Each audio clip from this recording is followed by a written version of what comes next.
you can without being crushed by the tubes. Scoring hits on Dr. Robotnik as often as you can. This takes approximately 8 hits. Ooh. It's time to work hard. It's time to keep on keeping on. Welcome to the stream, everybody. Hello, it's good to see everyone. See a lot of familiar names in chat. Locked Cutie, thank you for the resub.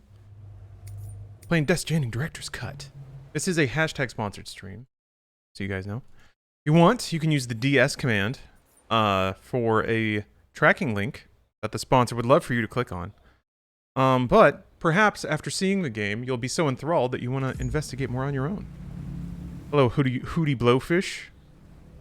How you doing? I transferred my save, and I'm basically far enough to start unlocking the Director's Cut content. I already have access to the training room, and I think pretty soon I'll get the delivery mission that unlocks the unlocks the races. Ah, new emails. I actually really like the emails in this game. They're uniquely written. Everyone is like weirdly earnest and almost like childishly expressive. And I think that's intentional. I think that's 100% intentional. I think that's just how people talk in this weird version of the future. What content do you get from the cut or from the director's cut?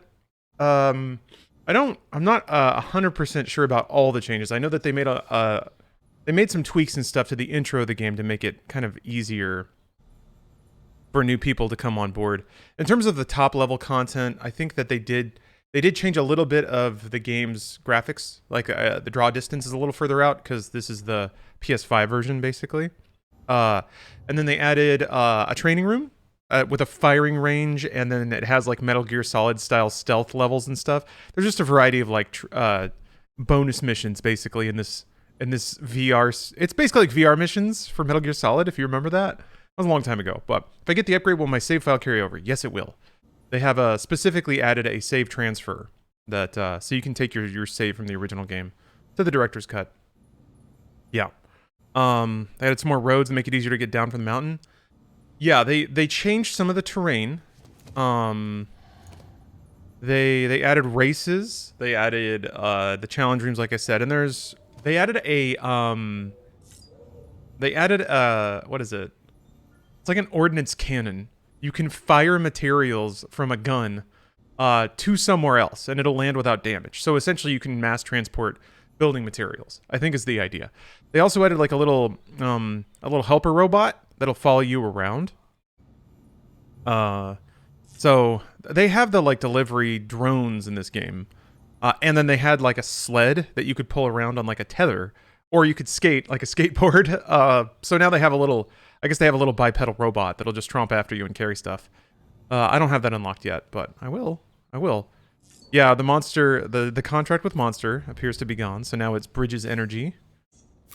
But it's always a good time to pop the top on a Porter Reserve. Something from the cellar. Sam Porter Bridges' private reserve. He still knocks it back in one go, too. I know next to nothing about this game. I know it's a walking simulator and has Kojima and Ritas, but that's literally it. Well.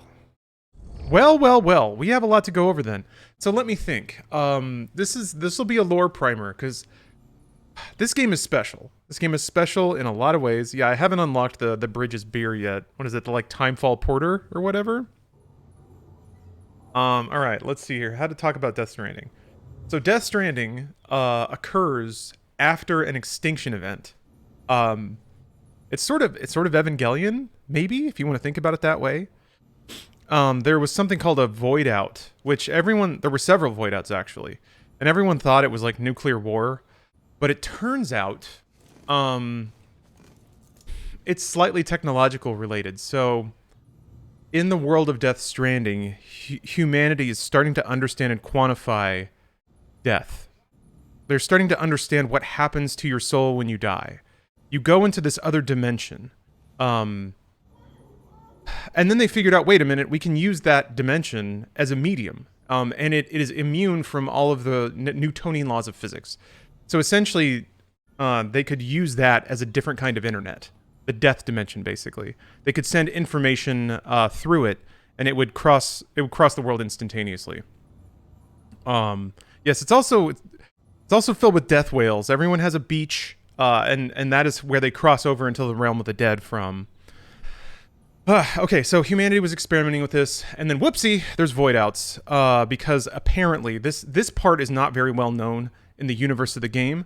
Therefore, it's not very well known to us as the players because the characters are just as confused by it as we are. But it seems to be that whenever a living human being comes into contact with an entity from the realm of the dead, it's like matter and antimatter basically combining and causing a huge explosion. It just erases matter.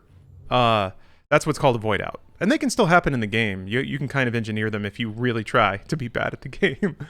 All right, so void outs happen. We're in this post-apocalyptic version of the future. But in that, the human condition has also changed. People are so used to internet connectivity that they've gotten tired of it. And now people want to live separate. They've basically gone over the rainbow on being connected to the human race. And also I guess it's that connectivity that led to the void outs, so people don't want it anymore. So people now live in these disconnected sort of bunkers. There aren't very many cities left. There are some, but there just aren't many people in them. Nobody really procreates anymore because everyone's just sort of evolved out of it, kind of. Yeah, short and spicy. People do shit for likes. Likes release, I can't remember the name. There's like a chemical. There's a happy chemical that in this universe they've quantified that people need. And because I guess they've burned their brains out so much on just being normal humans, they have to either take it as a drug, oxytocin. Okay, I couldn't remember if that was the name of it, but yeah. Oxytocin is happy drug. Without it, people get depressed. So they either have to take it as a pill or it's released by liking things, by getting social media likes. So that plays into the mechanics of the game, where if other players like your additions to the world, it'll give you a stamina boost when the likes come through and you get them as a player. It's also part of the etiquette of the world. People give each other likes for everything because it just raises everyone's spirits.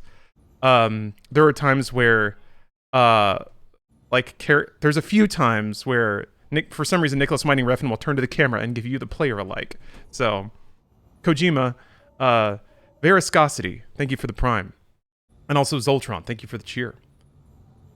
Okay, where to go from there? All right, so people can communicate instantly through the chiral network, that's what it's called. But there's still logistics. Physical matter still takes time to go places. Which means that in the utopian future, package delivery is the only job that really exists anymore, because everything else has been automated.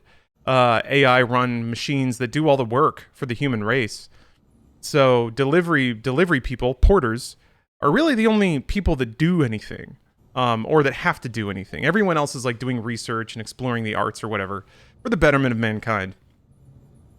So physically delivering packages is kind of the last actual job, which is weird because in this universe there's also a cult that is so fanatically dedicated to needing a job that they roam the wilderness in a state of craziness trying to find packages to deliver. And they're kind of the bad guys. They will attack you to grab your packages and try to deliver them instead of you so that they get the oxytocin boost from delivering it. So that's cool. Oh yeah, and also BTs, beached things. There are entities that are bleeding over into the realm of the living from the realm of the dead, and they're called BTs. They tend to cross over in places where timefall is particularly dense, which is another thing. There's something called timefall in this reality where it accelerates the passage of time. So that's a thing. I guess beyond that we could get into it. What I think is particularly fascinating about this game, though, is that it is uniquely focused on collaboration and construction. Most games revolve around destruction or conflict. This game is uniquely about connection and building.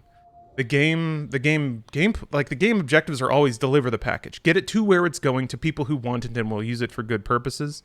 there are obstacles in your way, but your objectives are rarely to fight and kill those obstacles. Yes, Verbose Toast, thank you. Vitally, it is in fact the first Strand-type game. That's for sure. Don't forget Troy Baker and the Homo Demons. Yeah, I never really got a good fix on Higgs and what his deal is, or what their philosophical push is. So there's bad people in this universe too that are basically terrorists that go around blowing up population centers and stuff. I'm not quite sure. There was some cutscene, I think, where Higgs spelled out his philosophy, but boy, did it not stick. Hopefully we can get back to it, because I remember Higgs being one of the characters that just didn't quite click with me. Didn't quite get why. There's a lot in this game, especially by the end of it, that is extremely poetic. You have to just sort of roll with it and take it on its emotional impression versus its literal meaning. Also, hey Jess, it's good to see you. But I gotta check these emails. There's always a good emote or two. See, look, I got 6 likes for opening this email. Yes. Hey Sam, did you hear? One of the porters I hooked up with hematic grenades took down a BT the other day. There was a sharp drop in chiralium density that coincided with his report, so there's no denying he got the son of a bitch. And it's all thanks to you and the UCA. It's an exchange joining up. We sacrifice a little privacy, share a little expertise, and you agree to look out for us. Not a huge price to pay, but it's enough to help the cause. A tax, if we're being honest. We pay, we get protection. Contracts alone won't cut it. We're just free riders that way, not giving up enough, not getting enough. And if you dodge your taxes, you can't be surprised when there's no one around to look out for you. Quid pro quo and all that. The info and tech. Oh, there's the likes at the bottom. There's the 6 likes. Ding, ding, ding. The info and tech I've received from Bridges just might be enough for me to start producing hematic grenades in bulk. If so, then who knows? Maybe we can wipe out the current crop of BTs. Of course, there's a catch. Only your blood seems to work.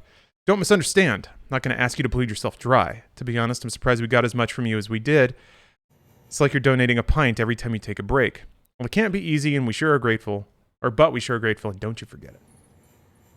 Yeah, Brandon, that's true. There's also blood and piss grenades. There's pee and poo grenades. Number 1s and number 2s. Yes, that's what they are. There's bathwater grenades. You can throw a Norman Reedus bathwater. Those are 0 grenades. You can throw Norman Reedus pee grenades. Those are number 1s. And you can throw poo-poo grenades. Those are number 2. Because for some reason, BTs react negatively to biological matter. So whenever Norman Reedus takes a big old dumper, they put it into a vial so you can throw it at a BT if you need to. Seen the ending of this game, or is it still your first playthrough? Yes. I finished it on PS4. I have not played through it again on PC, which is what I wanted to do. But luckily they added more side quests and stuff, which I didn't do a whole lot of side stuff the first time I played through it because I was kind of burning through it to finish for a review. So I'm excited. Are the graphics better on PC? Yes. The frame rate's higher, the resolution's higher. I don't know how it compares to Death Stranding on PS5. So that would be more interesting, I think. American Reconstructionism, not just a dream. Dear Sam, thanks yet again. It's getting to the point, if it hasn't already, where words won't cut it. They broke the mold when they made you, seriously. I've been here since Bridges first came through, and I was damned proud to be assigned to this posting. But truth be told, there were times where I was worried the second expedition would never happen. What if they couldn't get the Cupid to work? What if American Reconstructionism was all a silly pipe dream? Looking back, I can't blame myself for nearly losing faith. I never saw the real America for myself, but then you came along and gave us something to believe in again. You have to finish it, for all of us. Make us whole again. Have you found any of the Cyberpunk stuff yet? Not yet. Not on this playthrough. I'm excited to, though. I gotta find Jeff Keighley and Conan O'Brien. So the America stuff. That's another overtone in this game. How characters will talk about how they always saw America, United States, as this beacon of unity. And part of this game is trying to rekindle that idea in people's minds. That connectivity and unity can happen and is important. So that's interesting. I think that's another level of meta commentary about how the United States has sort of lost its power as a symbol of democracy, for very literal reasons. Thank you, 2020 election. But yeah, this game came out before that, so it's not explicitly a commentary on that. But Certainly, I think in the past 10 years or so, it has been a little less sterling on the world stage. So that's fun. That's fun to think about.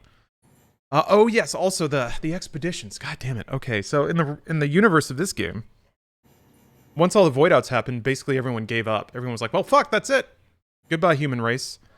But the president of the United States was like, "No, it's time. It's time for the U.S. to come back." So she did an expedition to travel west from D.C. to the west of the United States to reconnect America. And then something weird happened. She's also your mom. That's true. She was your mom, I guess. She's also someone else. This game gets a little fuzzy. Given that bodies and souls can separate in this game, like whenever you die in this game, your soul pops out and you have to find your way back. You basically swim back to your body, and that's when you go down your own throat and see BB in there giving you a thumbs up. Weird game. But, so yeah, the president went to the West Coast, and then something weird happened. This game's awesome. One of the porters we work with spotted something strange up by the crater near South Knot City. Oh wait, I think I already read that one. I did read these. What's weird is some of these emails hint at like optional objectives you can complete. But I don't think the email tells you if you've done it or not, which kind of worries me because I don't remember which ones I've done. But whatever. Oh, also, slight aside. I haven't even played the game yet. I should play the game. Let's go deliver some shit. Slight aside. I've done it. I'm a madman. I've changed my hardware setup yet again. I think that some of the hardware issues I was having with weird frame rates and stutters, and especially the Ghostwire Tokyo stuff. Oh wait, I think it's Matt Mikkelsen's time. Yep. Time for Mad's dads. That's the other thing I forgot to mention. Okay, so you need a... Fuck, I forgot about bridge babies. Okay, so BTs are from another dimension, right? You can't just see them. And they fucking kill people. They drag them into death dimension, basically. Beginning scan. So what do? We still gotta deliver these packages. Hey Sam, those new sites you've brought into the network have helped us to restore... Guillermo del Toro has to tell me something. Unfortunately, I still I'll haven't get back to been that. able to dig up anything about the BB's origins. And I'm completely locked out of BB-28's service record. If I could at least access that, I might be able to tell you why you've been experiencing those strange episodes. Well, I'll keep at it. You do the same. Yeah, it's not his voice, but whatever. It's good enough. To see Papa del Toro. Until we check the terminal for available orders. You got it, die hard man. Oh yeah, I have robo legs. They help me carry things. Okay, BB. He's in that little container. Okay, so what I don't remember how. There's some lore about this. I don't remember like the BB program or how it started or anything like that, but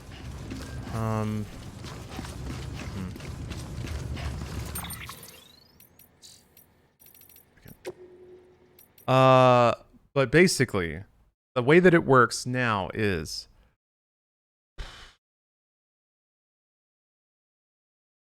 essentially you use a stillborn child who's like in suspended animation as a conduit to see the realm of the dead. It's in a tank whose conditions are synced to the womb of a dead mother, like in a tank somewhere. So it still thinks it's in a living womb, but it's not, and it's not a born child. So it's like it's like living in between worlds, and because of that, the BB, the fetus, can detect entities from the other dimension. And it is plugged into, I think, with an Audra deck, which is the little, like, spinny thing that pops out over Sam's back. And it can, like, basically, by reading the impulses from the fetus, can detect where the BTs are. And you get a little visual overlay showing where they are. That's also connected to a condition that Sam has called dooms. For some reason, there's a condition that people can have with varying degrees of severity, where without the aid of a BB, a living human can even detect the presence of things from the other dimension. It's happening more and more in living humans. So Sam is kind of special in that regard. I don't remember if that has implications. I'm pretty sure it does. That's why.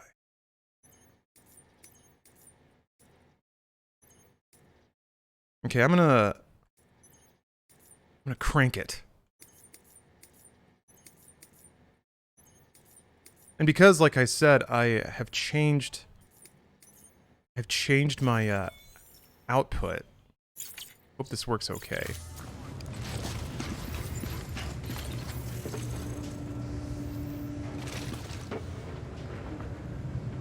Frame tearing? It probably is, yeah.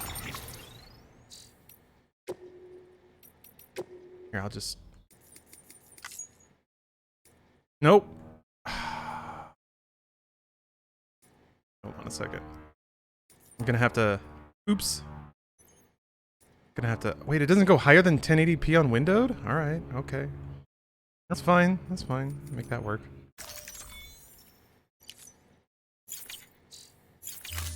There we go. Frame tearing.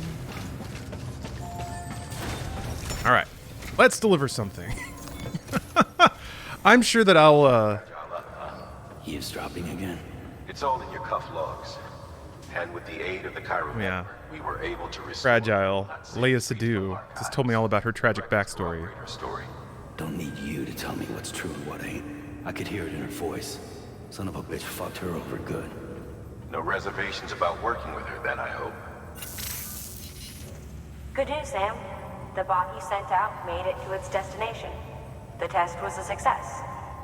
Got another one prepped for you to use. Why does this nerd wear a mask? With my thanks. There is a reason for that, but it's at the end of the game. Yeah, Die Hard Man gives you a long speech about why he calls himself Die Hard Man and why he wears a mask. I'm just gonna do a delivery first. I One feel more like thing, Sam. A new delivery type has been added to the terminal. this game rocks. Your hard work's getting noticed. And because of that, there's been some talk of offering a premium service.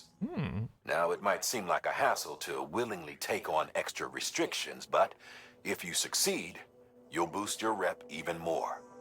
So, if someone asks you to deliver within a time limit, you could counter it by setting the limit even lower, thereby earning yourself a better evaluation if successful. Now, if you're feeling up for a challenge, give it a try. So yeah, I've been doing all this talk about the lore, and I haven't once talked about the actual game mechanics, which involve traversal. That's it. Walking across open ground. To do that, you have to basically you get to scout your terrain. You get to buy tools, ladders, ropes. Those are the big ones, really. You have to make some interesting decisions, right? Like, do I go over the mountain, which might just be hard terrain to pass, or do I go through the valley that has timefall and BTs? So I always really liked that it gives you the information, it lets you plan, make decisions, execute those decisions, and then in real time see the consequences of your decision making, and then also kind of pivot on the fly. So it's an awesome game. It's a game that actually lets you express the freedom of your gameplay, but it does it in a way that's not just shooting things. Like, it's not how are you going to shoot the enemy? It's how you're going to get from point A to B. But that decision is actually kind of complicated and somewhat interesting and allows you to kind of pick your own path. Very, very cool.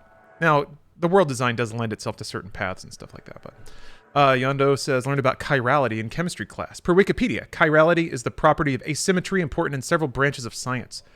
The word chirality is derived from the Greek chir, or hand. It's a familiar chiral object. So yeah, it's the hands are mirrors of each other. They're not the same. But if you lay one on top of each other, they do look the same, but that's because they're flipped, which represents the mirror dimension of death to life. And also, the imagery of the hand appears a lot in this game. Chiral crystals look like they're hands shooting up from the ground. Also, chiral crystals are like anti-gravity. if you grab a lot of them and stuff them in your backpack, it actually reduces your carry weight, which is a little tip I didn't know. I saw that on a loading screen yesterday. I was like, what the fuck, man? There's also cryptobiotes. I don't know what the deal is with those little guys. Those little wormy guys you can eat. I think they replenish your blood. So good stuff. Walter White talks about chirality in the first episode of Breaking Bad, and it blew my mind when I rewatched it after playing Death Stranding. It's all connected. It's neat. There's definitely a lot of thought put into this game, which is different because it's also not a game that ties itself together very neatly. There's a lot of thought put into a lot of it, and then a lot is intentionally left sort of unconnected, which is I really like. It speaks to the craft of the game, I think. What is bot deliverable? It is, well, it's right there. Standard orders can be assigned to autonomous delivery bots. One order can be assigned to each bot. If all your bots already have orders, new orders cannot be assigned. So yeah, there's little like Metal Gear Solid 4 Stompy bots that can do deliveries for you. And you have to sort of... Wait, did I already choose to do that one? And basically, like based on the terrain, the distance, and how intense the mules are, they may or may not get there. Or have too much damage to get a good ranking. Voltron, thank you for gifting us up. Look at this little guy.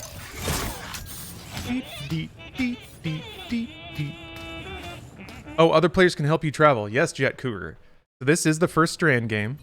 So once you have connected an area to the network, to the internet, basically, then all the other structures that other players have built can be seeded into your game. And you can use them and give them likes. And if you create something that somebody else uses, then you'll get a lot of likes and it'll level up your little man. And the rank ups do actually increase your abilities and give you new unlocks and stuff. You can get more stamina and like carry more weight and stuff like that. I'm just gonna do a standard order. No, I'm not. I'm gonna do an order for Sam. So the orders for Sam are the oh, okay, it actually did this. I'm gonna go get this. So yeah, it's telling me there's high drops, so I might want to bring some climbing ropes.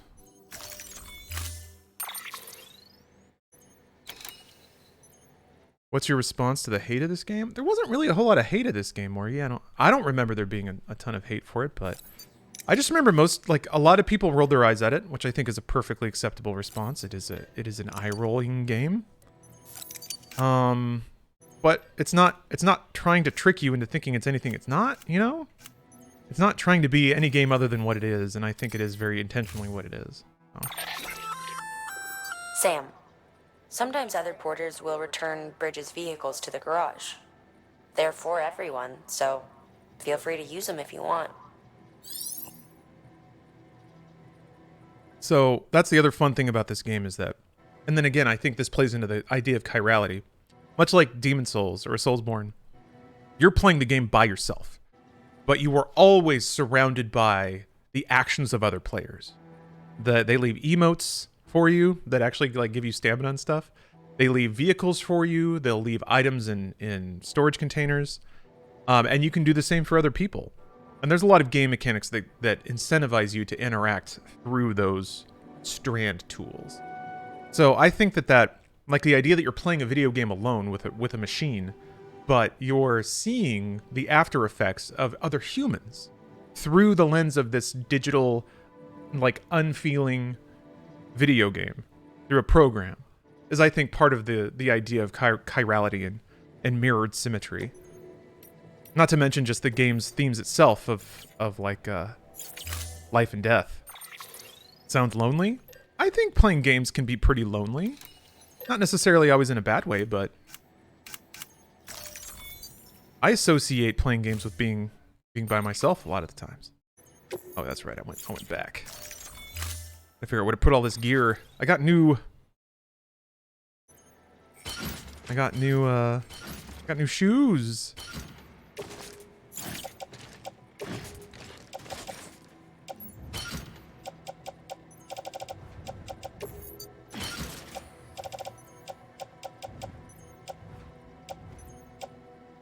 Got 2 boots? Oh, my clips can hold 2 boots now?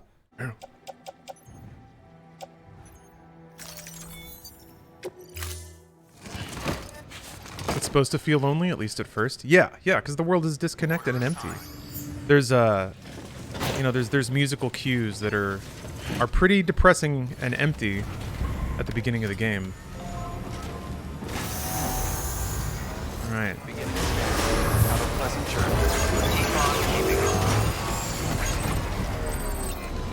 I don't know why I took the bike, because it's probably going to be pretty rocky. In fact, they explicitly told me it would be, but whatever. Beats walking.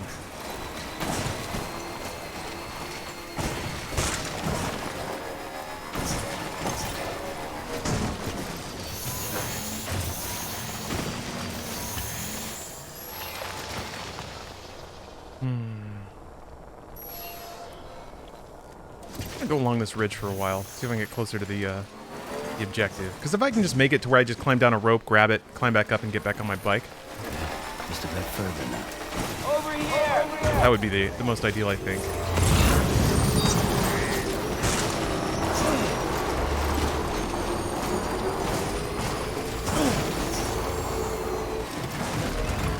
Oh no! Oh, the brakes! Ugh. Well, that's down there now. I don't think I can get this out. Gotta stretch my legs. Whatever. Old game console. Oh wait, is this Edgar Wright? Going to the film director?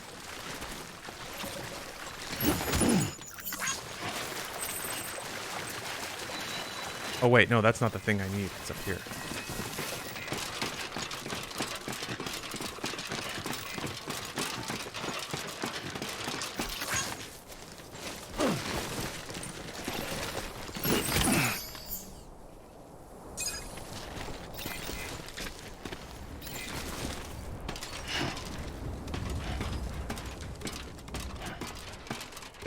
What I really dislike about this game is that there's no get it in 30 minutes or free. My pizza's always laid and flipped. So that's what happens. That's what happens when the BTs are on your ass. Right on. Was there lore explaining why roads aren't more popular? They all got destroyed, or a lot of them did, and they weren't maintained, I think. You can rebuild them, and they are very popular once you rebuild them. Roads are awesome, because they charge your bike. And they also typically, you can just blast right past mules if you're on a road, which is also delightful. Yeah, I'm not.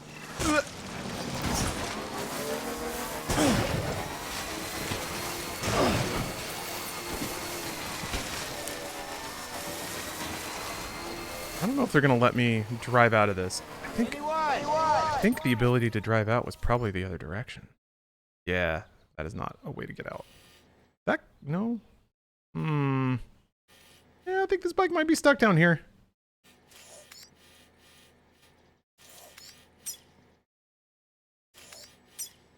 That's cool. Samurai? That's a little cyberpunk. I don't think my ladder's big enough either. I think I have to double back and climb out.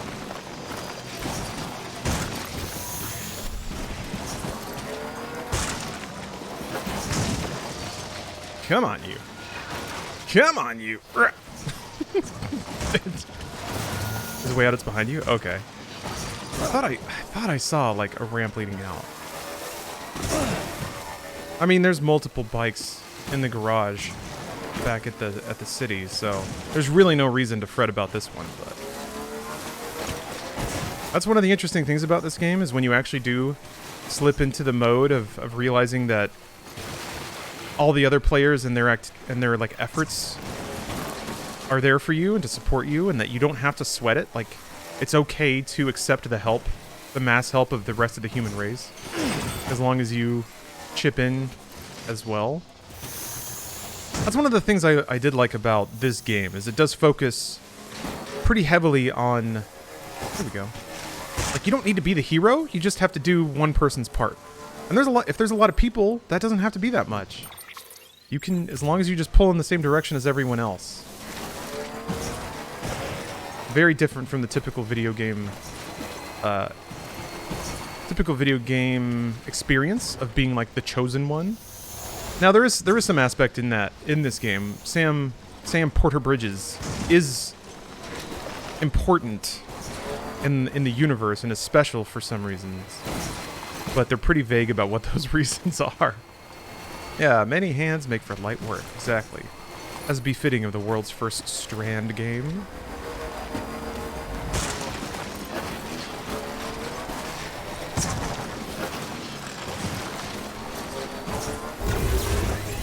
Beginning scan. Scanning bridge. Verifying ID. Clear. Weapon decontaminated. Keeping on. All clear. Welcome, Sam Porter Bridges. I think I might have to change my my display business around again. I'm using this external media splitter, and I think it's resulting in some pretty intense frame drops on my display. I think the capture's actually pretty buttery, but it's pretty chunky for me. Animal Crossing was a Strand game before this. Yeah, there weren't many of them. Animal Crossing is a tough call because... Looks good as new. Yeah, I guess it counts. Your game doesn't necessarily passively change based on the actions of other players. I guess if you invite them into your town, then it does.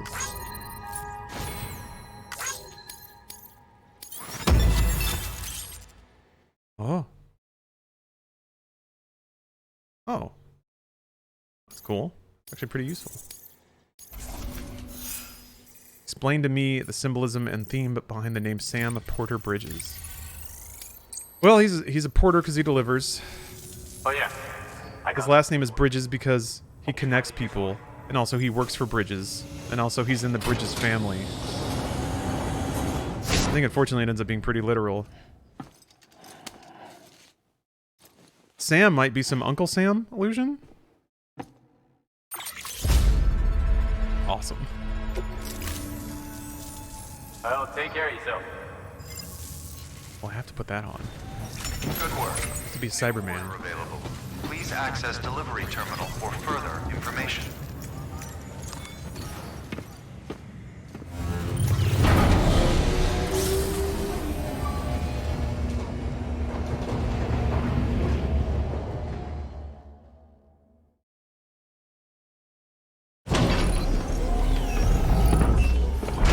What kind of stuff do you deliver? Food, med supplies, hentai DVDs?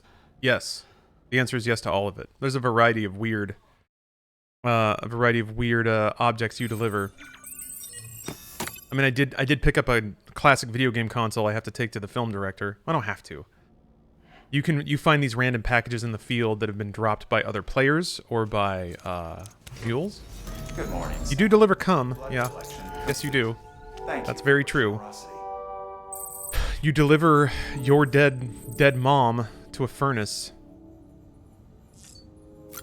I would, you know, that would be spoilers, but it's like literally the first thing you do.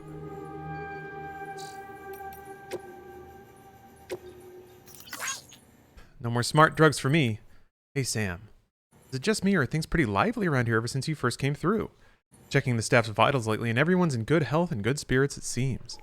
Time was we'd freak out and start fighting over the smallest shit. Nowadays we're all smiles and handshakes, backslapping hell.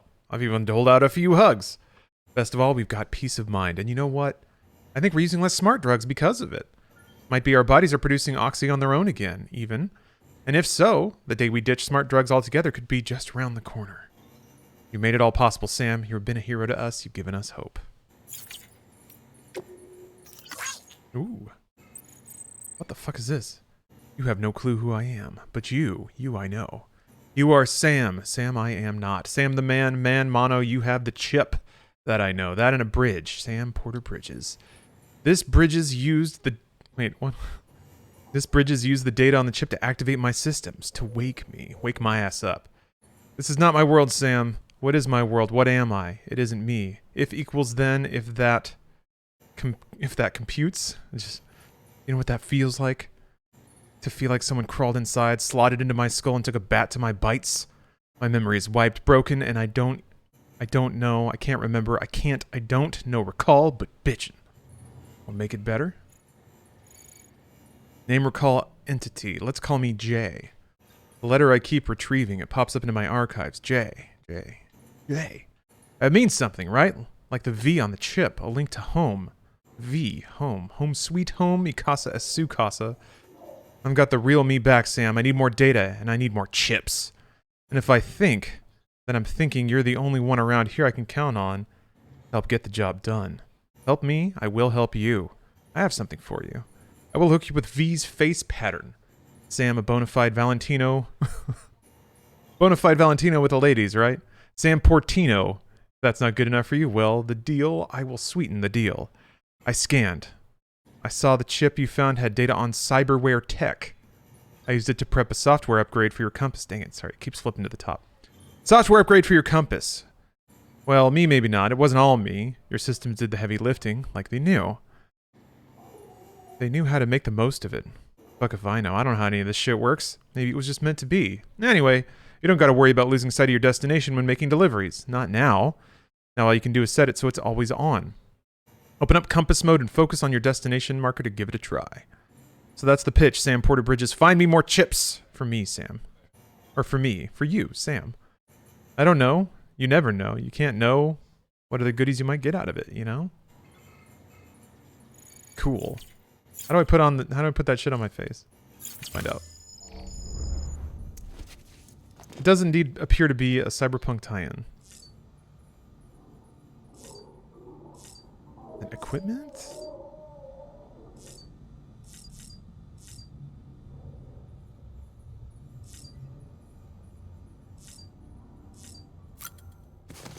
What's up, Hothfire?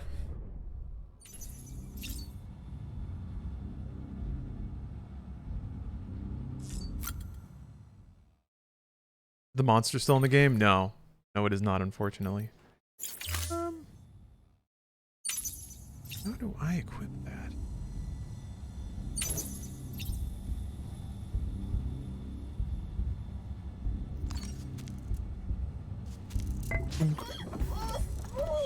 Oh. BB didn't look happy. I think the cyber lines are on the glasses menu access. Okay. Alright. Actually, I'm gonna take a quick... Wait, hold on. I'm gonna save, and then I'm gonna take a quick tech break. Change some things around. No, wait, it might be Mad's dad's time.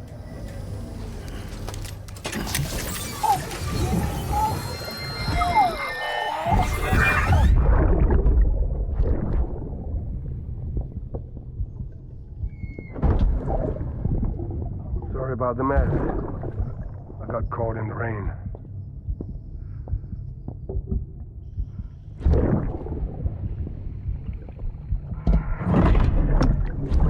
Oops. Didn't mean to give you a shower. Tried waiting it out, but when I checked the time... I'm sorry. Should have come sooner.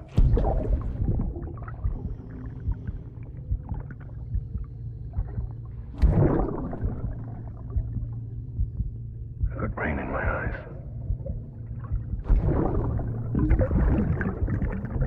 Just give me a minute.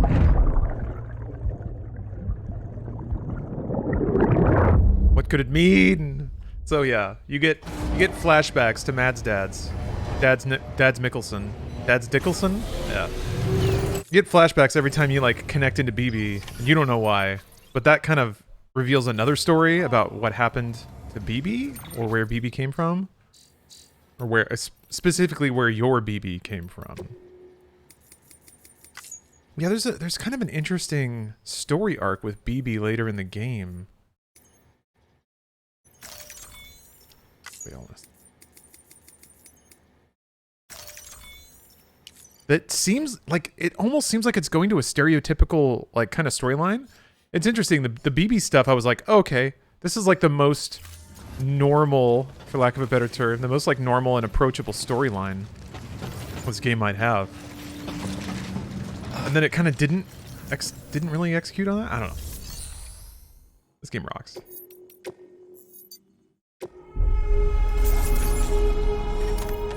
Ooh, yeah, see. Part of it got destroyed, but whatever.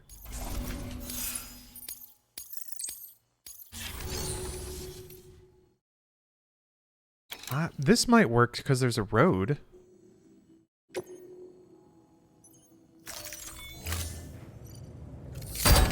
Megami Risa?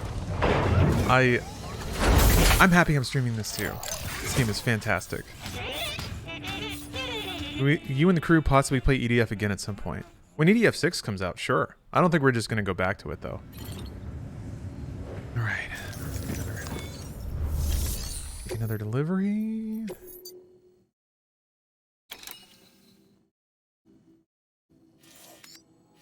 Let's see. Got a river to cross. And some elevation to go up. It looks like there's a valley. I don't know how steep this land is. Ah, that's pretty steep. I mean, I can... let's see. I can cross... I'm sure there's... Somebody's probably built a bridge over this. If I can just cross over to the other side, there's going to be a lot of rocks. Which is going to make it really slow going. I might just take this on foot. Your objective is to head to the bridge's weather station and connect your Cupid. You'll also need to install a chiralium gauge. The gauge will measure fluctuations in chiral density much more precisely.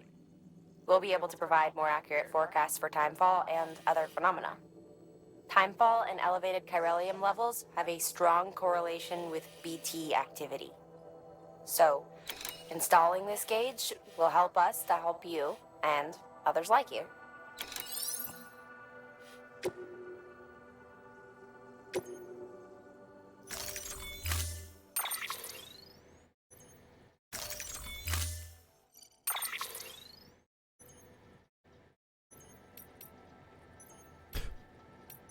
Evangelion bike.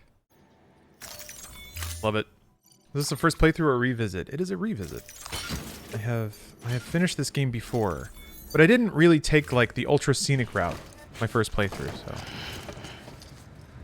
I've noticed 3060s and 3070s are much more affordable now than a couple months back. You think it'll be worth upgrading from a 1080 to a 3060? I would say so, yeah. Yeah. Whoops. I think I hit the wrong button. Alright.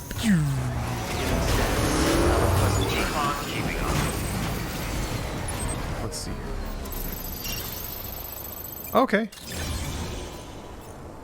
Available quick hacks. What?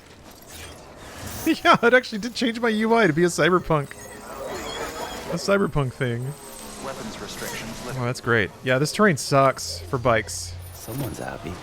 Aw. Look at my little guy. Oh. Let's see here. You can jump on the bike. Yeah, I just have to remember how. I see a bridge over there.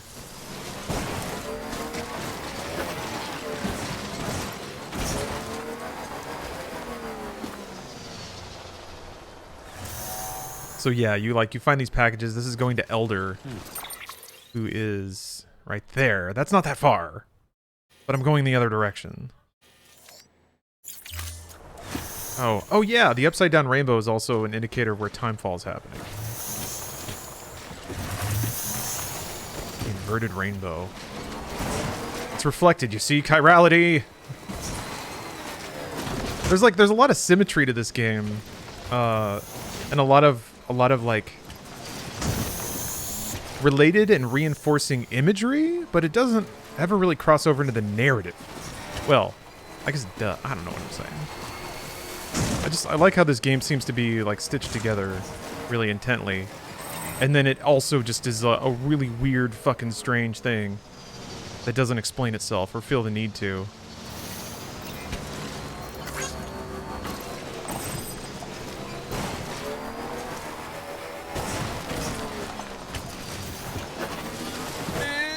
Come on, Sam! There we go. This might be more trouble than it's worth. Shit. And there's timefall. One thing I don't want is to...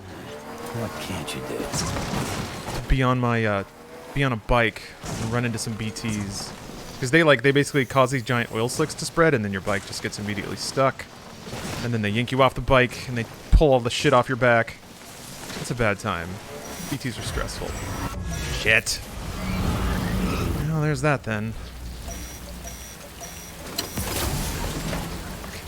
If I leave my bike in Timefall 2, it's gonna basically decompose. Whatever. I can always make more bikes.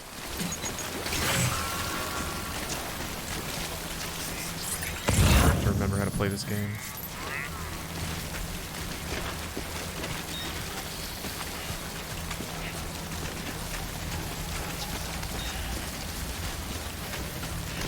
See a rope.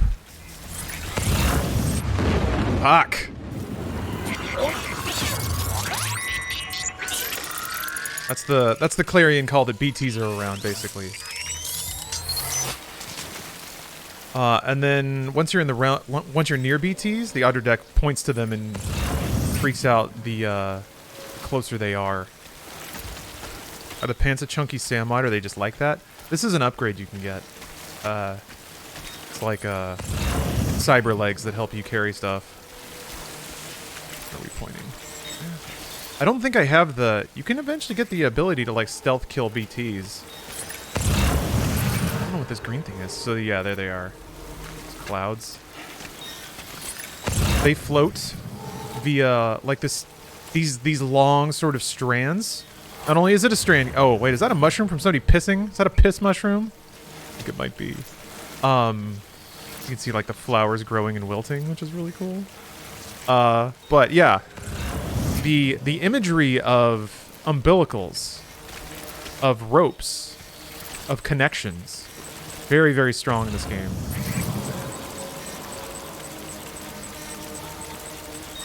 Well, that's the other thing. There's a lot of imagery of, like, 5 figures sort of standing in an arc. It's never really expanded upon who they are or what they're doing. They just kind of appear as, like, harbingers of extinction.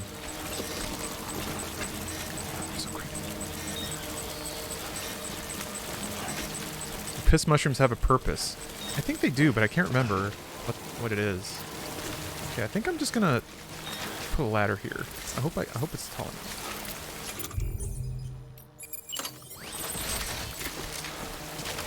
Yes, thank God.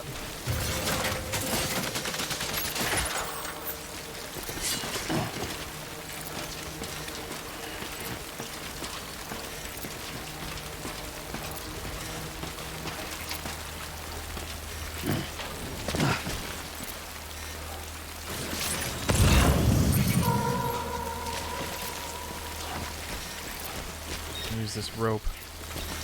Oh yeah, I forgot to look for the... That's right. Oh, here we go. Beautiful.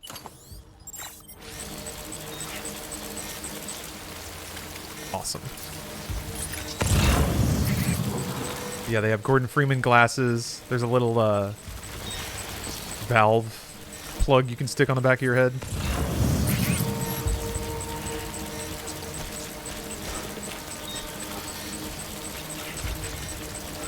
Have you fallen yet? Oh yeah, of course.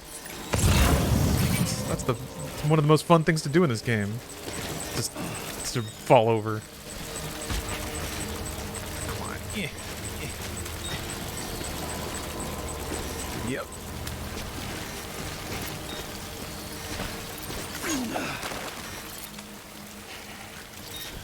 Hey!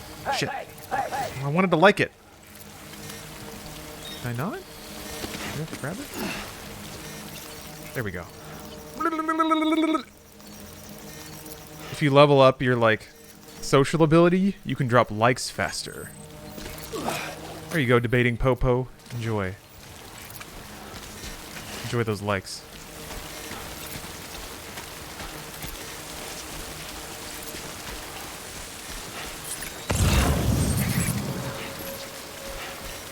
Do ropes degrade from Timefall?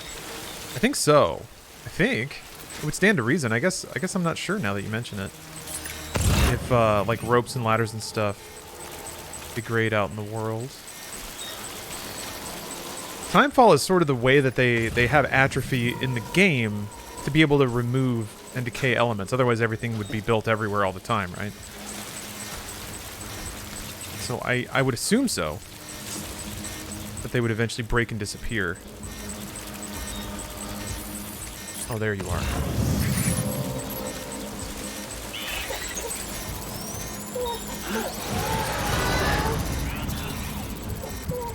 Okay, let's back up.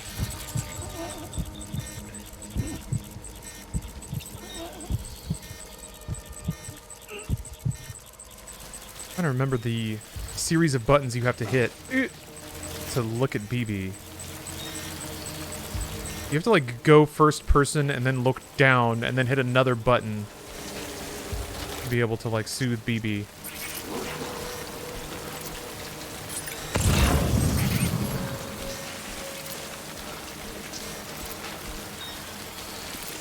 To see BB should be BB? Yeah, just tap BB. BB. It is a bit of a missed opportunity, isn't it?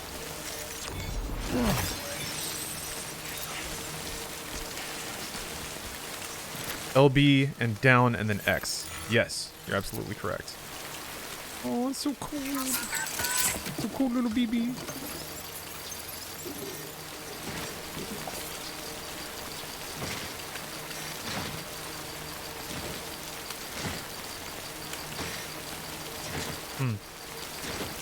Snapping, I guess. All right.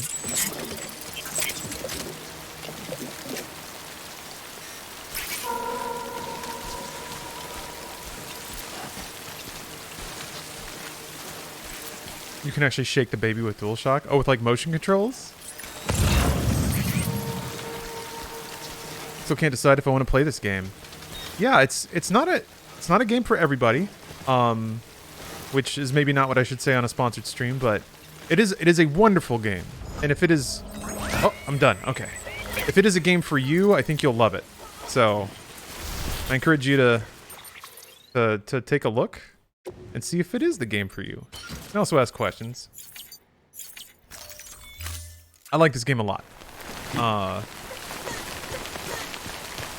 But I like daring, weird, ambitious, bizarre, expressive games, and it is all of those things. But it does require you to kind of get in a different mind space about what you expect from a game and how it, like the experience it's going to provide. Oh shit! Fuck! That didn't look that deep. Oh no, my stuff! Oh wait, I need that console though.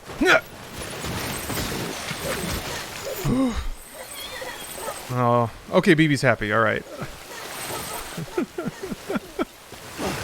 you have any heavy criticisms on the game? There's not a lot that I can think about that the game does wrong. There's things that the game does that probably wouldn't be popular. And if I were trying to say like, okay, here are the changes you need to make for more people to like and understand this game, then I would have something to say. But in terms of criticism, I don't know. That's tough. I think instead of criticisms, it's mostly just cautionary warnings about what it is and what it's doing.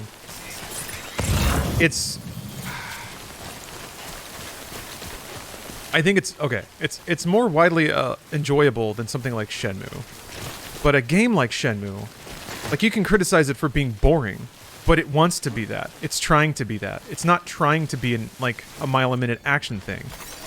The divinity of the game is that sometimes it asks you to sit around all day and listen to tapes in like a rainy parking lot or play Afterburner. Like that's where the magic of that game is, and it's very intentionally so. So it's easier to criticize something when it's trying to be something that it doesn't quite become. Is this continued from your last playthrough? It is. Yeah, so the only thing I did off stream was travel from Lake Knot City to South Knot, which wasn't that eventful. It's just like down this road, and then I'm there. I unironically think Shenmue is better than this game. Really? Okay. So yeah, some people obviously are not fans. Sam, it looks like one of your containers has been compromised. No need to panic. So long as you don't drop it, the contents shouldn't sustain any damage. And if the cargo itself is okay, then your eval won't be affected. Just take a little extra care from here on out. You'll be fine. Good luck. Because of who I am and the games I like, though, I give a ton of overhead. I give a ton of allowance to games that try to do a thing. It's perfectly acceptable to not like this game. You can't always be correct. Well, I think it's perfectly acceptable to not like this game. It gets a little harder to justify saying that it's a bad game. Or that it's poorly made, because I don't think that's the case. But it is a curious, divisive, and I think lovely game. But I could definitely see how people could read it as pretentious, as boring. Little stumble there. Okay, here's potentially the closest I could get, is that in terms of controls, you're not really in control of Sam ever. You're steering him. I think that works well with what the gameplay is, which is traversal. It makes traversal a more thought-out affair. Like, when you hit the stick in a direction, you kind of have to know you want to go that way and expect what Sam's going to do. It kind of reminds me of Assassin's Creed 1 in that regard. And maybe some Prince of Persia games even, where it's like, it's a lot of kinematics, it's a lot of animation that has you crossing uneven terrain. So sometimes you can get, like, if you let go of the stick, you're not always going to stop on a dime. And if you push the stick, you're not going to start on a dime, because you kind of accelerate and decelerate. You, it's momentum based. Yeah, it's kind of like controlling a boat. And I get from a gameplay perspective why it is that way, but if you want it to be like a much more connected, fast, responsive, running around in a video game kind of feeling, it doesn't really provide that. Which some people, I think, again, I'm kind of getting out of my own head here, but you could connect that into being like it's not very good. Because, you know, interactivity and quick responsiveness is something that I do typically like in games. But again, I think it works really well here. I think it serves the purpose of the game.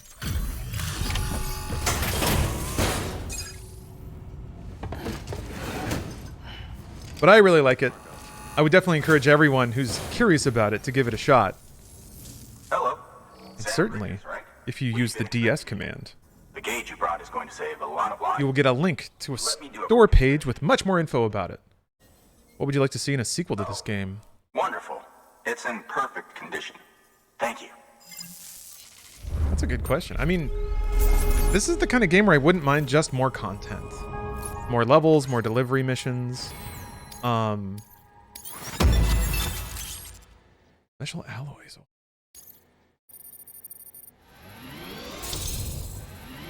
Do you feel like this game would still be popular if Kojima's name wasn't attached to it? I think it would be. I think it would have a following. It's unique enough, weird enough, and the amount of effort put into like creating this universe and thinking about the practicalities of a existence like this. There's just an astronomical amount of thought put into it. I think on those things alone, I think it would definitely have a following.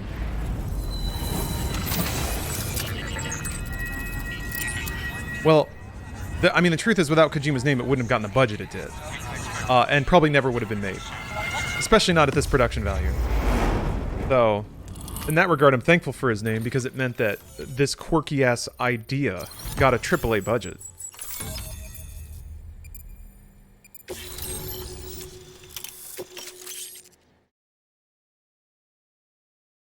That shit just doesn't happen. Oh yeah, you get the little skateboard now. Ooh, and more lore.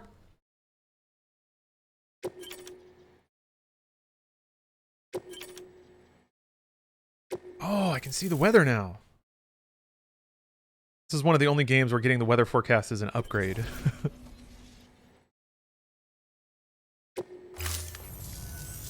I'm sure they told you, but this weather station was built before the Death Stranding. Bridges 1 came and fixed it up. Unfortunately, we lost contact with our weather satellites a while back. Interference from chiral clouds. So it's been tough to measure chiralium levels and predict timefall. But thanks to you, this weather station can finally function as intended. You made our jobs easier. Now let us do the same for you. We won't let you down, I promise. Take care. I see you got the weather station back online. Excellent work, Sam. When a region is integrated into the chiral network, it's also brought closer to the beach, in a manner of speaking. There's Getting a all this? significant impact on chiralium levels, and measuring that impact is one of the Cupid's primary functions. Yeah, I never got a full understanding of what the Cupid is and how it works. That's his necklace. And when.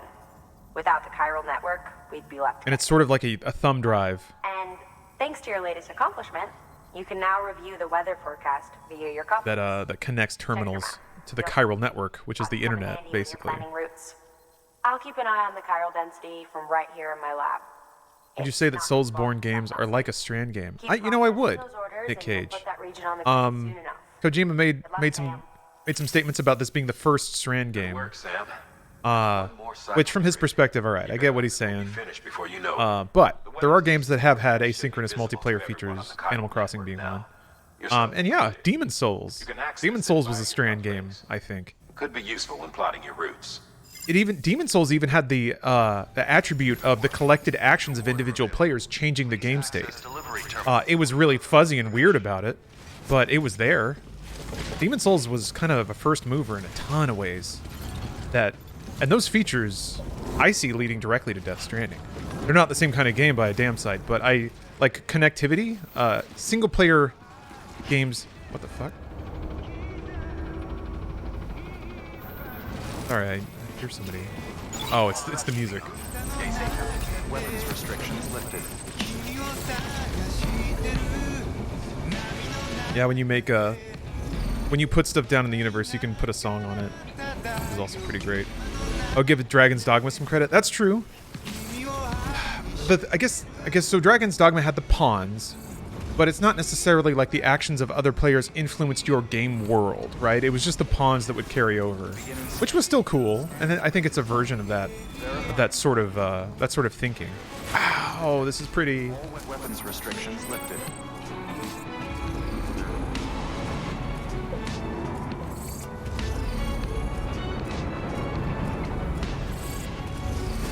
Beginning scan. Scanning bridges on weapons restrictions lifted.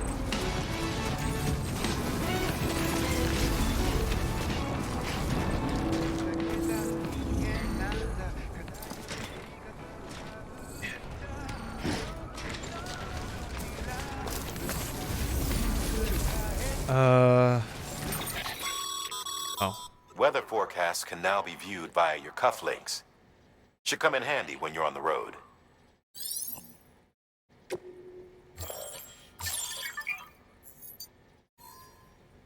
Blue areas indicate time fall. The area indicates wind speed and direction. Oh yeah. And like, where's the time fall going to be in 10 minutes?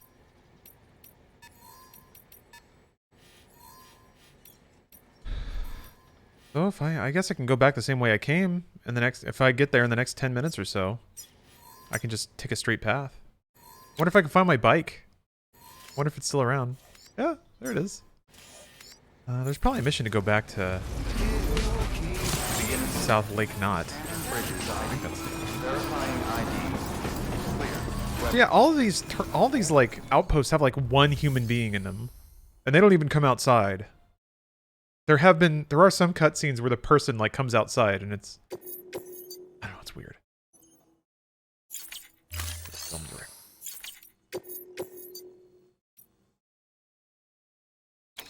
That's right, they want. I can do this one real quick.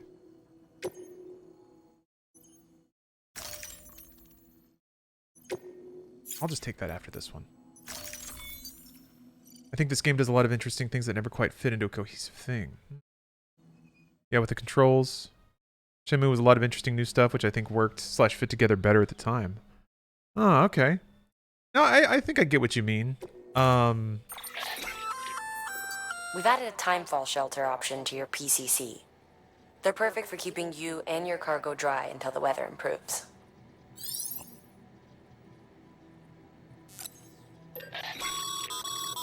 Congratulations, Sam.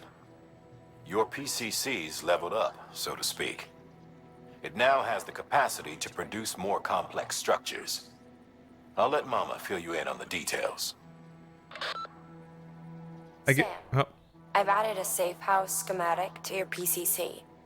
It's a fairly large structure, so it'll take a lot of time and materials to build. But once complete, it's pretty much identical to a private room. Give it a shot. Oh yeah, Brandon. The not cities have like a few hundred people usually, maybe more in them. But yeah, I guess it does show population somewhere. Let's see. 300 chiral crystals, 2,400 special alloys. We don't have that many, but I think this mission gives me one. A floating carrier is a kind of tractor car. Chiral crystals keep it suspended in midair, allowing it to move unimpeded over rough terrain. You can load one up with cargo and tow it to your destination with minimal effort. If one's not enough for your needs, you can hook it up to another and take two. Just keep in mind that carriers require a steady supply of chiral crystals to operate. Make sure you have enough to get where you need to go. Or actually, yeah, that icon is there because they're gifting me one. Because they're giving me a lot of stuff too.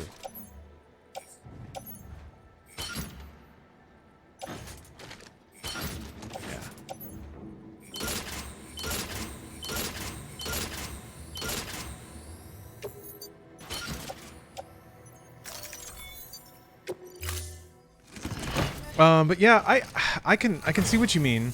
There I go. Got distracted. To me, I see a lot of got a little skate. Okay, Sam. Find your way. I actually see a lot of very good and connected game design in the interchange between, or in purely how the traversal mechanics work. The whole aspect of like, do you go this way? Do you go that way? Do you take more tools? You can be more prepared, but that also increases your carry weight. So it's like there's interesting trade-offs to nearly every decision you can make. I never felt like I had solved the game, which I often feel like with most modern games. It's like, okay, I'm doing the most DPS that I can, or the only game is like how effectively can I murder the thing. With this game, it's like you can take multiple paths. They're all equally valid. The only thing that matters is that you get there. I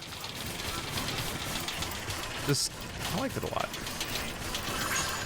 I think the fact that the gameplay system gives that breadth of game space and game possibility is a testament to its design. I don't know where I'm going. And the fact that it can offer that sort of experience and also kind of be a new sort of game. I guess like Oregon Trail is kind of like that. Where it's like, you know, you can buy 3 extra wagon tongues, but you don't know what's going to happen until you get out there. Oh no, the special beer.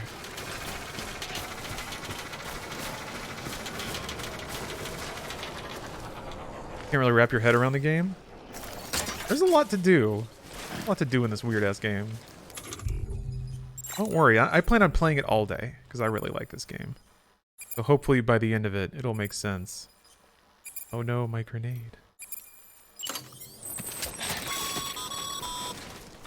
All right, you've made it. Let's get that safe house built. You good to go, Sam? First, equip your PCC and select Safe House.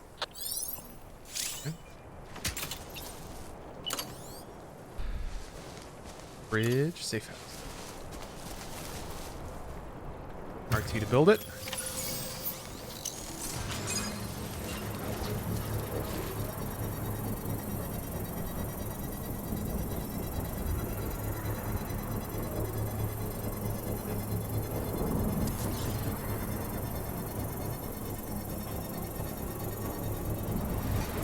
Hey, banana bread. 077.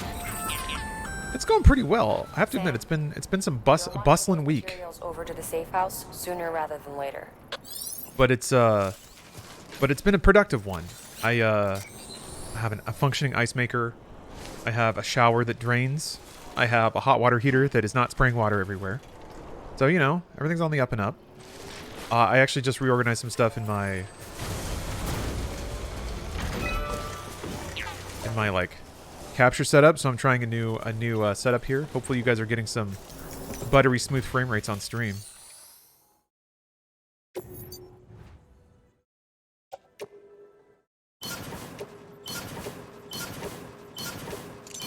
Oh, okay. 300? All right.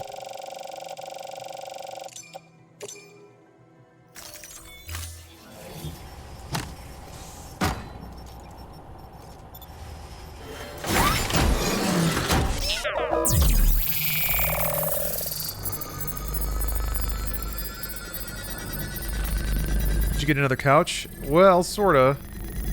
That's still in a state of flux, really. So initially, we only wanted them to replace one section of the couch, but they didn't make that size of couch anymore. So after trying to deliver that section in a different size twice and having it be like actually 6 inches taller than the rest of the couch, they were just like, well, okay, we've now realized that we don't make that anymore, so we'll just replace the entire couch. Seth and I were like, fuck, cool, all right, that was annoying, but this is an ideal outcome. So then they replace everything except the one square. So now the entire couch is taller except for the one thing that's lower. So I had to call them back and be like, all right, instead of replacing the one square, you've now replaced everything except the one square. And they were like, oh gosh, darn it. Also, they took more pillows away. Last time the delivery people came, they took more of our pillows. So now we have fewer pillows and one square that's lower than the rest of them. So they're supposed to be sending another couch square, I guess. That's where that's at. I think it's been happening. We've been like getting couch deliveries for like 6 months, and none of them have been just the couch. It's the one piece of couch we need. Thank you, Sam. This safe house will be a boon to countless others in the long run. I'm not just talking about the porters who'll use it as a stopover on the way to the weather station, but the people they help and the people they help. We're all connected to someone else, Sam. But you'll have the honor of being the first person to rest there.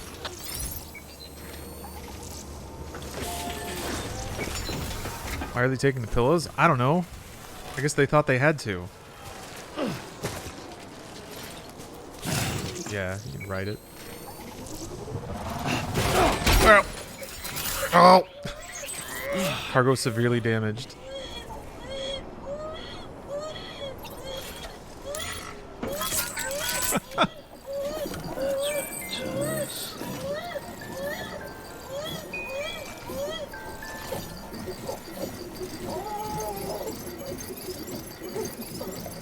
Give BB a couple of flips. There we go. Oh, little guy. Making little heart bubbles.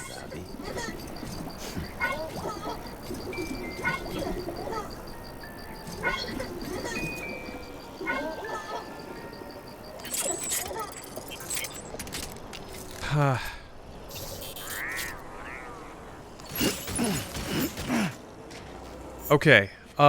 Do I still have the game console? I don't think it's destroyed yet. It's got 60% damage though. He's not gonna like that. He's gonna be really upset about that.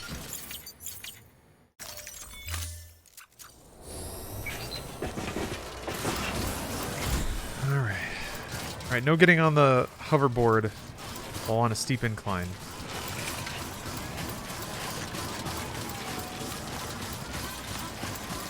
Dude's gonna be so pissed his Atari's all banged up. PlayStation 2. Alright, now I'm gonna do it.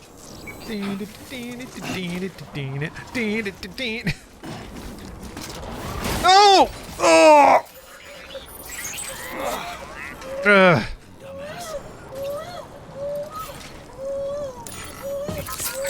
Oh! BB's mad again.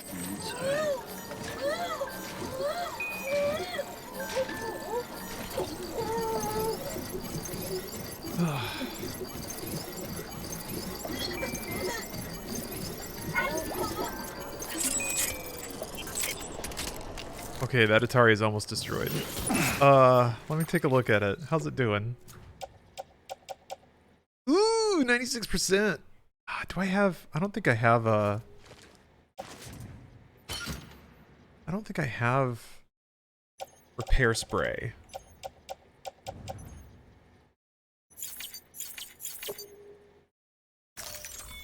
You can like spray the containers.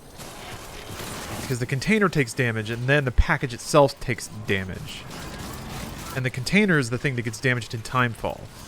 So going through timefall basically erodes the armor on your packages so that when you try to do a kickflip and bust ass, your packages take damage. Are there any repair umbrellas around?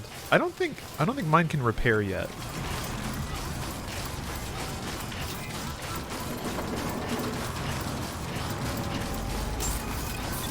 Beginning scan. Scanning bridges ID. Verifying ID. Safe travels. Wait a minute, is that Weapons detected. All weapons Mobius? until departure. I thought it was Mobius. Clear. Welcome, Sam Porter Bridges. Close enough. Close enough for some likes. Timefall shelters only repair the containers? Yes. Nothing repairs the packages themselves. They only take damage and then break. So that's why you have to keep the armor up, I guess. Okay. Yeah, let's go back to South Lake Knot. And then through there, hopefully I can pick up something else to go to the director. To make backtracking a little more worth it. I don't think I need any gear. But they're giving me a container repair spray. I'm going to use that right away. On the Atari. That container is filled with pressurized fog. If it breaks, the gas will begin to leak out, which is bad news for you and anyone near you. Therefore, it's imperative you keep this cargo in good condition. Too many likes to be Morbius. Got him. Some extra repairs, Got him. just to be sure. In case you're wondering, fog is vital to the work of our R&D. What's a good got him right there? Deliver it safely and you might end up contributing to the creation of some new equipment for yourself. Wait a minute.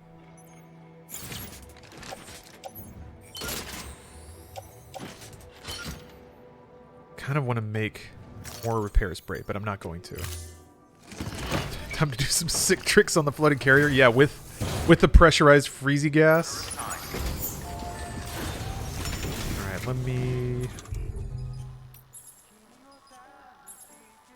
Not that one. This, yeah.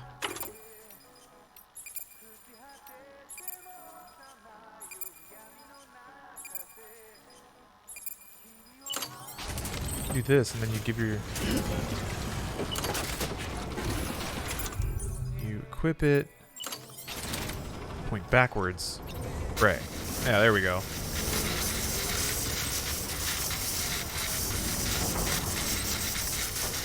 There we go. Cargo condition fully restored. Old game console. Yeah, it's still got 4% life left. It's just that it's container now. Can take a knock or two.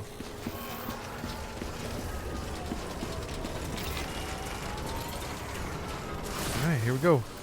Oh, let me check the weather real quick. Ugh. Okay. I can make it through if I do it in the next 10 minutes or so. Weapons restrictions lifted. I'm going to expressly ignore that sign. A little slow down sign. Oh, I don't... Oh, wait, no. I think these guys just float down with you. If you take a ladder. Find out. Yeah, there they go. Love it.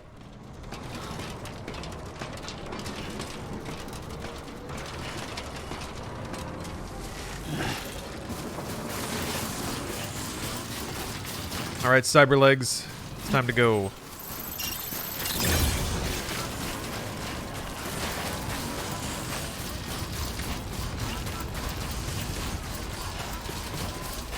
There we go. And now we just walk. Walking sim, baby.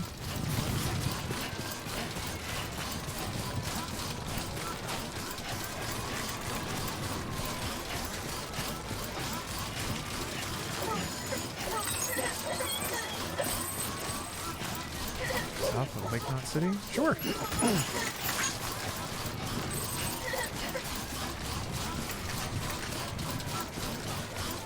You can strap down the cargo on the floating carrier with your strand? Really? Does that make it like even if it turns over, the container won't, or the packages won't fall off? Alright, here we go. I'm gonna hop this river. But don't slip. Yeah. I thought there was, isn't there a way to do like a cyber jump?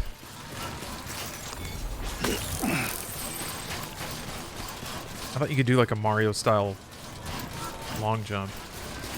You have the harmonica. I don't think I do. But I want it.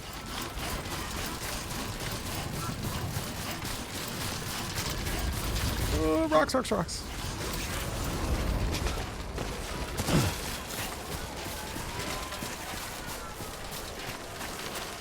I wonder where I left my bike. Oh, there it is.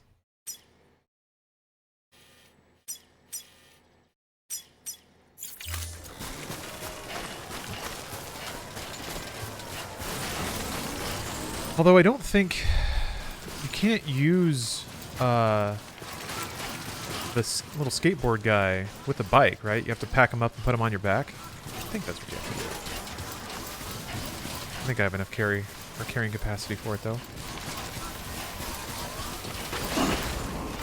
If there's anything you want to do with a bike over rocky terrain, let's throw a compressed tank of freezy gas on your back. Ooh!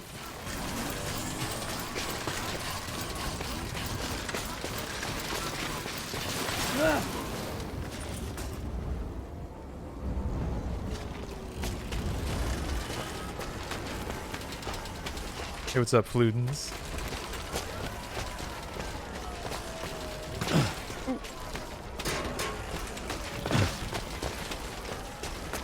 See, those are like the frame chunkies I was expecting to get rid of once I swapped my display setup around. There we go. I think it might be time for a fresh install of Windows. As much as it pains me to say it, I think I just have to get a. So yeah, you can like other people's piss mushrooms. I don't know why.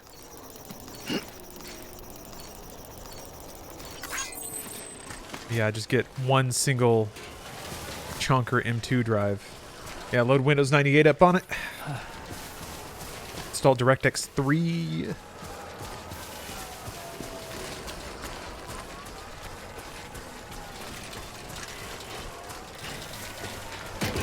All right. Hey, buddy. Yeah, look at him. He's all, like, rusted and shitty.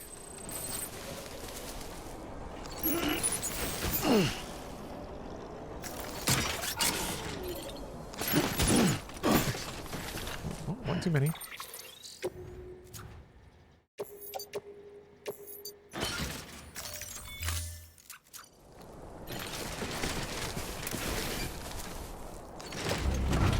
Need Windows 98 for the ta-da sound effect. I actually had to do a Windows 98 install a little while ago. There was a particular FMV game, I think it was the Goosebumps game, that I had to set up a virtual machine to play. Irony of ironies, didn't end up playing it, but it was fun. It was fun to install Windows 98 again. Going through that install process is a time capsule for sure. I'm gonna try to ford the river here.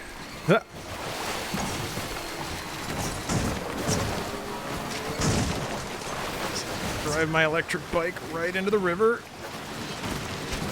I also left outside. Yeah. Beginning scan. Scanning the bridges. Verifying decommissioning. All clear. Welcome, Sam Porter Bridges. Brakes on this thing, man, they're tough.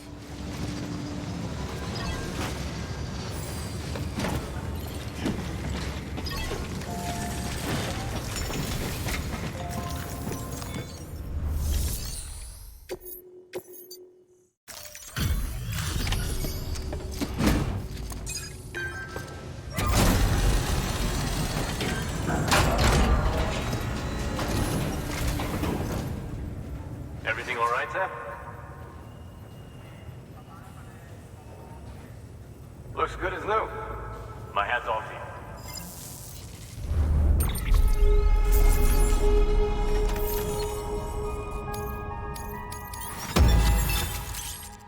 Oh! Straight up make a stunt ramp.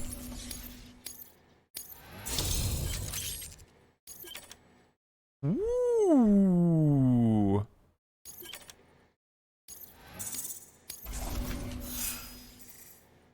I always like the way they meter out game unlocks too. Like as soon as every time you hit new start ranks with NPCs, you get something. Good work. New order available. If you get a 5-star connection here, Edgar will stand there and do commentary over his favorite movies for 12 straight real-time days. Like they just took a commentary track from his DVDs and threw it in the game or something? That's so long. It's hard to imagine Edgar Wright has that much time to kill.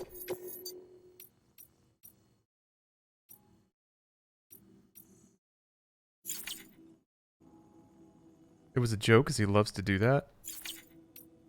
That's not, like, that's more than a joke, though. That's some dedication.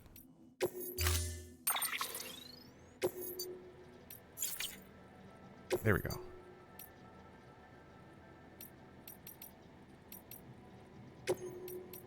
I mean, what else do you... Actually, it feels like it's supposed to be this way. Yeah.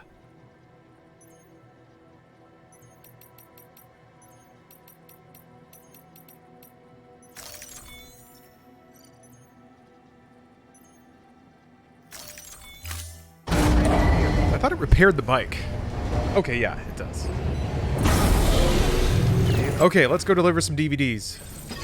Or no, wait, an Atari. That's right.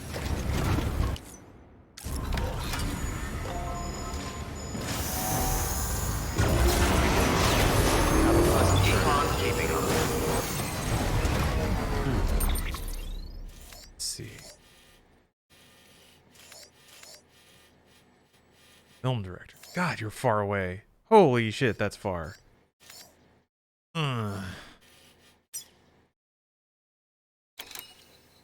Okay, alright. Alright, that's fine. That's what we're here for.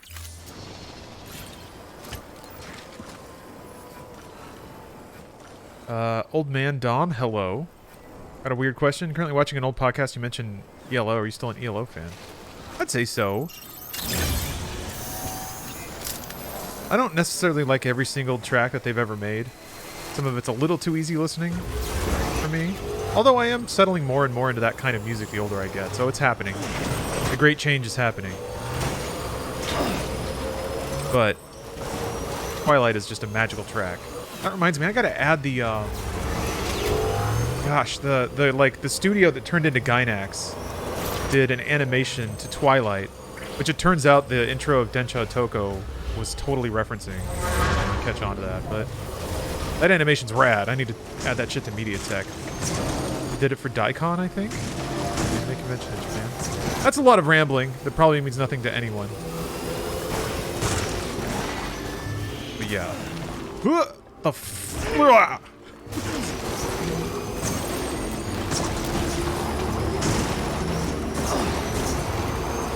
It's weird. Yeah, I guess maybe the one critique, the strongest critique, actual negative, is that the car physics in this game are whack. And I think they are on purpose. Like, the car physics are more of a game mechanic thing. You, like, bonking straight up into the air whenever you nick anything is more of, like, a punishment, I think. It's meant to slow you down than it is to, like, look realistic or feel good. So I guess I kind of get that, but at the same time, you have to learn how to, like, pick over rocks and stuff if you want to do that shit. And it looks dumb and it feels really stilted and awkward. Yeah, Brandon, it's so you don't go everywhere all the time. If they didn't do it like that, if you were able to just sort of flow over objects, it would just be overpowered. Terrain has to stop you at some point. So, just from a design perspective. So I get why it is the way it is, but it is a little inelegant. But again, I'm gonna shill for this game. I prefer it that way. I would rather it make the mechanic decision than the aesthetic one. Weapons detected. All weapons will be locked until departure. Cargo verified. Thank you. What's up, Alex? Thank you for the sub.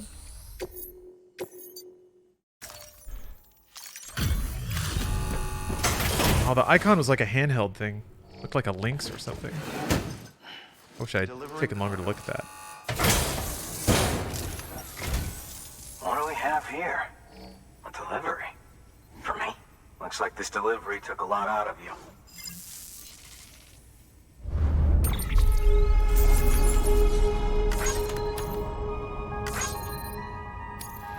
Ooh, got the 1 star though. Hey Zagreus. First time in chat. I've known you since Inside Gaming. Wow. Well, welcome. That's a long time, like 10 years at this point. This chiral network. I'll agree to a trial run, but just of the network. UCA is a whole other matter. So you can connect me, yes? Well, okay. Go ahead then.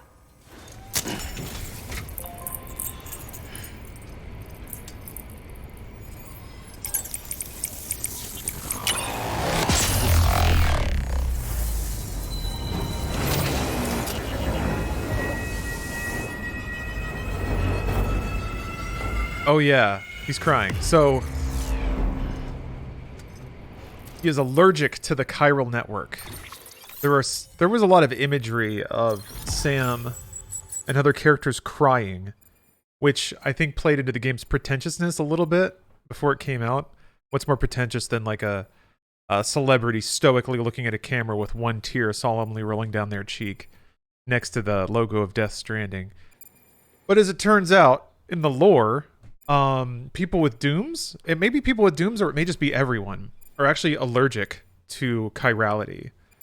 So Sam cries. It's an involuntary like antihistamine reflex.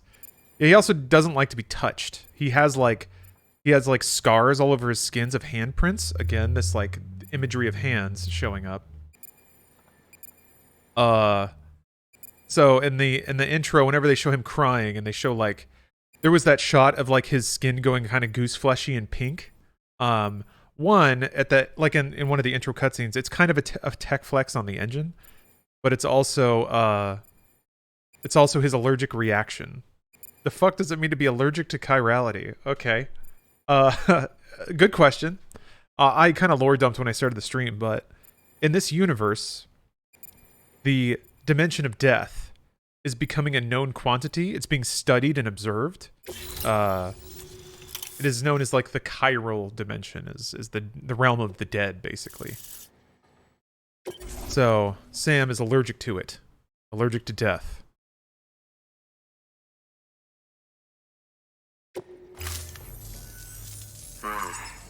Interesting. I'll think about joining the UCA at a later date. I have something for you. A token of my appreciation. Take it. I insist. So like hell is real or afterlife, I suppose? Absolutely, yes. You've got it. The process of death and what happens to the soul as it separates from the body and moves into whatever happens to people when they die. That process is being understood and observed. So people are using the dimension of death as a means in technology. Please access delivery terminal for further information. In this universe, the chiral network is basically the internet. But instead of electricity, instead of like information being transmitted over the medium of electricity and copper wires, it's sent through the realm of death, which is immune from most of the Newtonian forces that govern our world. So information travels instantaneously and perfectly, basically. It's a better medium. That's the idea behind the formative technology of this world. Exploring that is also what led to void outs, which were essentially giant atomic bombs. So in this universe, you have a lot of themes already being talked about, which is that like it's basically an analog for saying that the internet is the realm of death. I think this game has a lot of Metal Gear Solid 2 in it, and that it is commenting on how, on the chirality, the double-natured aspect of the fact that the internet, which is machines, it is programs, and it is electricity, it is non-living things, are connecting living things and giving rise to a new form of living, a new kind of connected existence for the human race. So there's an interesting and weird self-contradiction there. which is that you're using something that is dead to create life or connect life.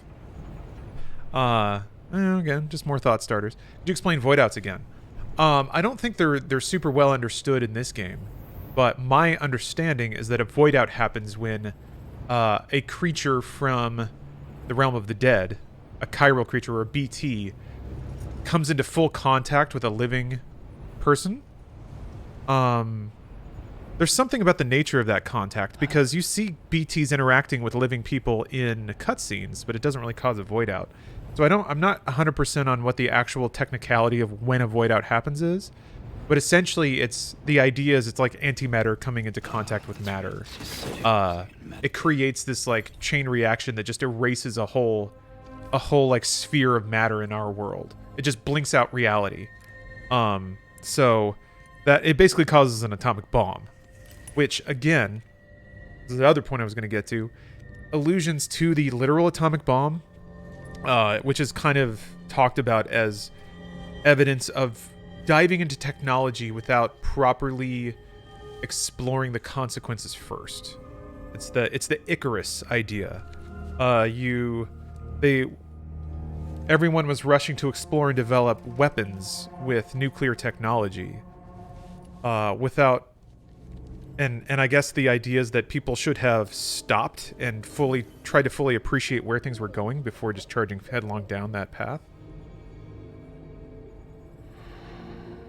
Oh gosh, I just like scratched I guess I had a scab or something in my ear, and now my ear is bleeding. I think I'm gonna step away for a second and try to make it so that I don't get blood everywhere.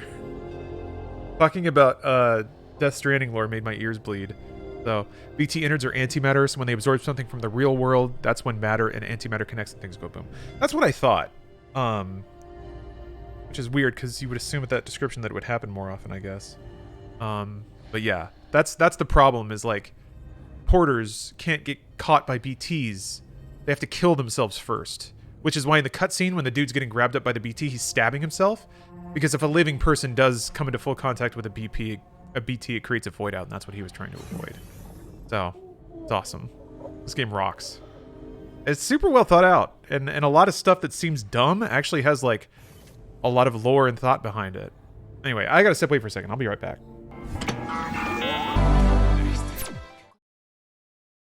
I'm fine. I hooked myself up to a blood bag. I'm good. Luckily, I drop a half liter every time I sleep, so I had plenty on hand. Vaping is like ordering a Coke and getting a Diet Coke instead. It'll do, but it's not the same. You want more commercials? Well, just keep watching. Actually, Willinzer, you might be in luck. It is Friday. And while I have been very bad at this, typically on Friday I usually run a MediaTek block. So, if you want, it can be just commercials. Infomercials or commercials, either one. I need to go through and audit my commercial collection, because there's some dead weight in there. What I really need to do, I have a bunch of old video blocks that are multiple commercials in one chunk, and I really need to bust those up into individual files. You ever thought doing a 24/7 retro commercial stream as a side gig? It would not pay at all, and no one would watch it. There are channels that do that. There's one that shows a lot of like old computer episodes and stuff, of just like old training videos and stuff. There's like Fail Army has a 24/7 channel. The only channel I've seen that just shows video to be successful is the Marine Tank thing. Every time I do a MediaTek stream, it performs way worse than any of my other streams. So, signed photographs of movie stars. So I have to keep some mind on like what people are actually saying they want to watch. I can't. It normally wouldn't matter, but also all of the that's a lot of lost cargo. All of the sponsorship deals I get are based on my average viewership. That's what determines the rates that people often offer and accept. So it does have a ricochet effect, doing too many of that. But I like it. The other kind of potential problem is that some people always think that when I'm streaming, I'm only showing commercials. I've seen that comment happen a few times. Or people come into chat when I'm away from stream or doing a MediaTek block. Ooh, a lot of mushrooms. That's a lot of piss. And for the people who don't want that content, I don't want them to associate it so thoroughly with my stream that they choose not to watch if they see me online.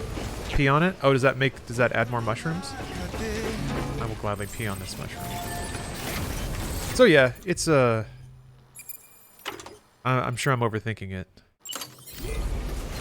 That's what I do. No one wants to see that.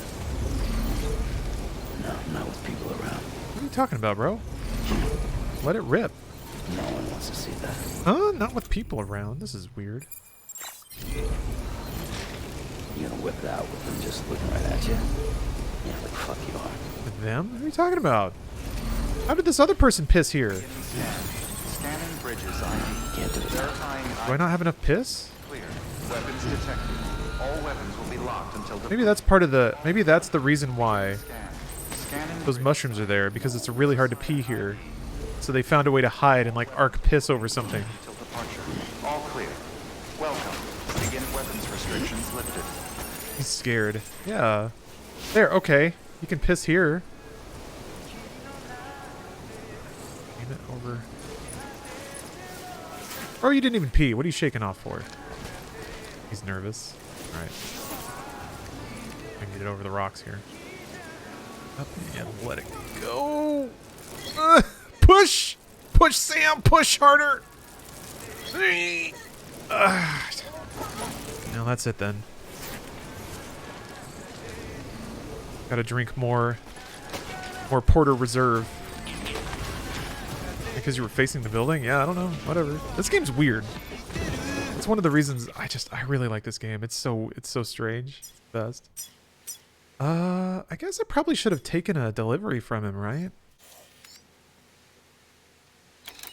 Also, what are these icons? The like L L L L L L. What's that all about?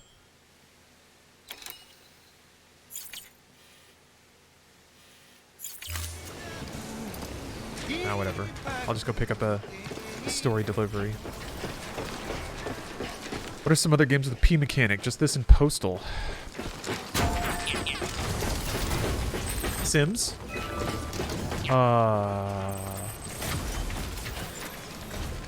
What is this LLL icon? Oh yeah, Duke Nukem. Yeah, if you want to count like using a urinal. That's not so much a mechanic, I guess, but games you can piss in is a broader topic. Whatever. This is mine now. Yakuza? There's a lot of first-person shooters where you can like use a toilet. Shenmue. Everything comes back to Shenmue. Always, all the time. I'm getting really crazy with this. What's going on down here? And there's like a sauna? I want to see this. It's like right over here. Oh yeah, South Park yellow snowballs. Yeah, that's a good point. You're gonna continue with Ripper at some point. Yes. Oh. Hello. Yeah. No, I'm excited to get back to that game.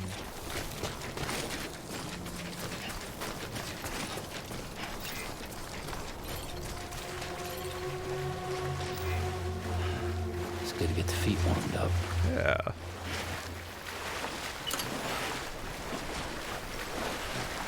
Oh, look, there's little duckies.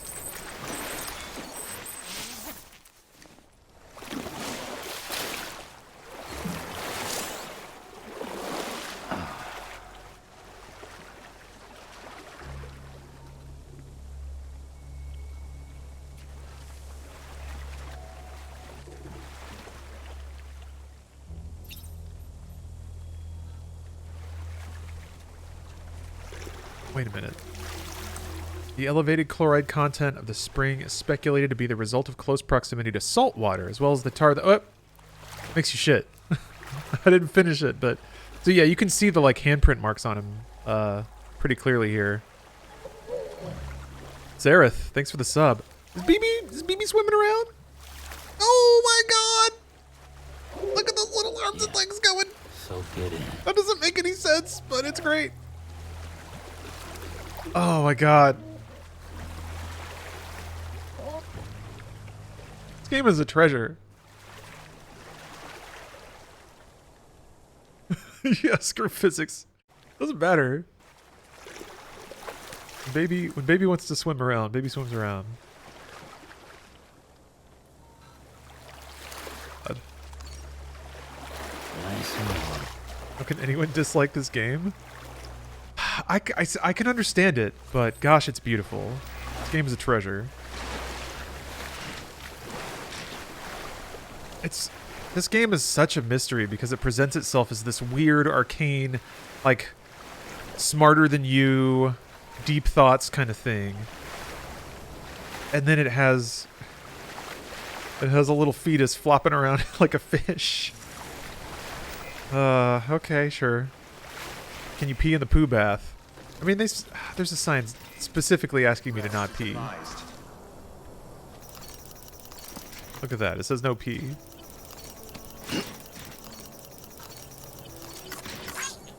Kind of felt overwhelmed with the packages and stopped playing.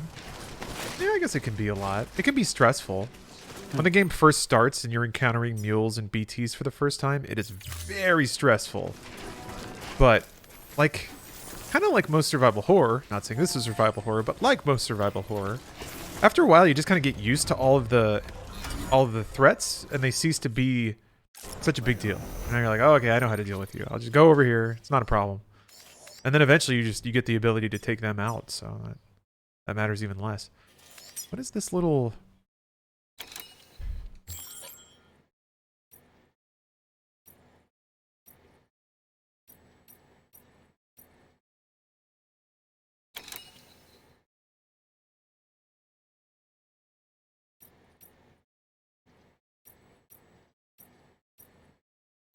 Oh, okay. These are the places that can deliver to that place, I think.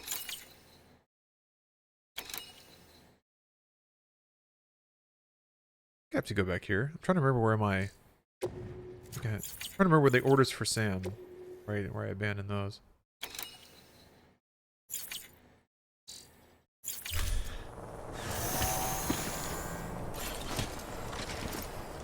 Might as well. Draw a marker so I know where I'm going.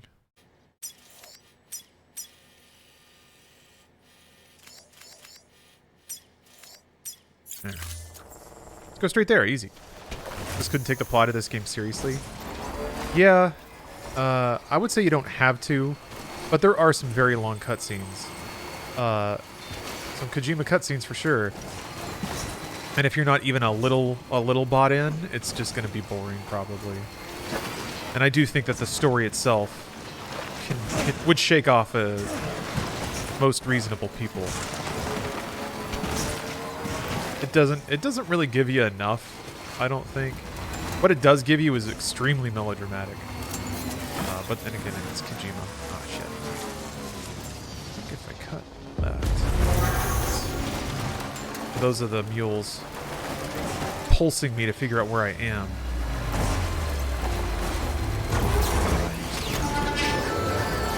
Oh boy. Is there timefall and just plain old rain? I think so. I don't know if there's just normal rain in this game. I think it might all be timefall. I could be wrong. Yeah. There we go. There. Knocking around a little bit. Trying to recommend this to a coworker is almost impossible because of that. Yeah. This is not an easy game to recommend, nor one that I would even try to recommend to a lot of people. Except, of course, everyone in chat, because this is a sponsored gameplay. You should all buy it. Oh my god!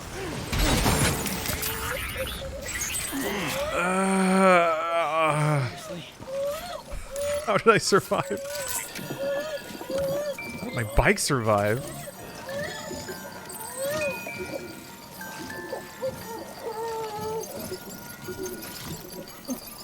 The Uber Eats. Yeah. All the nachos are all jumbled up now. Jeez.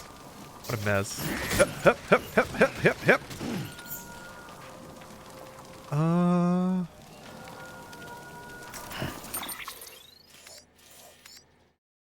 Oh, there's a climbing rope. Let's take that.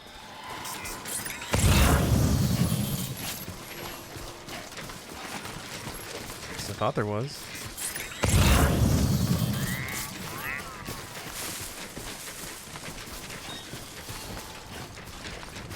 Oh, no, wait. It's a sign for a climbing rope. Damn it. I thought it was an actual rope. Crap! The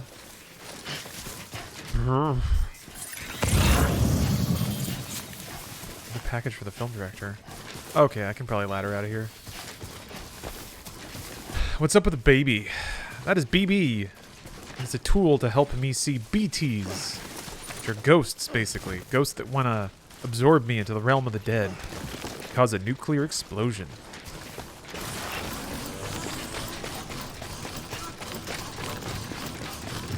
This is a sponsored gameplay? Indeed it is. Indeed it is. I'm being sponsored to play this right now.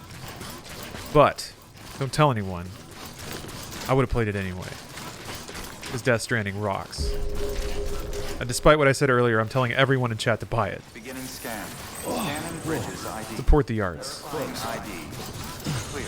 Weapons detected. All weapons will be locked until departure. All clear. I don't remember seeing other porters walking around like that. I guess it did happen once in a while.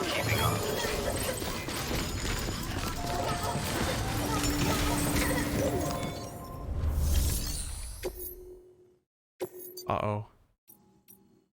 Oh, right. Okay. Yeah, I think there was another delivery from Weather Station to go even further south. So I can just take this. Yeah, this will be fine. The jump ramp schematic has been added to your PCC. Excellent. These ramps harness the power of chiral crystals to propel you high into the air. You can use them while driving, or on foot, or even when riding a floating carrier. Don't tell me that. That's dangerous. Telling me stuff like that. 2 ladders, 8 blood bags. A lot of blood bags. Pretty good.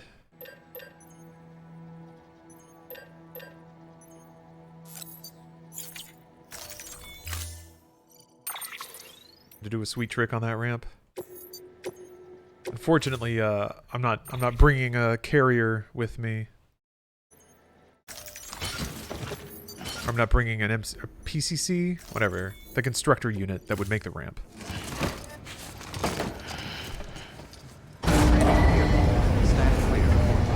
Damn right, Dro Jacobson. Death Stranding is where it's at. This game rocks.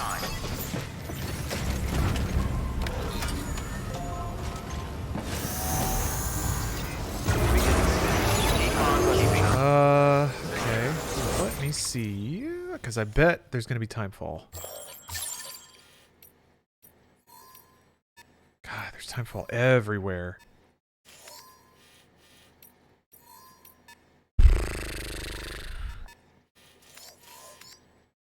Ah, there's no way. Gotta go through it. Yeesh. Alright. Are BBs unionized? No. BBs are not living. BBs are not considered to be alive in this universe. They're treated as such.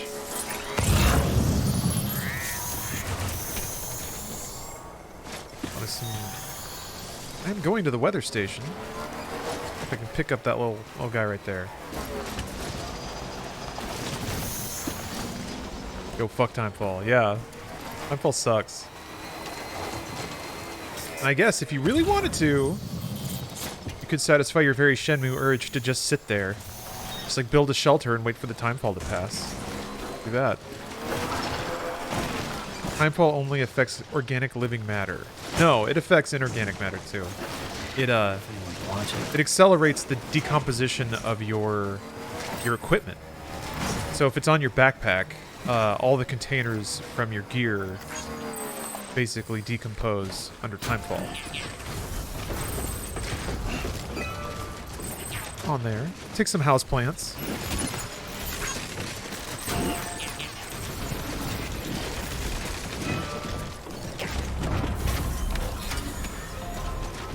Keep thinking you're saying Titanfall every time. Yeah. Oh, I gotta play Titanfall 2 again. We did that report on Bad Company 3.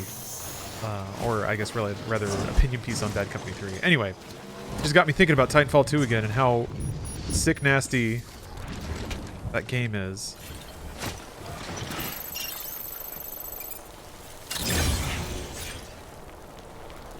Alright. Wonder when Shenmue 4 comes out, like 2025?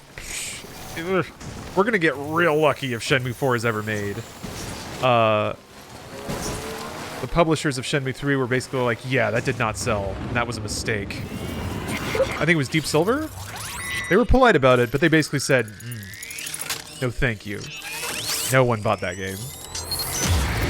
Again, Snaxel, thank you for the Prime. It was definitely a miracle that 3 got made. It shouldn't have been. Because nobody likes Shenmue.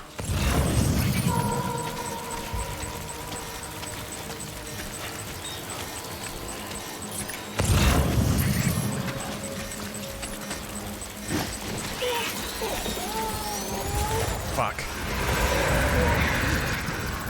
Right in front of me!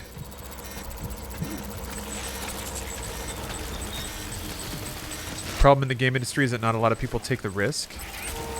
Yeah, I mean, in the context of playing Death Stranding, I think that idea is very important. I can't begrudge anyone for not wanting to waste money.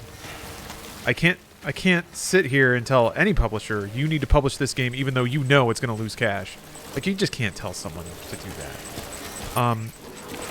I think what's less fun for us as players is that there's a lot more refinement when it comes to understanding what will and won't sell. There's a lot more, I guess, marketing savvy about connected to what people are willing to invest in. I don't know if I can grab that. I think at this point it's pretty well understood what will and won't earn money at what price points. Let's see if I can get in there and snag it. Yeah.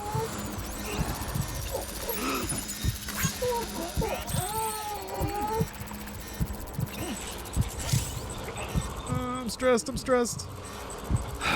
Whew. Okay.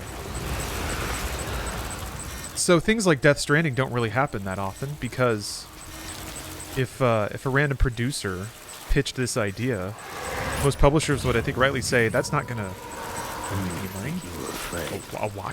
A walking sim with babies and ghosts? What are you? But thanks to Kojima's name and his relationship with Sony, I guess, their desire to, I guess, get in on the ground floor of his new production studio. By the grace of God, he was given a budget to make this game. But yeah, I agree. I think in the past, people were willing to take big swings on crazy concepts because there wasn't a lot of established knowledge, especially as the cost of games were scaling up in Gen 7. There were some fun swings, but people got very afraid of getting rinsed on game development. Did it lose money or make a profit? Death Stranding? They never really said. I think the fact that it's been re-released a couple of times is it's a good sign that it was profitable, either initially or eventually. The more chances something has to sell, the more likely it is to make its money back. And typically, games get re-released and get director's cuts if there is belief that it will sell more. So someone did their homework and were like, okay, we can... Oh, fuck. Shit. I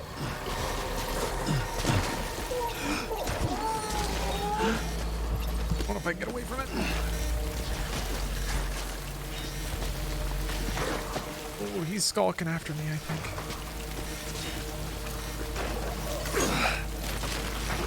Okay, I don't think he's gonna chase me up here.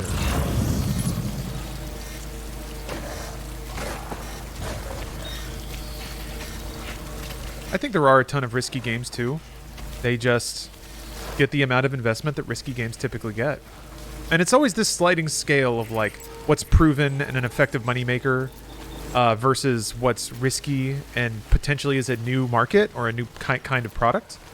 Sometimes you get an Elden Ring, something that isn't supposed to sell that much, but it does because it hits on something new. Or repackages what's already there in an interesting way that kind of breaks through established trends. But, 5 million sales on PS4 and PC, so definitely profited. 5 million is okay. 5 million's okay. Is that like the last... When did that figure come from, Short and Spicy? How old is it, I guess?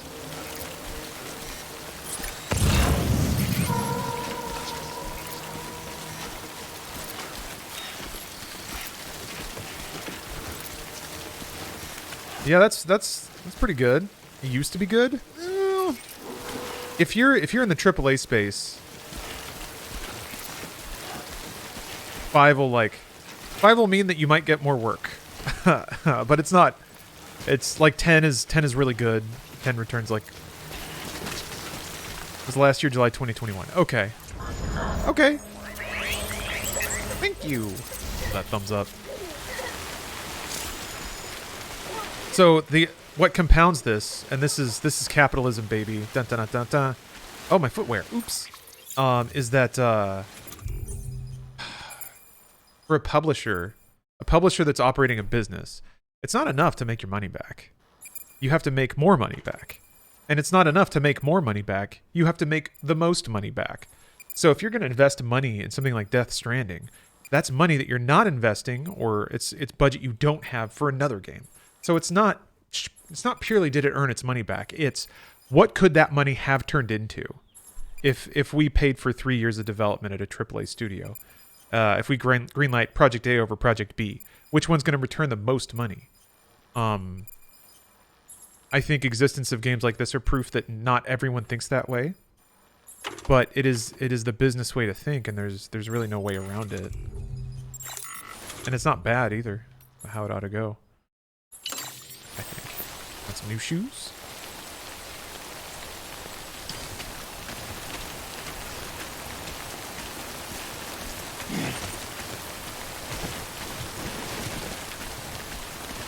Microsoft Studios is going to change this way of thinking. There's been a lot of discussion about that.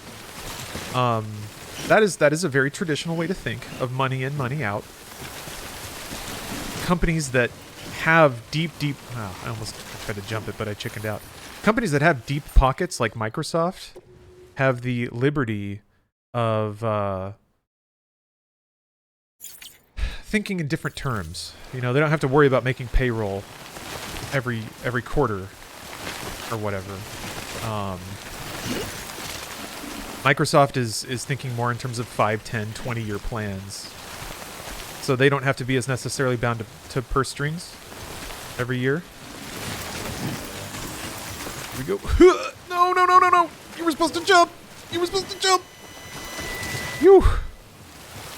Oh, that was stressful. BB got all kinds of freaked out. I'm sorry, BB. I forgot that you could just stomp your way through it. So yeah, Microsoft is certainly feeling like being a service provider is something that will net them more money over the course of the next 10 to 20 years. If they can own a headspace and an entire service area of being a gaming subscription that you never stop paying until you're dead. Like that's a little bit better than $60 a month, or $60 like maybe once a year for the games that you publish. So they're definitely gearing up an entirely different kind of industry. One has to assume that they've done all the financial projections and they feel like on a timetable that they are comfortable with, all the money that they're investing in buying studios and generating software for Game Pass will be worth it. Hey, I'm here to talk, man. This is streaming, baby. That's really, really fascinating stuff. This game's so pretty. The fun thing is, and this is something I think that's worthy of being excited about, under Microsoft's system, the metrics and the success failure of projects is way fuzzier. So I don't think the mental calculus is as simple as just like, will it earn its money, and we can rely on all of our market data to say yes or no. It's, do we think, it's a much softer kind of decision to make, to greenlight a game. Be like, well, is this going to bring value to the platform? Is it something that will make it seem like a more attractive value proposition over the course of the next 30 years versus will it sell right now? Really, really interesting stuff. The one thing I'm kind of fascinated to see is the decision of how does it fit in with our content calendar, you know? If Netflix wants like a steady stream of shows coming out of various genres and styles to keep people interested and subscribing, surely the same must be true of Game Pass, where they will eventually get on like a 3-year calendar where they're like, okay, in this year our 2 big releases will be a shooter and a racing game. Our like 5 big indie releases will be these games that kind of fill out a whole stylistic content calendar. And that way they have their marketing beats over the course of the year to support game X, Y, or Z, and to target different groups of people that may or may not be Game Pass subscribers yet, so they can kind of spread their demographic appeal around. It produces the Netflix problem where everything gets a second season and nothing gets a third. I don't know what the negative consequence equivalent of that is for Game Pass, but there probably is one. Yeah, we haven't seen it yet, GNF, I don't think. But you're right. I think there's going to be positives and negatives to every kind of ecosystem. There's always going to be, you know, something that gets said yes to and something that gets said no to for whatever reason. And yeah, in the subscription environment, those reasons will be different, but they'll still be there. I'm really, really excited to see what becomes of that. What kinds of games get greenlit and what kinds of games get sequels or additional episodes. Here we go. Let's see. I had a question regarding Microsoft's game acquisition. I saw a meme of Microsoft giving Halo games a 5 out of 5. You can see the idea there. They made the game. Wait. You think the acquisition has made Microsoft's game rating less reliable, however reliable it was before the acquisition? Wait. Microsoft gave Halo games a 5 out of 5. Does Microsoft review games?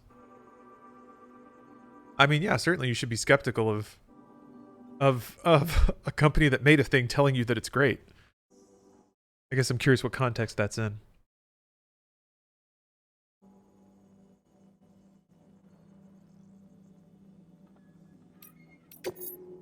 Yeah, I'm excited to see what all this turns into. It's going to mean more games, which is good. It's going to mean different kinds of games. I think the subscription model, and like Phil Spencer's talked about this, how the subscription model gives them the freedom to say yes to things because the metrics aren't as thoroughly known. Thank you for coming. But seriously, what's your secret? And don't tell me it's tender love. Remember Valve's mid-aughts obsession with episodic gaming? Oh, it was them and Telltale. Yeah. I think... I speculate that Valve just wanted to release more software. I mean, Newell was basically like, we don't want to make people wait 8 years for the next game.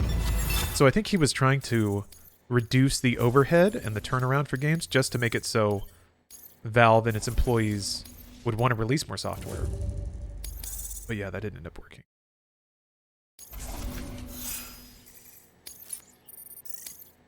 I mean, it worked a couple times, I guess. Here, I got you something. Consider it an expression of my gratitude. What the heck? Thanks. Why did you give me that?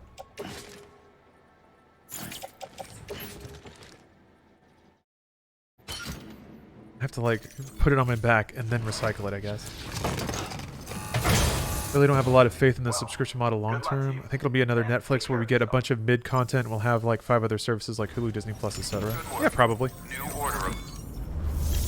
I mean, I would say already it's been largely beneficial for the end user just to get stuff like Forza Horizon and Gears and Sea of Thieves, like to just be able to have all that even if it's just a monthly thing, where it's just like, I'm gonna pick this month to play through all these AAA games, and you can just do it all for $15. That's pretty great. Delivering cargo. Because I don't think, in terms of Microsoft's output, I don't think their AAA has suffered because of the subscription model. It certainly hasn't felt that way yet. People might say that Halo Infinite, though, is an example of that. Because it is going to roll out in like an episodic kind of fashion. I think, actually, the way Halo Infinite is deploying and the way it's rolling out features that you would normally expect to be there in a AAA release, like, it's going to get to AAA over time. That's kind of what Sea of Thieves did. I wonder if it's done that way because it is also good for marketing, you know? In like 6 months, they're going to be able to say, hey, Halo Infinite has co-op now. And then that's another marketing beat that'll go through and be like, hey, we can play Halo Infinite online together. And then people will re-up on Game Pass or sign up for it to play with their friends or something like that. It's kind of smart. Kind of smart. Okay. I have to take wheat seed to the Timefall farmers. Next on your agenda is a visit to a Timefall farm. You're probably wondering how that works, since Timefall ages and eventually kills living organisms. But in controlled amounts, Timefall can be used to grow plants at record speed. We're not talking about double or triple cropping. The process can yield several years' worth of produce in a single 12-month cycle. A couple runs the farm. One used to be an environmental scientist. He left the city to experiment with Timefall as a means to turn the desert soil of void-out craters into arable land. He's also done research into gene modification to create plants capable of withstanding the rapid growth. His work caught Amelie's eye when she and her group were heading west. A sprinkle of rain, a burst of growth, and if you cut the water off at just the right time, you've got a farm that functions more like a factory. Our recent advances in weather forecasting should allow him to plan ahead and produce even more food. We have some genetically modified wheat we need you to bring to him. Connect the Cupid while you're there.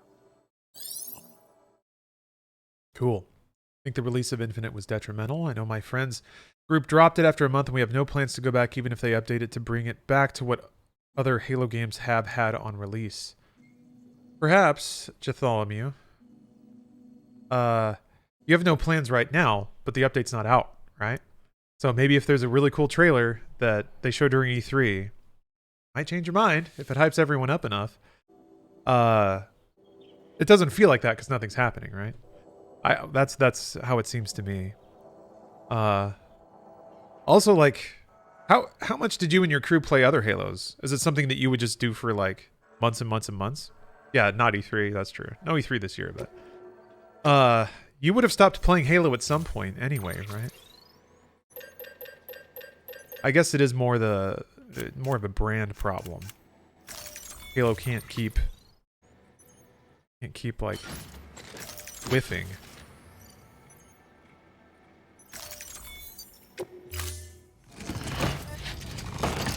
Halo was our staple game. Aw, okay, that sucks. Thank you for your contribution. Have you moved on to another one?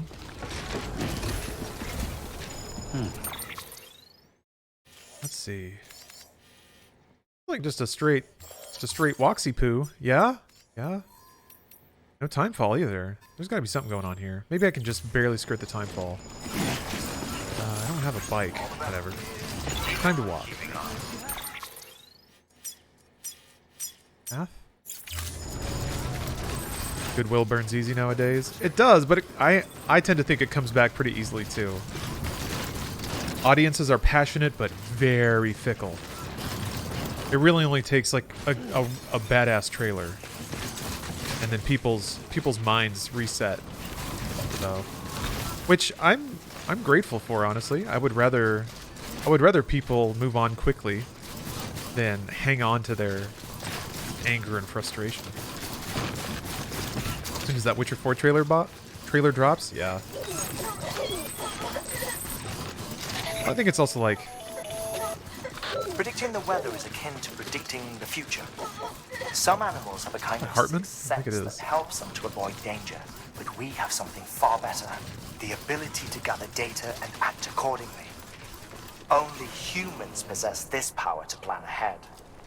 We have the capacity to live each day imagining what tomorrow will be like. And our imagination once gave rise to a rich, vibrant culture. But somewhere along the line, we lost sight of tomorrow. We reduced ourselves to animals, focused only on the here and now. Okay, thanks for that. Thanks for those thoughts. Get to read Kojima's deep thoughts. He loads up an album from The Cure, gets to drawing in his little notebook. More weather station stuff. So yeah. I guess with Witcher 4 too, CD Projekt is kind of buying back some goodwill with their patches. I think they did the right thing, which is they stopped talking and just started working on patches. So yeah, we'll see. People seem pretty stoked just because they said they were making another Witcher game. I was kind of surprised. I mean, there was some like I don't trust them, which I think is fair. It's more than fair, really. It's justified. But there was a lot more like, oh, I can't wait for more Witcher. I was like, wow, okay. Music time. Kojima's writing poetry. I do think Witcher 3's hold onto a pedestal. I agree, Fully's Hour. I liked it a lot, but it's almost like people had to talk about how much they loved it to justify how much they hated Cyberpunk or something. People started using it as like a cred drop.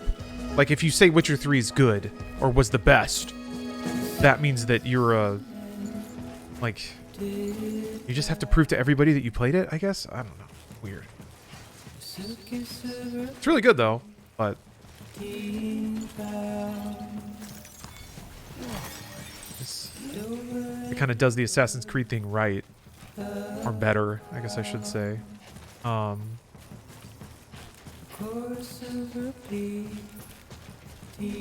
take, I like Cyberpunk way more than Witcher. I kind of do too. Witcher 3, after the 2 DLCs, is definitely more of a intense package in terms of its gameplay and content. But first-person shooting in Cyberpunk was actually really good, and the gun design was really fun. Like a lot of those guns are super fun to shoot. Yeah, Batman is. You make the real point, I think. Batman 5500. The biggest deal with Witcher 3 was just how much of a leap it was. Every game that CD Projekt has put out is just demonstrates such astounding improvement of craft. From Witcher 1 to 2 to 3, like that as a trilogy might be the most improved. That's like some real like Super Mario Brothers 1 to 3 shit going down. Just the speed and iterations of it. How good it improved. Really cool. And then I think going from Witcher 3 to Cyberpunk, doing first person shooting and driving and like doing it all for the first time. Just you get a game like Witcher. Oh wait, shit. There are mules here. I wondered why it was such a straight shot. Oh, fuck. Hide in grass, and I don't think my... Okay, yeah. I'm already out of grass. They're gonna come out here and try to find me. Fuck.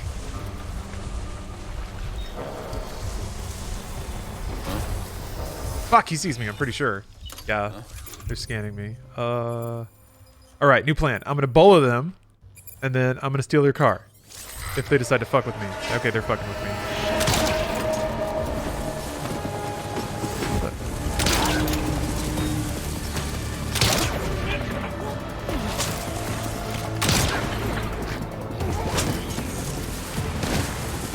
Shit. What are you doing? I don't think I can pull him out. No! Don't leave! That ruins everything! Damn it.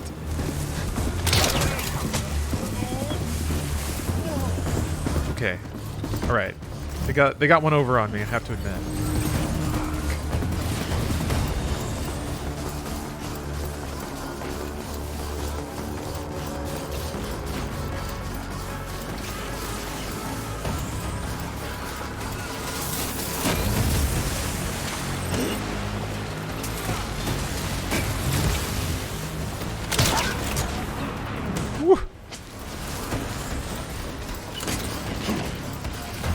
dude's still in the car? He is. Oh, he's gonna run me over! Ugh. There we go.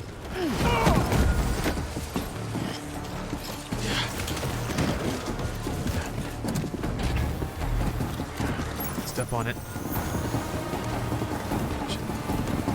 Where am I going?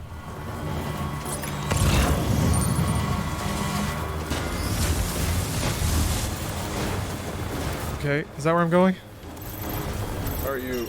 Oh, okay, yeah, that is where I'm going.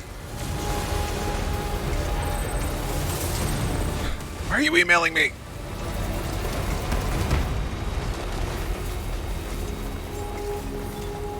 Beginning scan. Scanning bridges ID.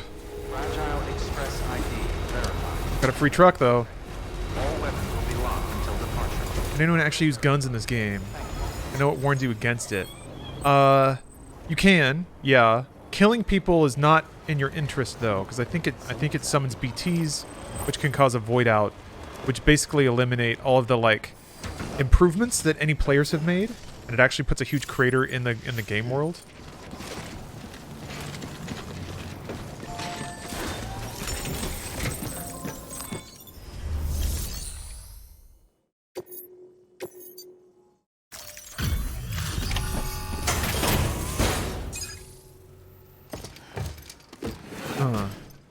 Yeah, fully. Kojima has an interesting social media presence. He's shockingly active. Which, I guess, given all the stuff he does on his games, I would assume that... Thank you. Bridges has always been so good to us. Amelie was a dear friend in the early I would days. assume that he would not have time to post. What we were doing. But yeah, he's always like dabbling in different kinds of media of all kinds. Music and written word and film and yeah. Let's have a look at that wheat you brought, shall we? It's kind of impressive the range of media he takes Did you really bring us this much? How on earth did you manage? Oh, bless you. Who is Mads Mikkelsen in the game?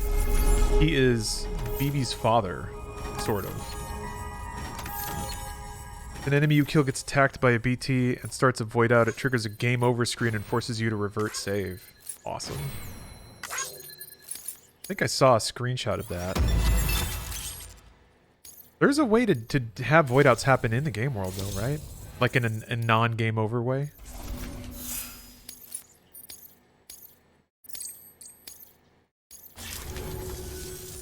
By the way, you wouldn't happen to know Fragile, would you? If you see her, pass along a message for us. Tell her, thanks for saving our Oh, hives. only by you dying. If she hadn't Oh. stepped up, South Knots and our farm would have been wiped off the face of the earth. She's a hero. And you can tell her I said so. All right, the network. Think you can get us online? Alright, now that I've played a little bit, I'll go back to a Knot City and go to a training room and look at some of the director's cut content. Check out some of this new stuff. There's also racing missions that I haven't unlocked yet, but I think I'm pretty close to.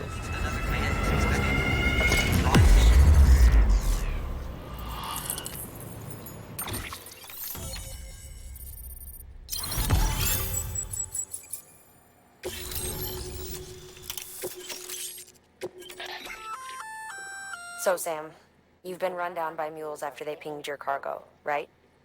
Well, to help prevent that from happening again, we've upgraded your own cargo scanner. Say you're about to get pinged. If you time it right, you can return the favor and cancel out their pulse with your own. They'll be none the wiser, and you can carry on without worry. Timing is everything, though. Is the game just one big map, or is there a bunch of smaller maps? It's a series of larger and larger regions, but it is not one giant connected region, no.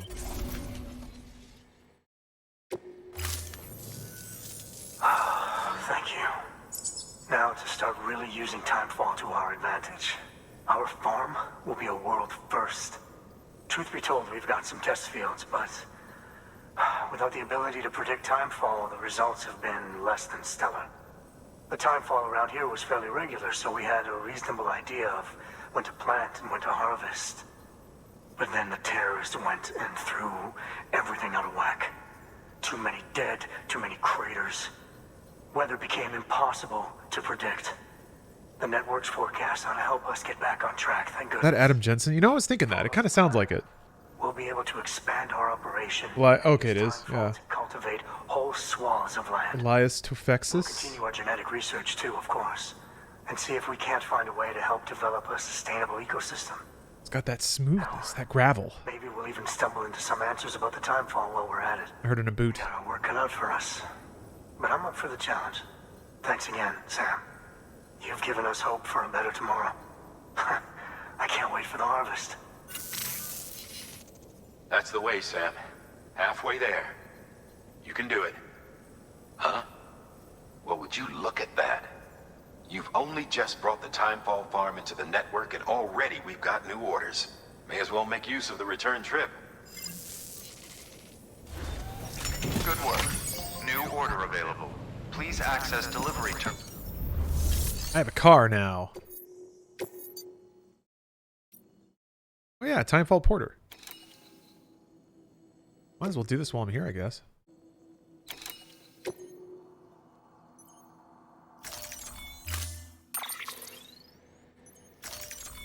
If you caught a bucket of Timefall, you could splash it on someone and age them. That, I think that's how that works.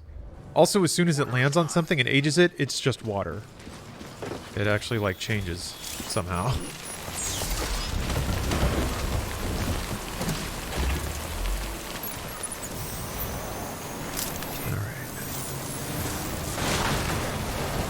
Yeah, that's basically what Higgs does to Fragile. Basically. Weapons restrictions lifted.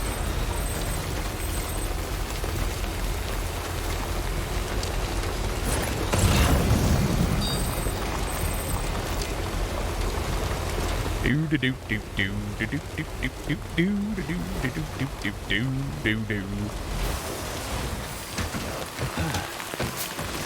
The cars in the original version? There were, yeah. This game, or this version does add races, though. Oops. You can race the cars now.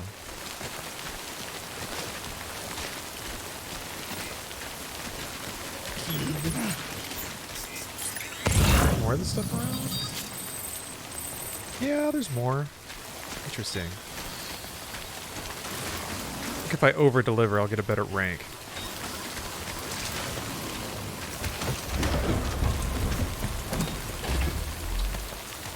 Okay. Do do do do do.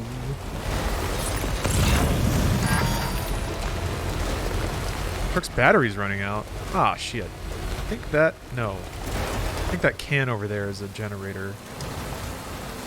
This is why it's usually a good idea to have, like, construction pack on you, because you can use it to make a generator and refill your car so you don't get stranded out in the middle of nowhere and have to walk all the way back through the Timefall.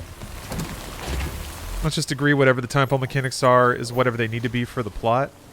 I mean, I think it's more what they need to be for the gameplay. It does seem to be a pretty useful game mechanic with the way they use it. Oh. Are you a generator? No, it's a... Damn it. That is a storage container. I don't see any generators around here. Okay, well, whatever. I'll just burn the car out. Gotta charge us. Getting as far as I can.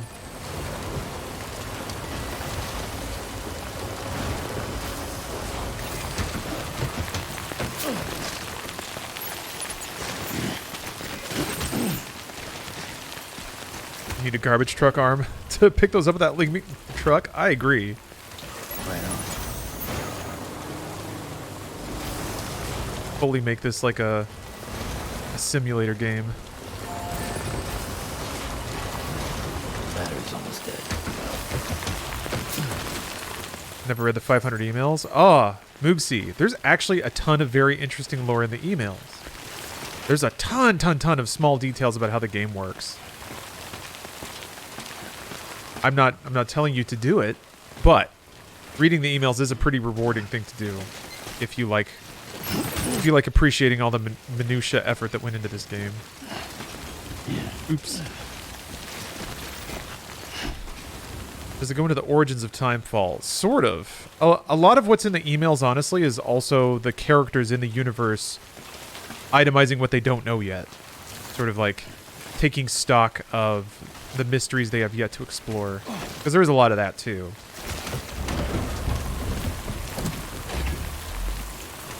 Okay. One more, right?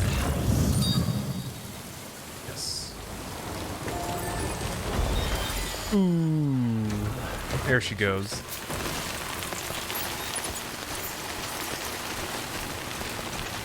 There actually might be a construction thingy. I might be able to get one out of this. Or I might be able to build one with this. Might be able to save my truck after all. Let me see. Yeah, observations and theories, few definitive conclusions. Yes, very well said, Lost Verses. It gives you a lot to think about. Oh. Alright. Well, last chance. Maybe there's a generator or a construction unit in this storage container from Mobius. Moebius.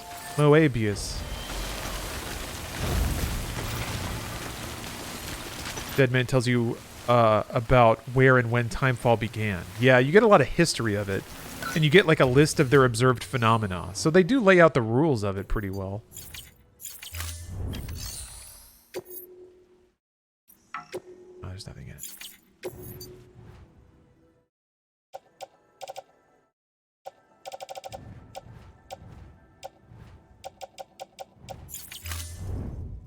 Nope, no go. Ah, well, what you gonna do?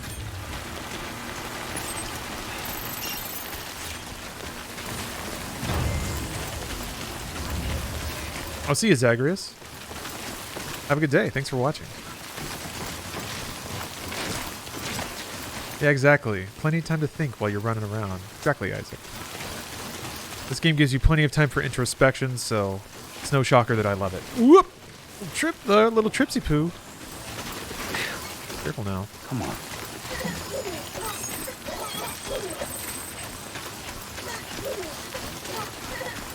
He's proud of me.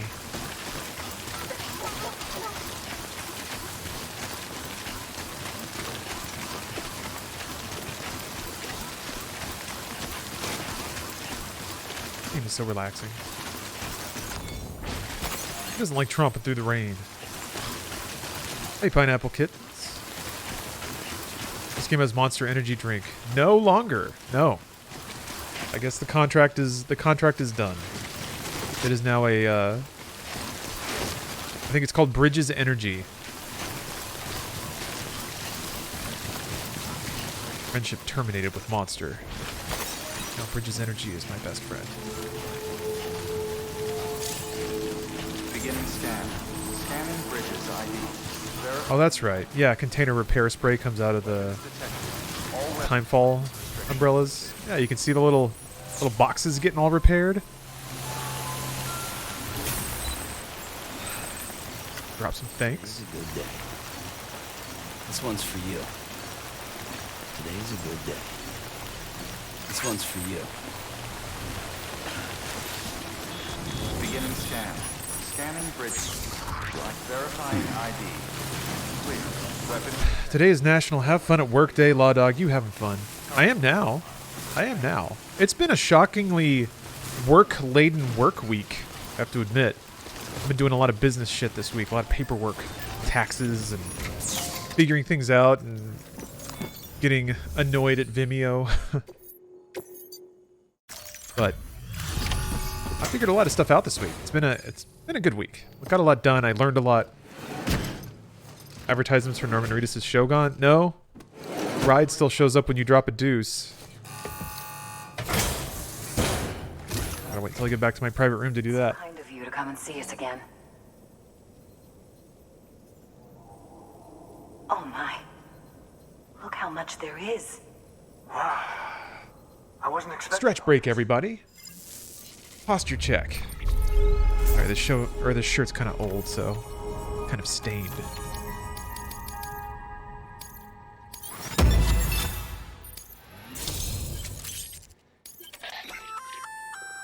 added a new function to your Odra deck. A human scanner of sorts. That way you can tell if a sneaky mule is hiding behind a wall or whatever. Can't keep it active all the time though, so be careful. Yeah. I like the way that this game incentivizes side quests. I ranked up my connection and I got the ability to scan people with my Odra deck. Like, there's a ton of little bolt-on and functions that make the game a little easier, give you a little more information. Ooh. I will receive more likes. Hell yeah. Imagine you could just do that in life. Before I forget, there's something we want you Everyone's gonna like your stuff more.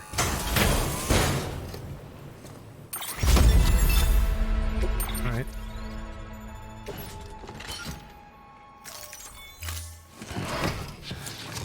Kitty Risque, I agree. Or Kitty Risk. Don't be a stranger. The music in this game is fantastic. New order And very, very thematically appropriate, I guess is how I describe it. It fits. Fits so well. Cupid's bow makes connections. Huh. Delivering cargo. I never related the name Cupid with the god Cupid. But it does make connections, I guess, yeah.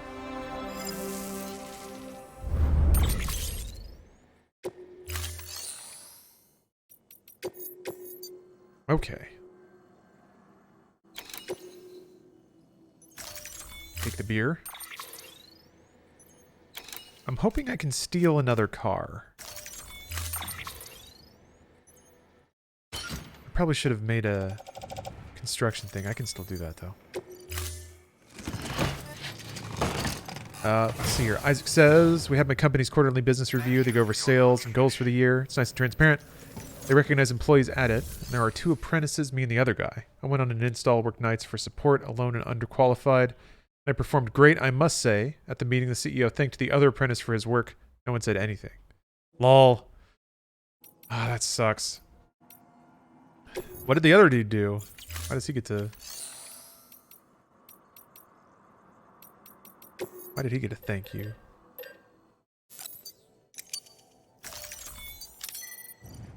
Yeah, that sucks. I'm sorry to hear that.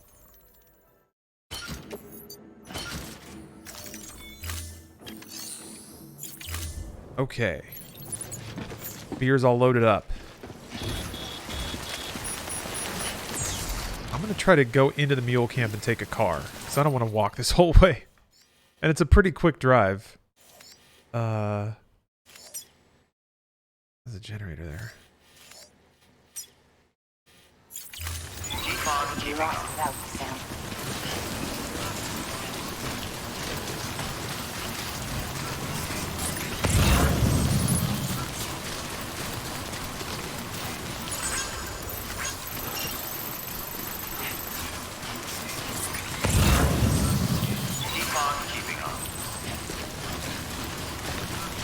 Yeah, what a pain.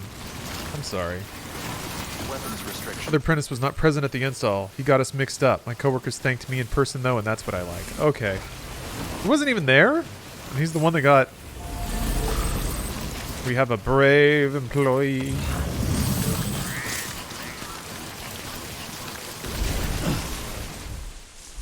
Exactly the same moment.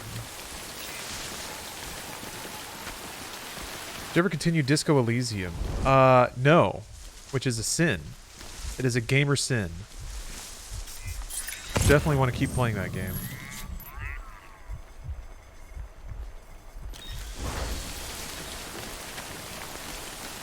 There's a couple of very important games that I haven't played.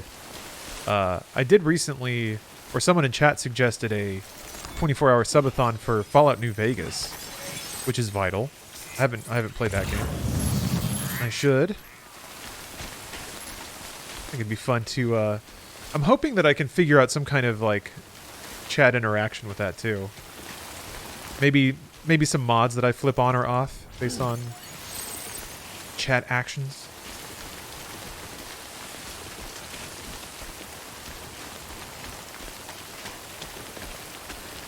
Could be fun. Doing polls for, like, story decisions is pretty easy. randomizer mod. See, I guess that would be fun. Would that be fun for the viewers? Because for me, like, since I haven't really played it, a randomizer mod I feel like wouldn't land at all. Because it would just seem like the game to me. I don't know how it normally is, you know? Don't you guys have another car? Come on. Yeah, I wouldn't think randomizer is what you want the first time around. What is that icon up there? Memory chip. Damn it, I need that.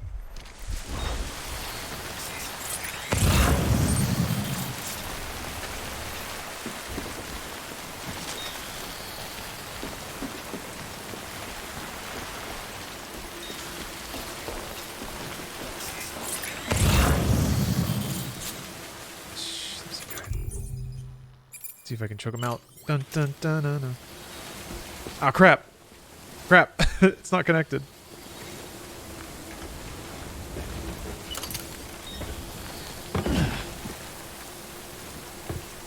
Do imagine Disco Elysium and Fallout to be pretty tough stream games. As long as it talks. To me, the difficulty, the hard to stream stuff is when it's like a very text heavy game, because that's just me being really quiet reading a bunch of stuff. I can like read, but it's also kind of hard to read nonstop. Oh, I actually wanted one of those.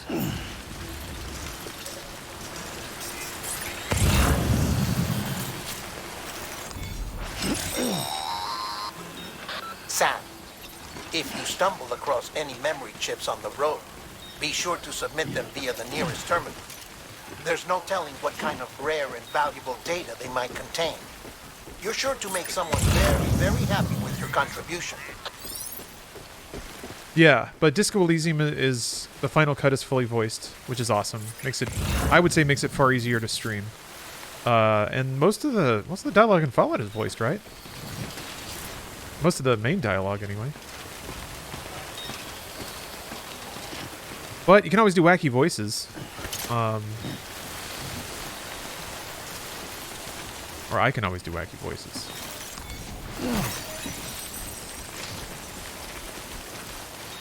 I guess then it's trying to be a good enough performer so that that's more entertaining than not. That's what I had in mind with Disco Elysium having full voiceover or you reading out loud the entire story. Oh shit. Oh right, they're just back there. I did start off trying to do like voices for every character, but that's actually like, I underestimated how intimidating and difficult that would be to try and develop and maintain that many different voices. Especially with as like textured as the characters are in Disco. I feel like it'd be easier if you're just being a big cartoon, like archetypal character. But characters in Disco have accents and are subtle.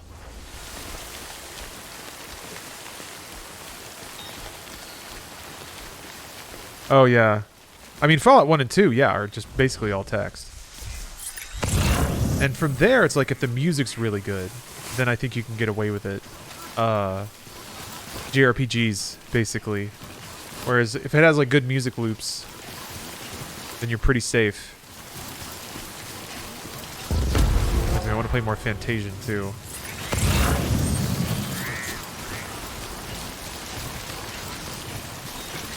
Chapter 2 came out. Ooh, damn.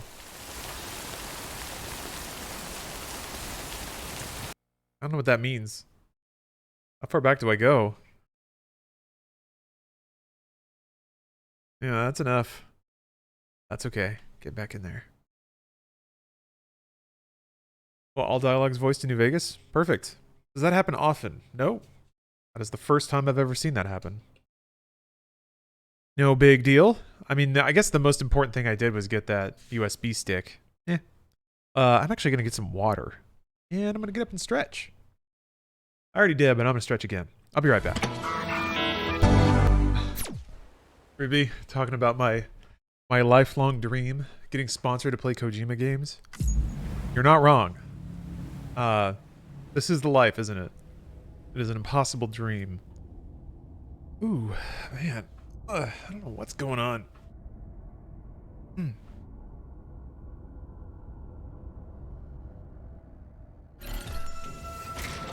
Okay. Okay. All right. Autosave here. No big deal.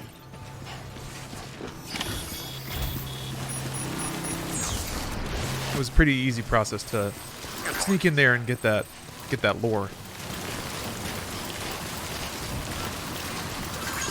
You can have a new game plus if you completed the storyline but want to be a better courier. I think so. I think so. I think so. I'm not sure, but I think so. I seem to recall having that option before. There's stuff to do after you finish the game if you want to, basically. We get an Inside Games interview with Kojima. I hope so. He's gonna have to answer my letters someday.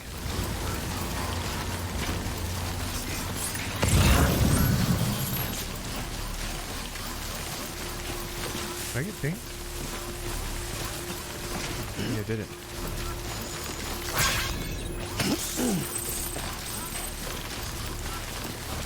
Oh, somebody delivered my cargo. Thank you, Ugly Brute. Maybe he's a fan of Decker. Everyone's a fan of Decker.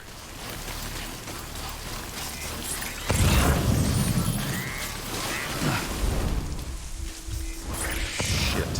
Fuck. I think he just saw me. Yeah, he saw me. God damn.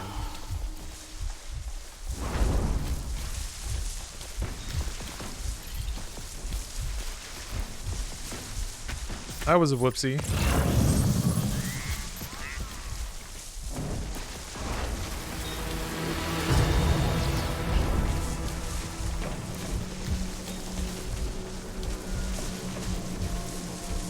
I was in a bit of a rush. I thought I could just run on in there.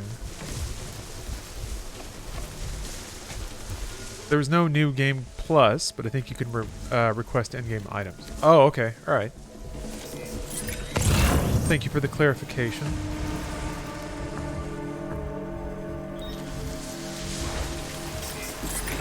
Oh, wait a minute. I don't have the person scanner because I haven't... Ah, shucks. Because I haven't actually turned that one in. I was just about to turn that one in. Oops. That's okay. I can still get my lore.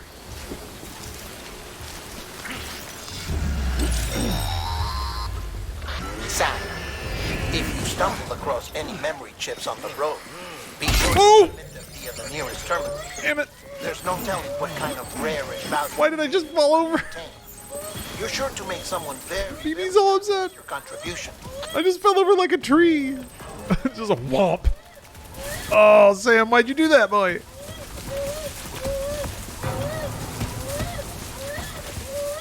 Quick it on the mower. God, I wish. Make me so mad.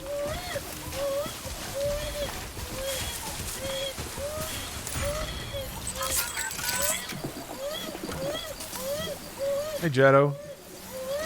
Yeah, that was the old slip on a banana peel.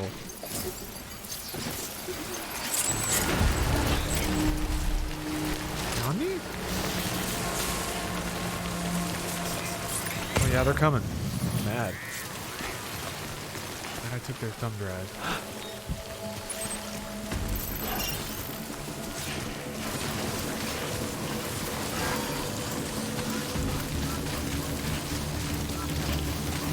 Yeah, BB ends up being a pretty tragic character.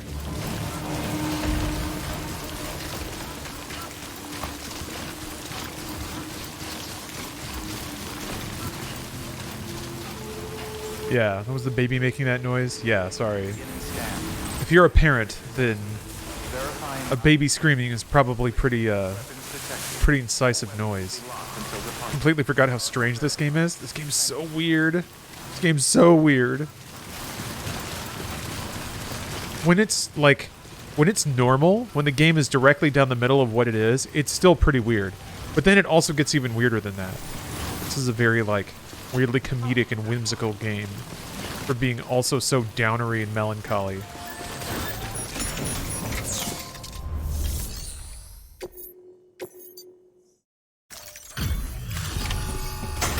Timefall Farm. Does that imply they leverage the rain effect to produce crops more effectively? Yep.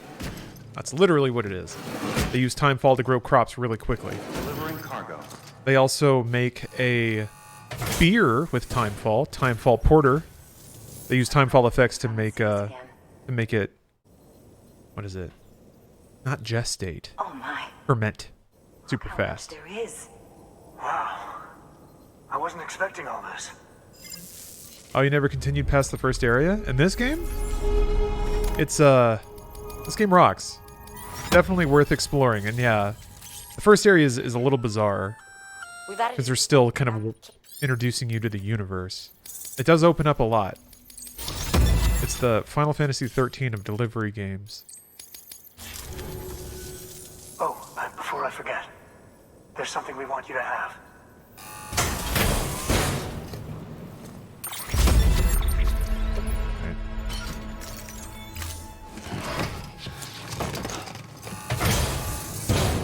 Well, don't be a stranger. Good work. New order available. Please.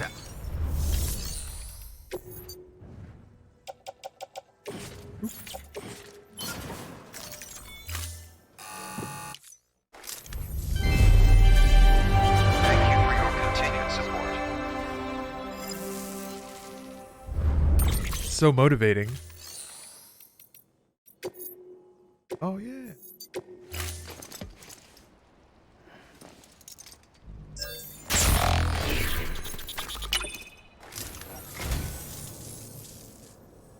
You're a saint, Sam. Thank you.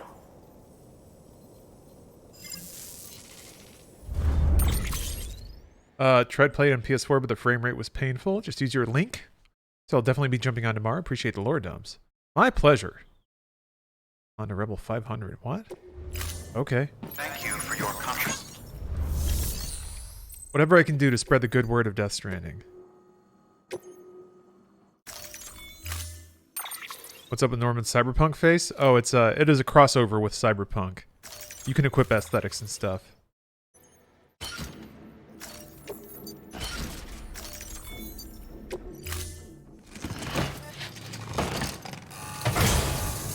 Just remembered Mads? Yup. There's a Mads Dads. I think you have to go into your private room to see Mads Dads. Which I will do as soon as I get back to Top Knot City or whatever this place is called. I don't have a bike or a car because I don't take good care of my equipment.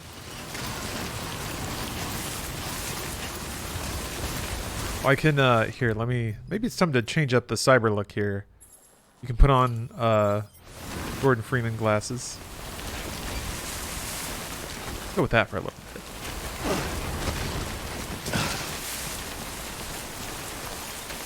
But yeah, the other part of the Cyberpunk edition is it has like quick hacks and the like quick hack meter there. The upgrade is that you can pin your objective to the overlay so it doesn't go away.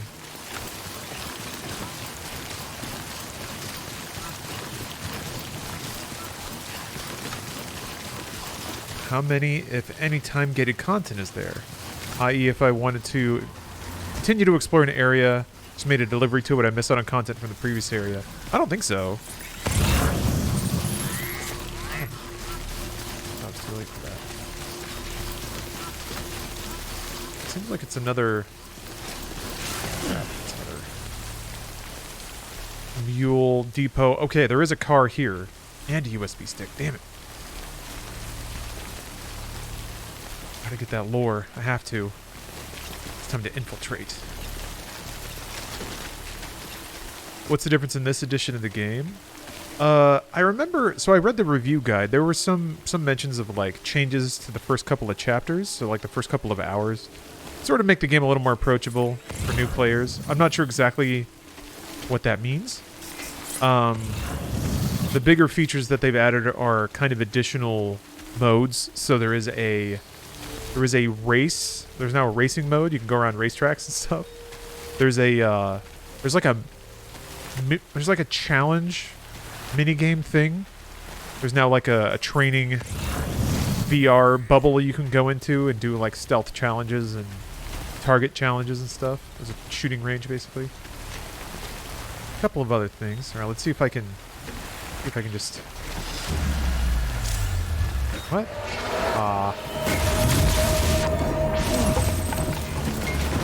Alright, well. Whoop! Ooh, wacky legs! Oh no, he's getting in! Run.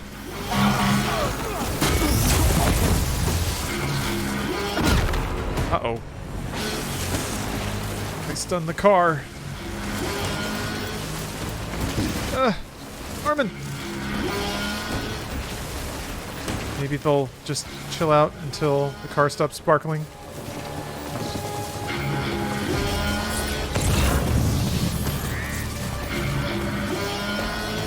Jesus, how long does this take? And they are just chilling out. Okay, they're just gonna do it again. Alright. Peace. I did kind of forget where I'm going now. Ah!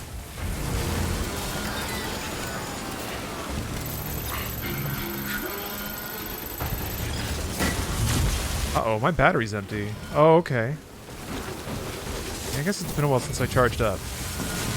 Crap, that's gonna make it really hard to get away. That means my robo legs are off.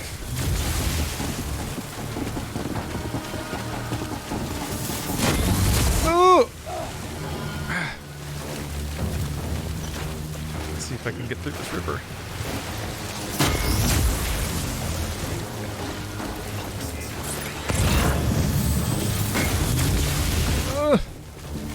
What was the plan there? I thought I was going to be able to just run in and grab it without getting seen, but that didn't happen.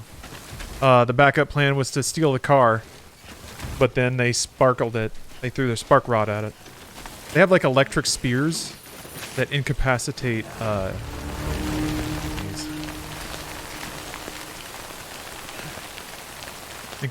vehicles and stuff. So you can't just drive away. Can't do exactly what I tried to do, basically.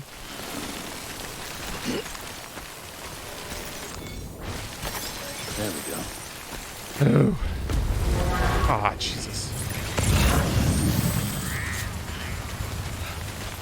There's no cover out here. Fuck. I'm gonna have to take a break, too. I do have a bola gun. I just wasn't using it. And yeah. Ooh! God, it's so slippery.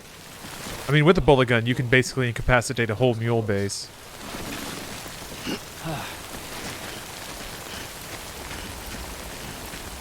Did Kojima-sama himself sponsor you? I'd like to think so. Yeah, I think that sounds like something that happens to me. So yes, he did. I'm gonna choose to believe that all the emails I got were directly from him. Yeah, he nodded at them all. He nodded at the laptop that emailed me.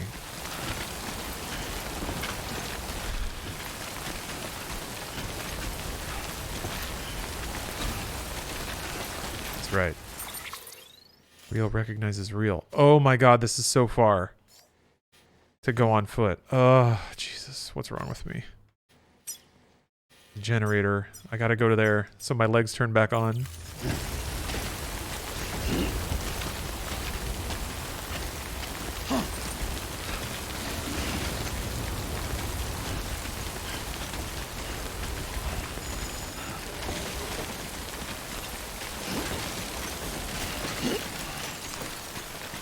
Out of everyone who played Death Stranding, I was the only one to understand how truly poetic and artistic it is. The only one. You're the only one to get it all right, is what Kojima said. Do you see how much slower I'm moving without my robo legs?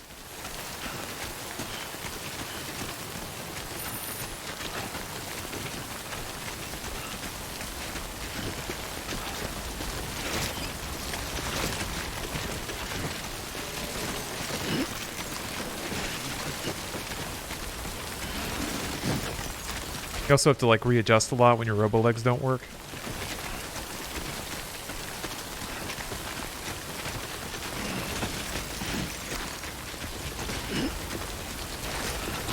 Who?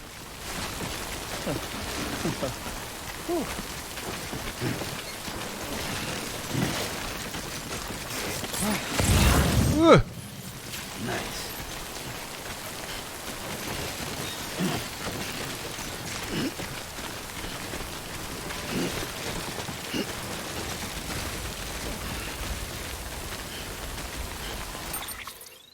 God, I'm like halfway there. Oi. Oh, yeah.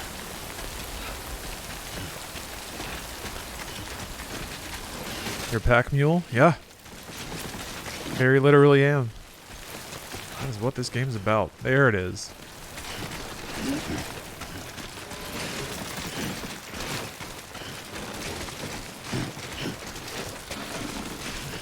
Too close. BB's getting real... God. Yeah. BB's getting real, real burned out, too. This is what happens when you, like, bounce around between too many destinations without going back to a city. You can't actually take a full rest. There we go. Okay. Yes. Janie Bees, thank you very much. Good day. This one's for you. Now let's take a little siesta. Well, enjoy it.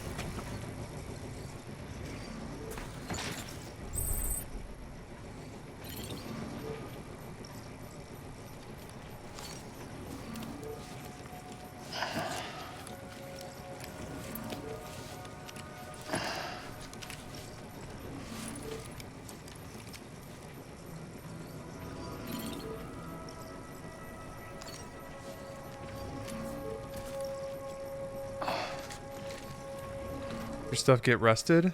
Yeah, Amir. That's the rain in this game is called timefall. And it accelerates the time of whatever it hits, including people. But if it hits your equipment, it basically makes it rust and decay because it's basically like it's sitting outside for, you know, a couple of years.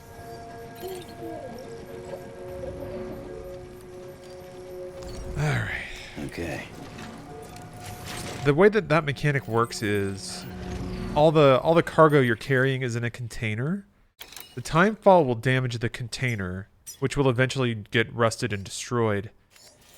But the actual package itself, which is inside the container, doesn't really get damaged unless you trip or fall or drop it, or somebody hits it or something like that. So essentially, timefall wears away the protection on your equipment.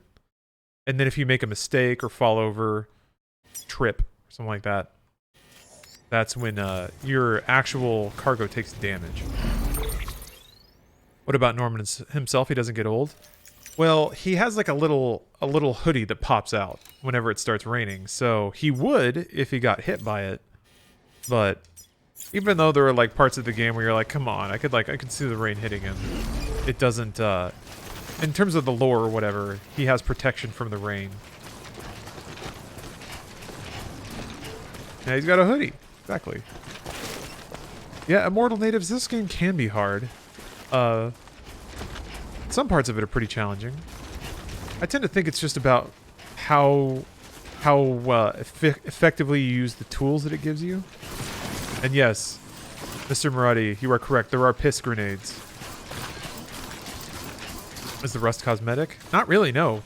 Packages get more rusted the more damage their container gets. And the reverse is true too. You can use repair spray on them, and then you'll see the rust go away as you spray it. So it's a visual indicator of how damaged the containers are. I am headed there. Throw that on there.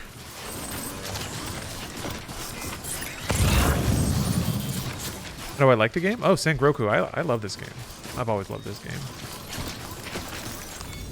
It is a rare and beautiful kind of game.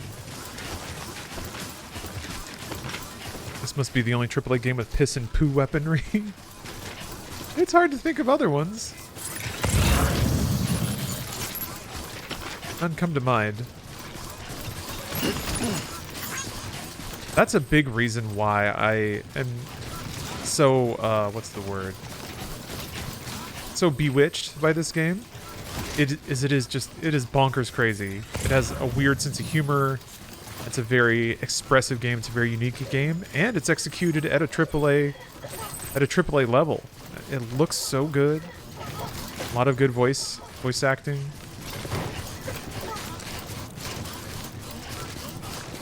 It's so pretty. Oh my gosh. It's even more lore. I'd like to try it because of how curious I am, but I've never played any Kojima games. The biggest unifying thread in a Kojima's games is that they can be pretty. That was the packages yelling at me. They can definitely be pretty bizarre. There we go. This one is no exception. What tier of the new PS Plus does this game come in? I think extra. I think in the extra tier.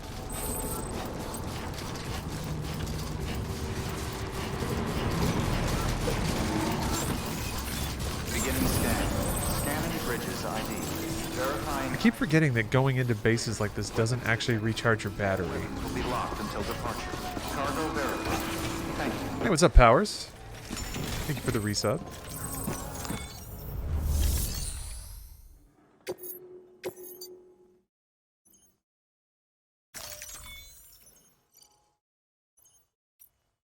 Oh, wait.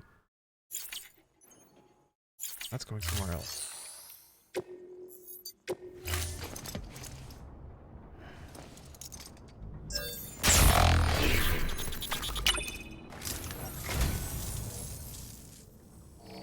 Well, would you look at this? Thank you so much, Sam. That's sweet of you, Sam. Yeah, Deonix, usually there's a charging station. Usually players have built a charging station around. Wait, coffee cup.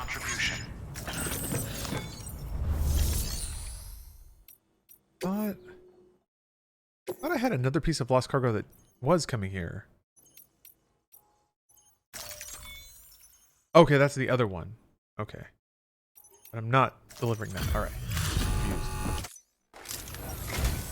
Thanks for... Yeah. I was on my way. Not a big whoop. Oh wait, no I did... I did do that one. Man, some of the menus can be a little confusing. Once you get used to them, and you kind of see what they're trying to do and how they're doing it, it makes sense. Good work. New... Well, that wasn't very important.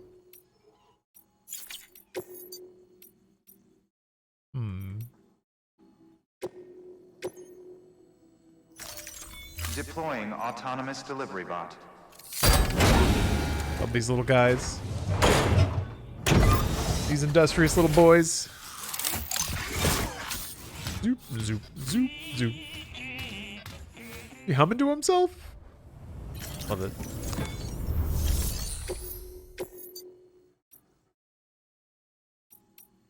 Guess we can take both of these. I'm probably going back to Lake. Not Lake, I think. Alright. And I just realized I don't think I can make a bike here. I might be able to do it from my safe house.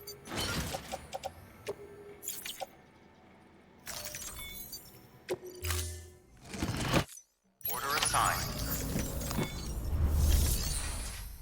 Maybe? I'm not sure about that.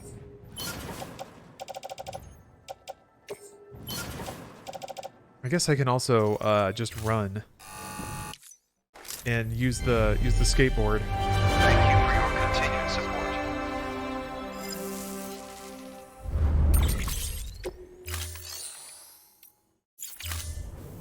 Thank you for your contribution.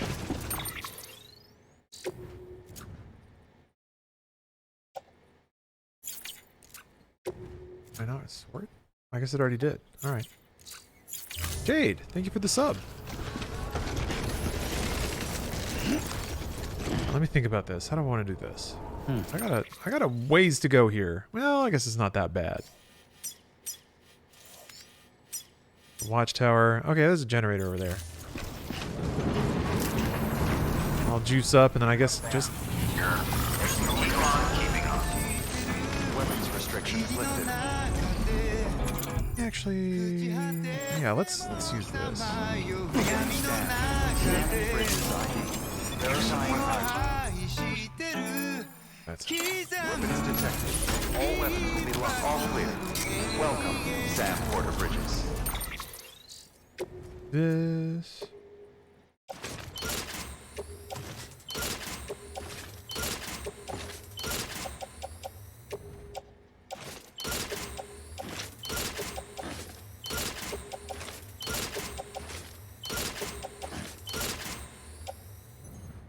All right. Oh. Yeah, you can ride those, Jigimaru. You're very correct about that. But for my own safety, I should not. I've already hurt myself many times trying to ride those things.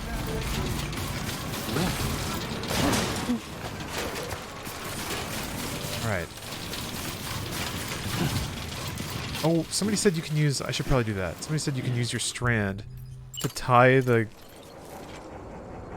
stuff down? How can you do that? Open cargo menu, maybe?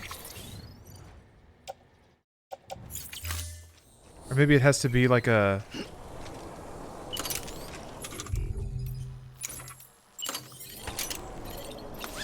Oh, there we go. Nice. Oh, look at that. Oh, what a good job I did. Cool. All right, now I can really fly down this mountain.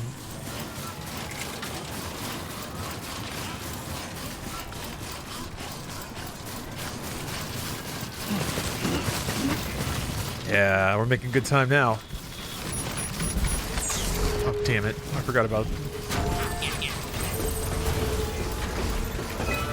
Hold on. Yep. I gotta go through Timefall. Probably means be teased, but hey, what you gonna do?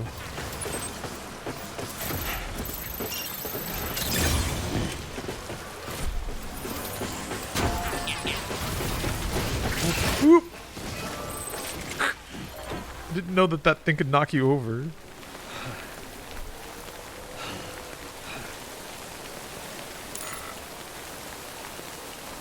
You know what? This seems like a good time for a nice tall swig of Bridges energy. Nom, nom, nom, nom, nom. Does the community stuff still get built in this with no players? I remember when it first came out, all the roads were built. Yeah, I'm still seeing like ropes and ladders and stuff from other players. It could just be that the game also seeds in some of those items as though other players built them, if no players are doing it. But also the director's cut just came out, so I'm gonna guess that there are probably some people playing. Speaking of which, new game, Stranding director's cut, which is sponsoring this stream. So I would encourage you to use the DS command and click on that little link to learn more about the game. It also just makes me look better. The more sweet clicks I get, the more likely it is that me and Hideo Kojima will become close personal friends. More than we already are. I mean, of course. That's of course.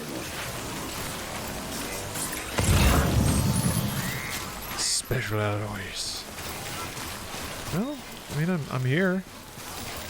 Might as well take some special alloys.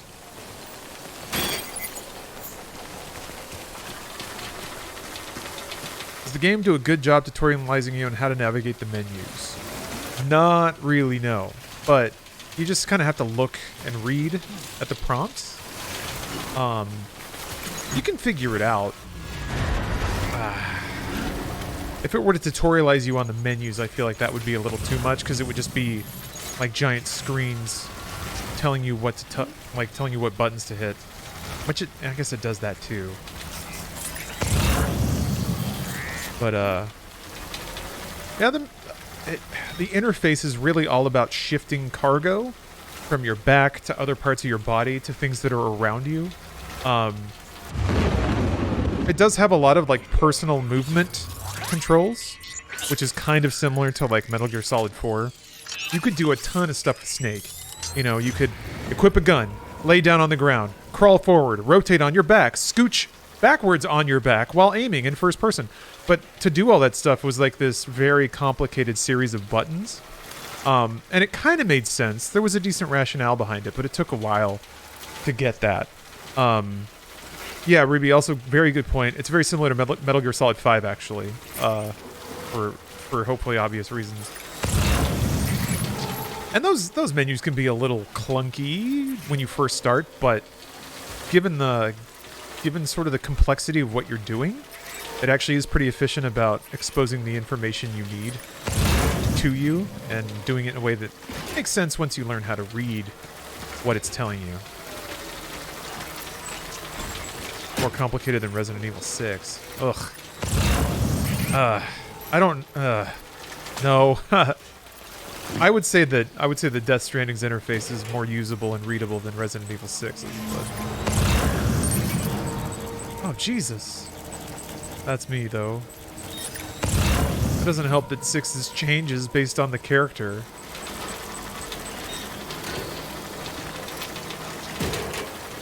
What's this game about? Ooh. Anakin. Let me see if I can summarize it for you. This is in the post-apocalypse. Humanity is surviving after an extinction event, basically. And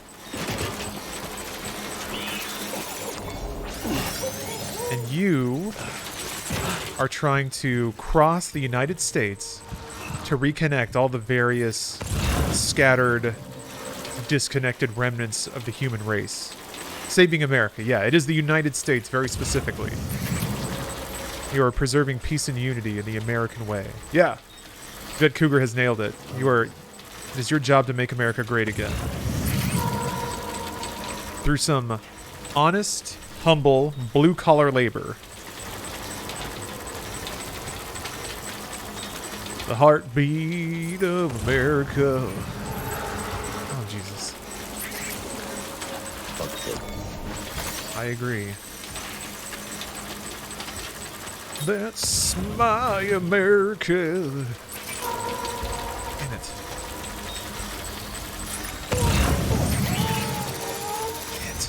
Fuck.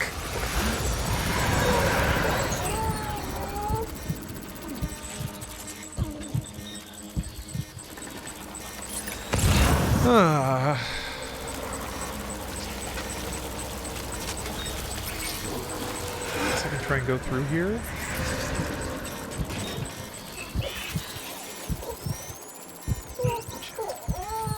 Stamina.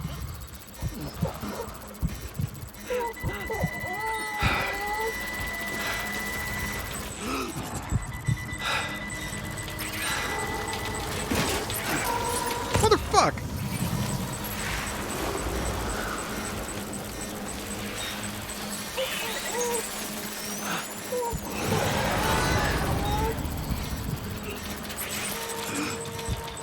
There's so many of them here. This is rough. Ugh.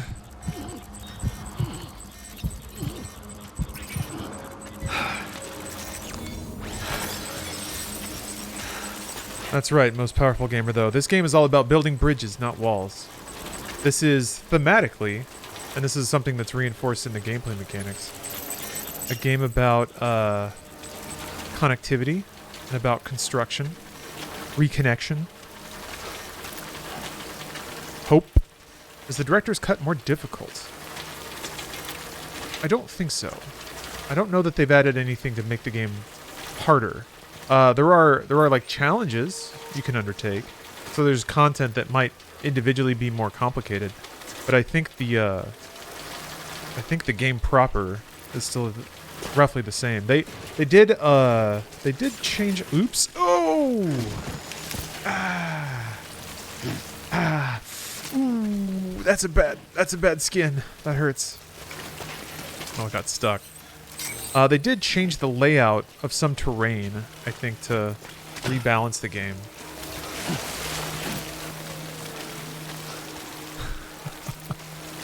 This place sucks. I usually go around it. Yeah, this does suck. Damn.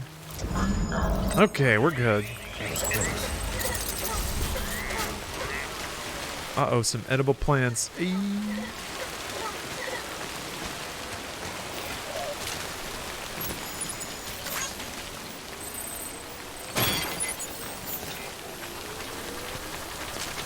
Scrub. Scrub pissed there.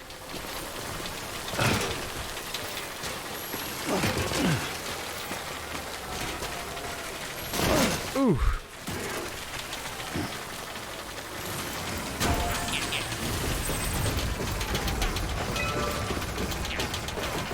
Almost there. Long schlong, thank you for the bridge.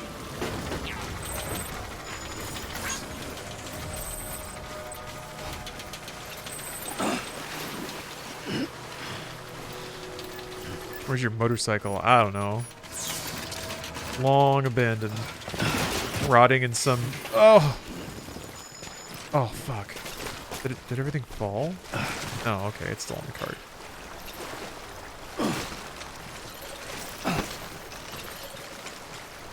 Ooh. Let's get a move on.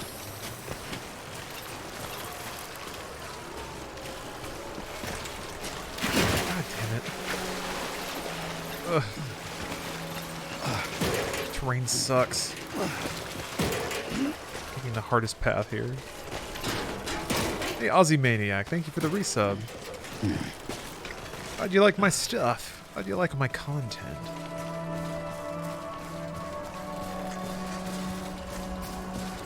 Man. Beginning scan. Container's all banged up. Verifying ID. Clear. Weapons detected. Got a new email? Gotta find my cube. Until departure. Cargo verified. Thank you. Ugh. You're affected by Piss Jug Chugger 1984's sign. That's good news. That's good. Hey there, little guy.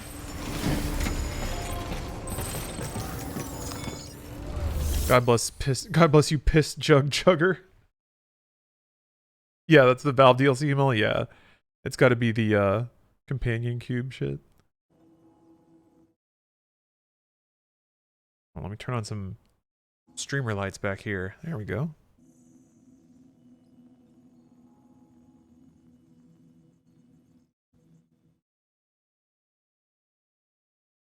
Your message translate to German? I don't think so. I've only seen English, I think.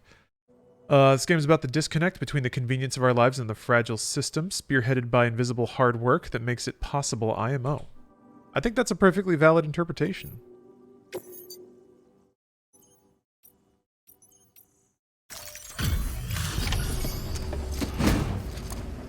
I think there's a lot of different ways to interpret it, but yeah, I think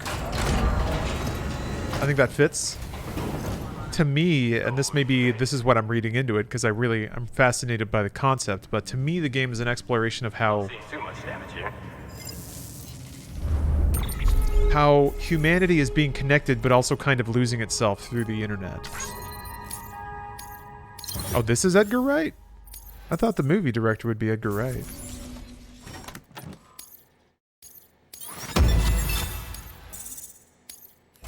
I don't know what Edgar Wright looks like. Could be anybody. Oh, that's him. Okay. Well, take care of yourself. Good work. New order available. Please access delivery terminal for further information.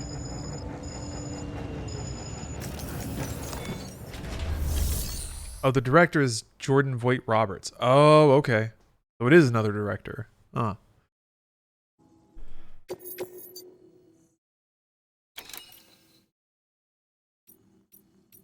You can only do one of these, right? Oh, you can do both. Great.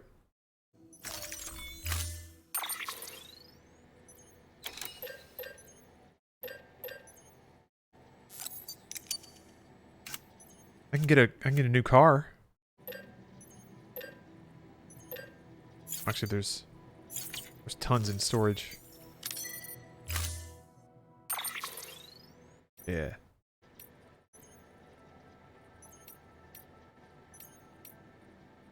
I'm gonna pick this one just because I really like that avatar. Sololo, you're a gentleman.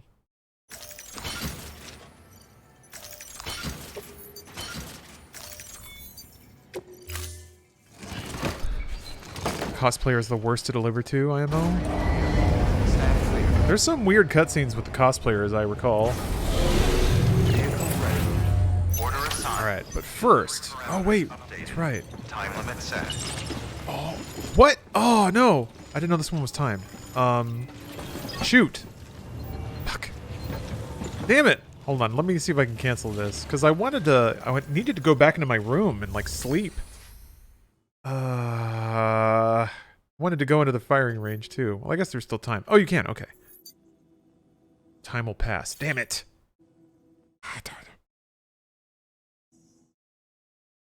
Okay, well, I gotta do it. I gotta do it. I made a mistake, but I gotta do it. Resins and ceramics. I need to recycle all this stuff so I can just carry my container again.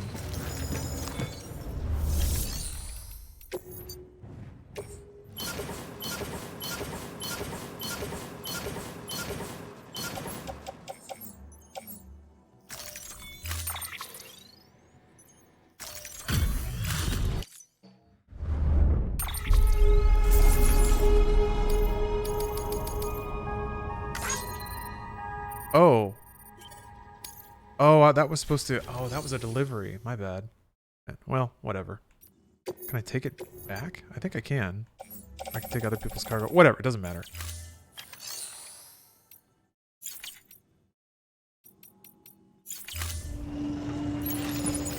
What's the deal with these special alloys? Can you not recycle those?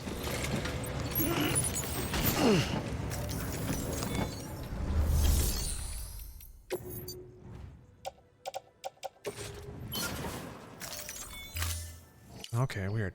Why they weren't showing up in the menu. Thank you for your continued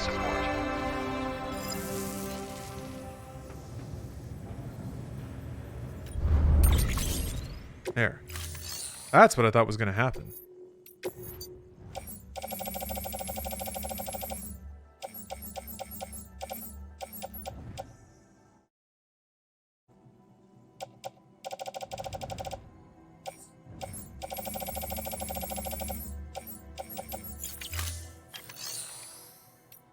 Why is there a thingy on that? Thank you for your contribution. Whatever. Clock's ticking. So, which one was timed?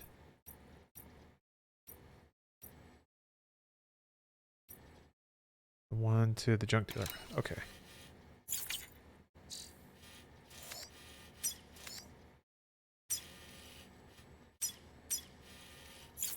I guess they won't let me just drive there, but let's find out.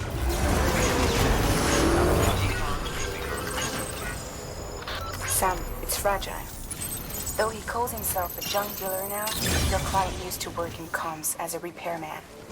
Could fix anything, from simple wireless terminals to integral parts of the civic network. He was a good man, a pleasure to deal with. But after the attack near South Knot City, he changed. Not that I blame him. We gave him plenty of reason to distrust us.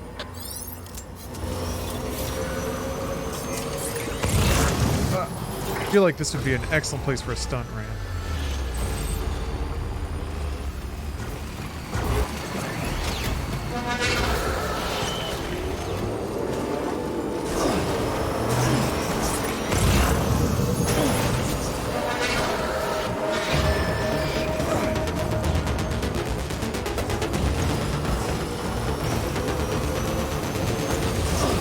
Shit! No! Oh my god! Yes! Ooh. Gotta do it again though. Sam! Weird! No!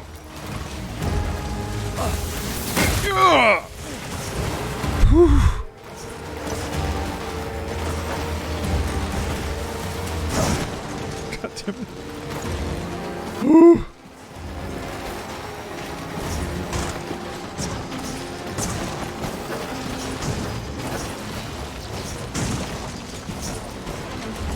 This game rocks. Huh! This game rocks. And rolls. And rules. There we go. Nice easy delivery. No problem.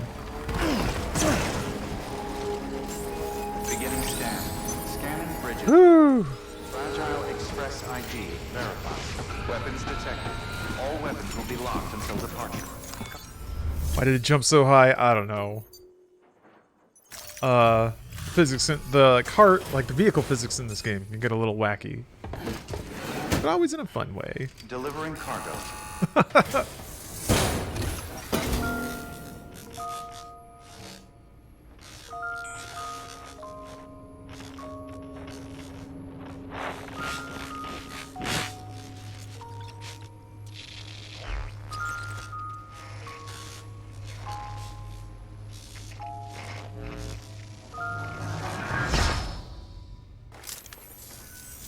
Long time gone, my girl. All because of some terrorist nutjobs. And their buddies at Fragile fucking Express. Not to mention the Bridges assholes who had to go and kick the hornet's nest. Whatever. Let's see the goods. You make good time. Like you're supposed to. That's your job, isn't it? Nobody's a grumpy Gus.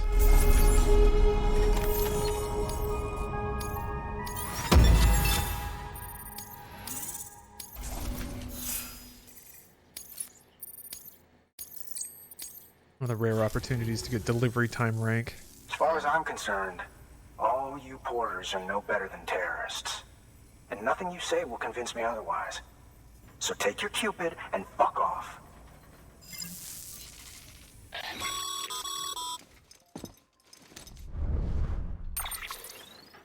Well, okay then. Something tells me that if we want to win him over, we need to figure out what really happened to that woman in the hologram. He seems to think she died in the attack. But we checked South Knot City's records, and there's no death certificate for a woman matching her description. Which is why I asked Fragile to look into it. Hey, Sam. I was looking through my old client database on the off chance I might find our mystery woman.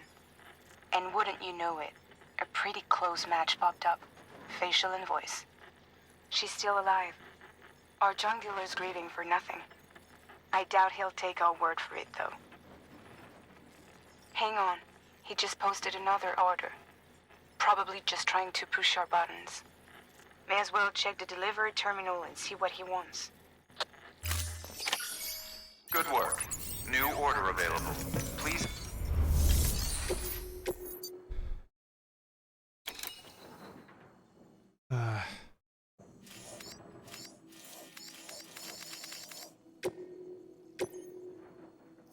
I guess I could build a safe house. Yeah, these two are weird. These two are very weird. This is a weird quest. All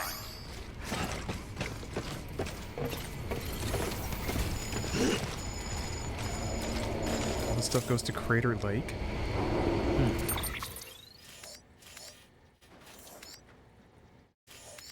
Where's Crater Lake?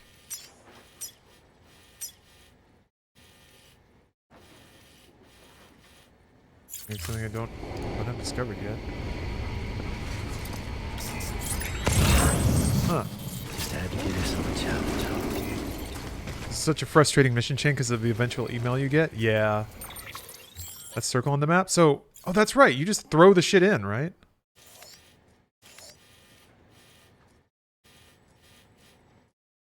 Well, that's South Knot City. Crater Lake. Oh, this thing. Yeah. Yeah, isn't it like you're just supposed to toss it in? I think. I guess you get 1 or 2 likes, so it's not that much, but I think that's how they tutorialize you on throwing. God damn it. This is the cargo that's supposed to go to the lake. Alright, well, whatever.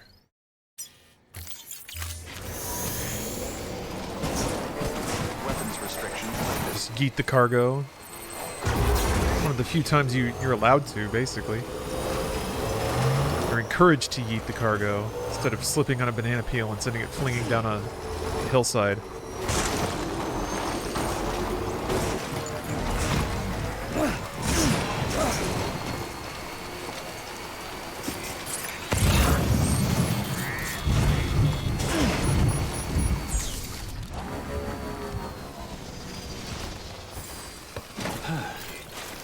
Convinced that there's going to be BTs in this area, so I might as well get off the bike. This area sucks too. Yeah, it does.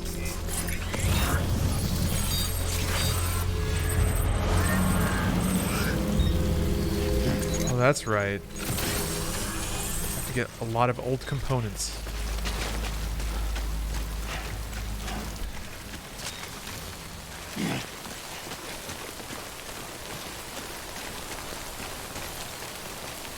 It's a USB stick.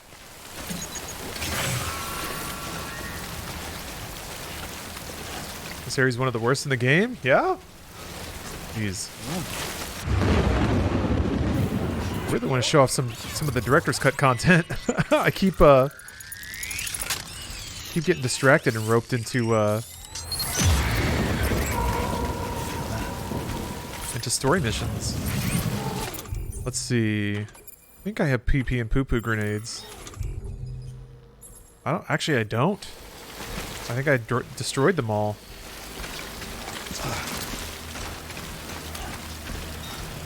Okay, it's gonna have to be some real tactical stealth espionage action, I guess.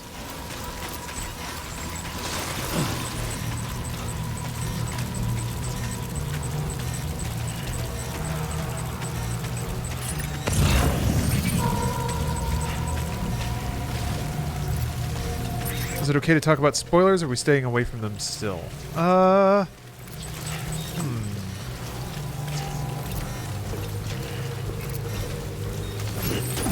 That's an interesting question.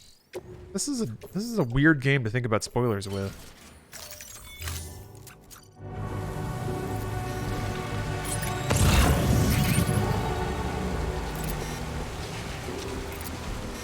Yeah, maybe stay away from literal story spoilers.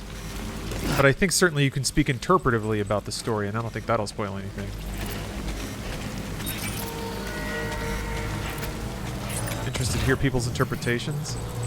I don't even remember the actual beats of the ending. I remember some pretty astounding dialogue, and I remember being pretty dreamlike. I remember having some theories that have faded from my memory.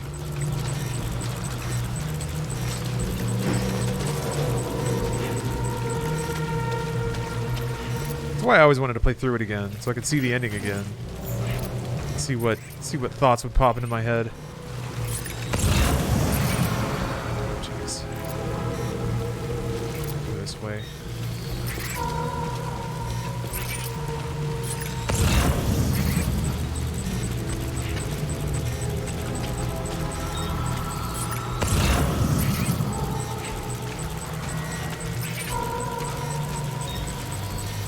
Getting my first PC soon. Any advice on what games are a must-play on PC?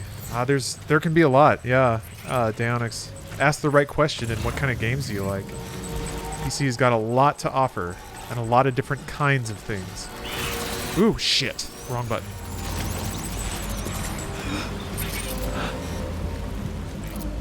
Should not have done that. Hit the wrong button.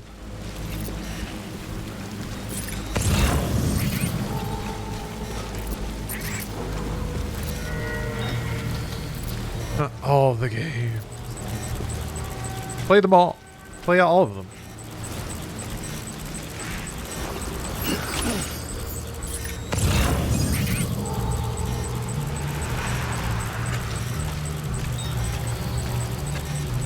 Yeah, Max Payne is a good suggestion.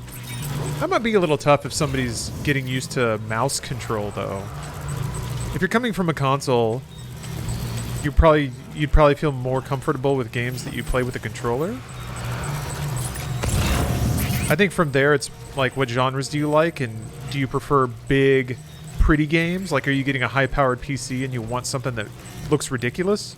Or are you into more experimental, weirder stuff? Kind of where I would go with it. Civ 5 or 6? Yeah. Civ is a good suggestion of games that don't really work on console. Cyberpunk Kappa? Hey, non-Kappa. Cyberpunk is a looker for sure. Let's see here. Oh yeah, RTS games, yeah. I'd say shooters, yeah. twitch shooters. I think Doom Eternal is a pretty fantastic PC game, but it's a fast game with lots of buttons. CRPGs is kind of another PC mainstay. Divinity Original Sin. Yeah, Christian Don't. Or Original Sin 2. That might be pretty intimidating, though, if somebody's used to console RPGs. Dragon Age Origins is a pretty big classic, but it's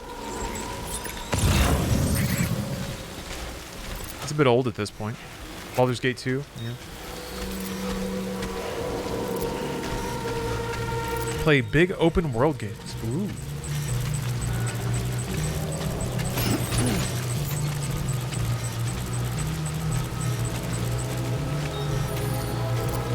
Oh, Pathfinder? Yeah, yeah. Let's see your open world, though. Well, I guess Cyberpunk is an open world game. Oh! Just trying to recommend Cyberpunk, really. Death Stranding's kind of open world. Hashtag sponsored by Death Stranding. Oh yeah, modded Skyrim. That's a pretty unique experience. That requires an amount of savvy, though, to figure out how to install mods and get them to play nice together. That might be a bit intimidating for someone new on PC.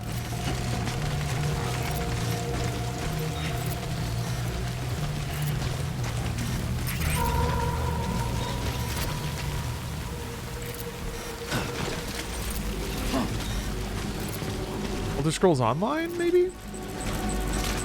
Final Fantasy 14. I guess there's MMOs. World of Warcraft. Lost Ark.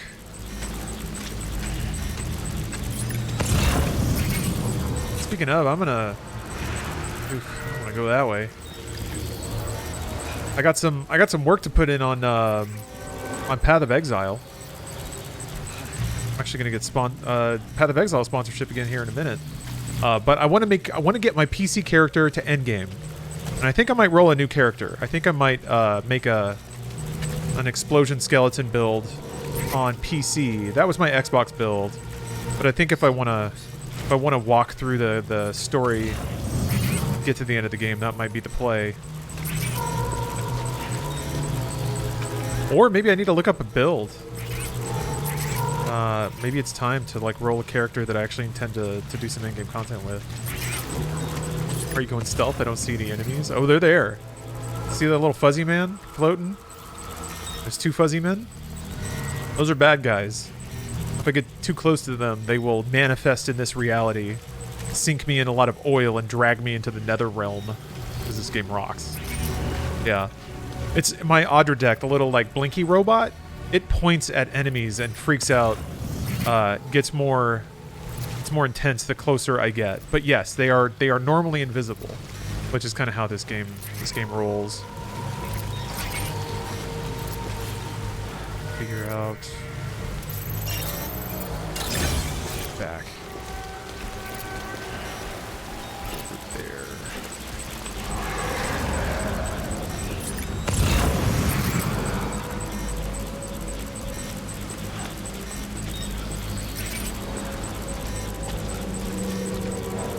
BB is what allows you to see them. Yeah, that's a whole twisted mechanic.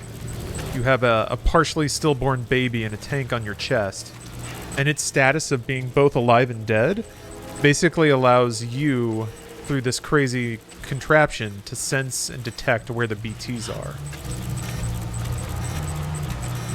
Some of the lore in this game is pretty metal, I have to admit.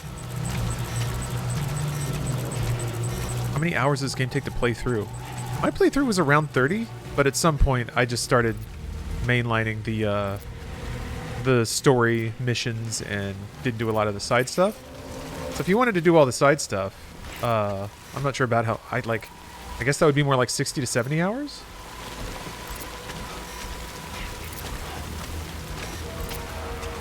The game does have difficulty settings too. I don't think they added any new difficulty settings with the director's cut, but wait, I think I might be wrong about that. I might need to look that up.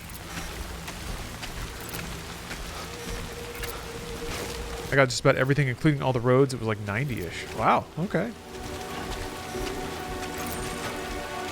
Oh, just very hard? Okay, thank you.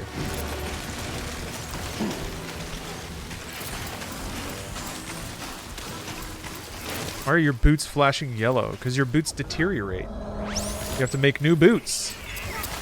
I'm letting them kind of burn through before I swap them out with a fresh pair.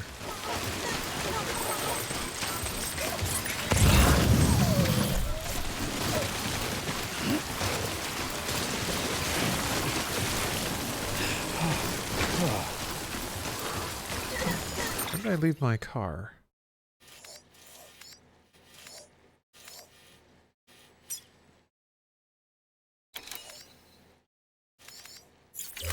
Might as well go grab those. Maybe. Maybe not. 60 likes. It's a decent amount of likes. Hey, Gorgonon. Thank you for the resub. It is, in fact, Death Stranding time.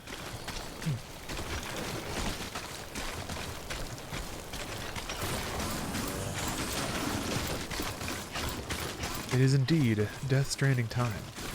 You know what I need? I need the gamer's choice.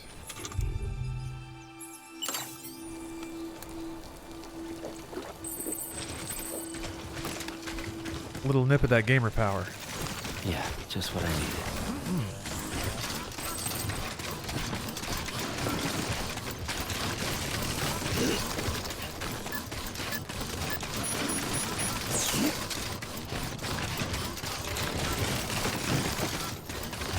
Yeah, Dragar, they did take out all the Monster Energy stuff. That contract has expired. So the G Fuel Panther? I do not. I am no longer a G Fuel partner. Why do I need G Fuel partnerships when I'm getting paid, when I'm getting checks from Hideo Kojima himself, personally? Express ID verified. Weapons detected. All weapons will be locked until departure. Cargo verified. Thank you. Try clicking this chair into sport mode.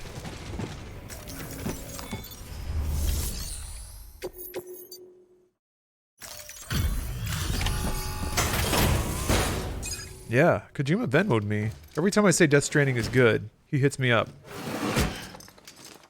Does he have a Panther sound effect? I'm looking for Panther sound effects. He might.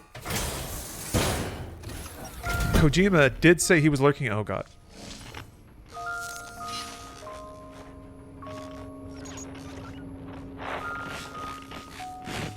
Yeah, the email follow-up to this stupid thing is really something.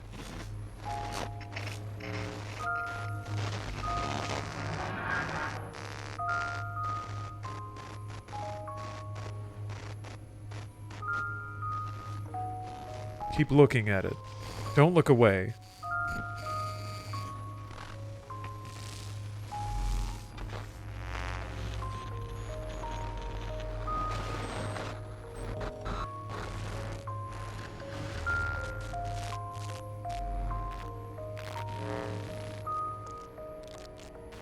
First I thought, why is she acting so childish? Then you realize she's been sheltered for so long? Yeah. People in this reality are weird. They're weird people. Because they've been isolated for so long. People do talk, like, this is something I noticed with the emails, is people communicate strangely in this game. They don't have, like, normal social boundaries. I guess what we consider normal social boundaries. It makes sense in the setting of the universe. Oh, Robaz with the raid. Hello, everyone. Especially Conan O'Brien. Yeah.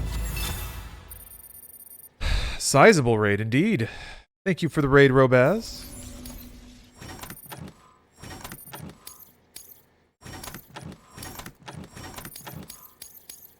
I'll have you know I am being a astoundingly great delivery man, even though I just got a C. Don't pay attention to that. I am now officially a transporter. Jason Statham would be proud.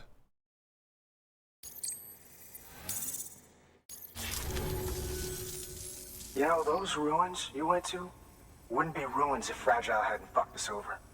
Bridges, too. All that talk of rebuilding the country. Oh, Izzy, thank you for the prime. My girl would still be alive if it wasn't for you people. My girl? She was there.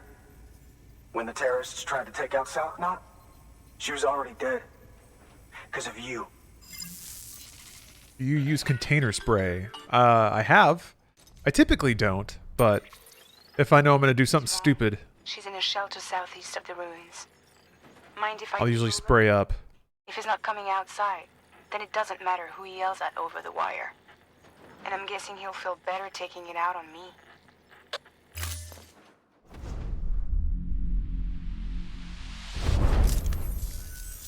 Hey, Bridges. Fragile says my girl's alive. And I'm just supposed to believe her? After what she did? Hell no. You're gonna need to prove it. And there's only one way out. I'll give you something to take to this woman you found. She says it's hers. You bring her back here to me. Take this with you, too. It's a skeleton I made that improves stability and mobility. Threw together some of the parts I've got lying around. Just so we're clear, I'm only giving it to you because I want to make abso-fucking-lutely sure you complete this delivery. If my girl's still alive, then when she sees what you're carrying, she'll want you to bring her here. You do right by me. I'll do right by you. Amir, I did play a little Disco Elysium, but I didn't finish it. Sam, the order's been posted. Take a look at the delivery terminal.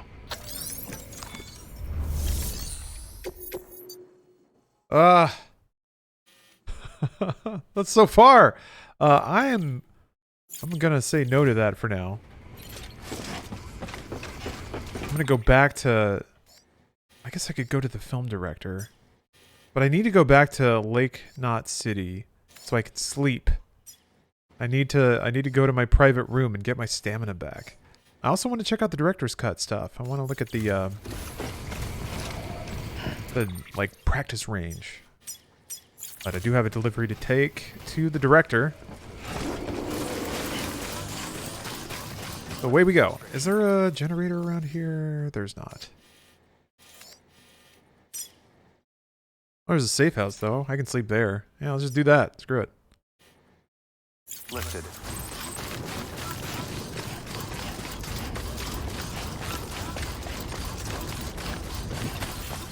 What's going on? Okay.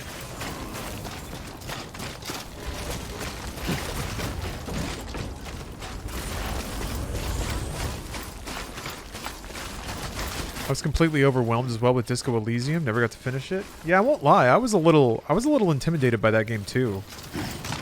Ooh, that is a very intense, very adult game. It kind of demands your attention and your investment.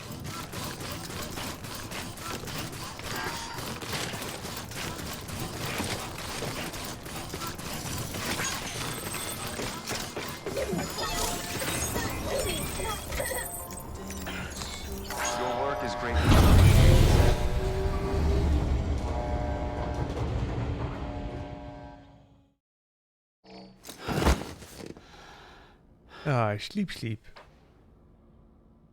Yeah, Queefer Sutherland's Disco Elysium: The Final Cut is fully voice acted.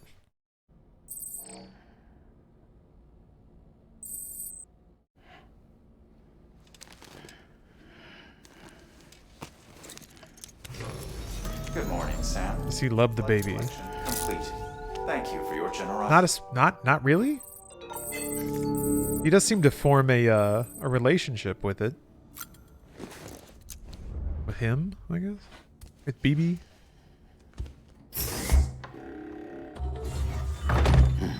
Nice.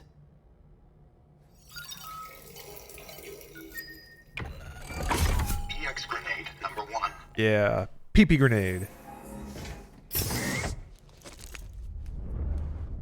Must have stored up a lot of piss. Another of our new EX grenades, the number 1. So named because it contains a vaporized extract formulated from your urine. Compared to our first iteration, this EX grenade contains a higher concentration of your fluids, which should make it more effective against BTs. Whenever you avail yourself of your private room's facilities, we will collect the results and produce additional units for your use. So you needn't worry about running out.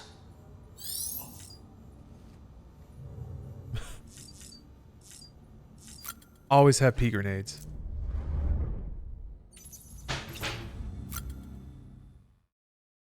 There are no blood grenades yet? I don't think I have those, no.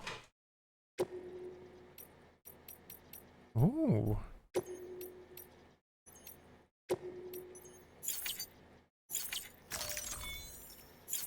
Matic grenades? Wait, no, I think I can make those. Have you been smacked by Norman yet? Not yet. I have only looked respectfully.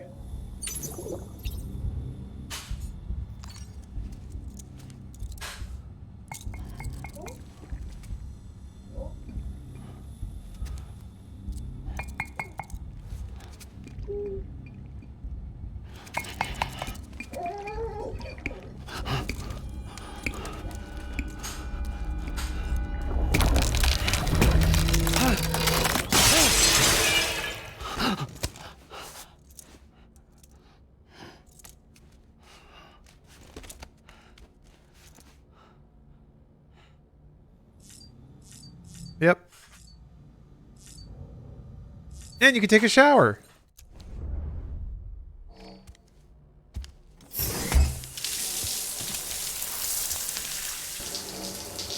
With Del Toro and Refn being meat puppets, you see more actors taking a nice pay, doing that too, since they wouldn't have to do that much work. Maybe? I feel like that's the weird path for someone to lend their likeness, and only their likeness, to a project. Performers would do the performance most of the time. Why would an actor only like lend their face to something? You'd think an actor or performer would perform. What you get in this game is people who aren't performers, which is, you know, movie directors, being performed by performers. So I guess it is the sort of thing where it could be like, oh, there was beer there. It could be like maybe more. It would be more common for a creator's friends to be scanned into a game and then performed by performers. I could see that being a little more common, yeah. All right, yes. Let's continue on to the film director's place. Now I'm all rested, all showered. Saw BB weird. Yep, Norman bathwater. I got my delivery boy bathwater grenades.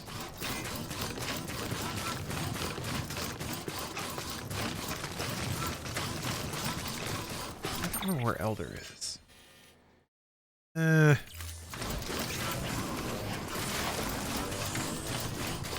They lost the monster sponsorship? I'm gonna guess, yeah. I mean, the contract, I'm sure, was only for a set amount of time. Yeah. There's no more Monster Energy in the game.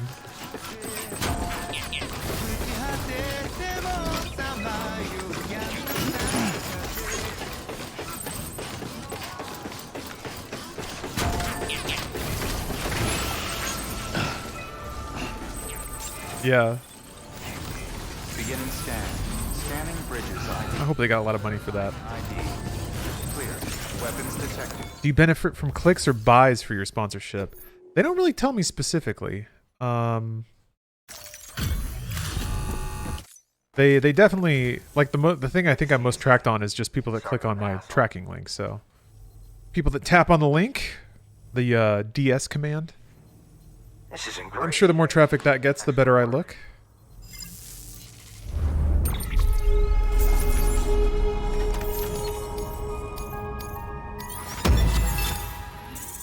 Oh man, almost got that second star.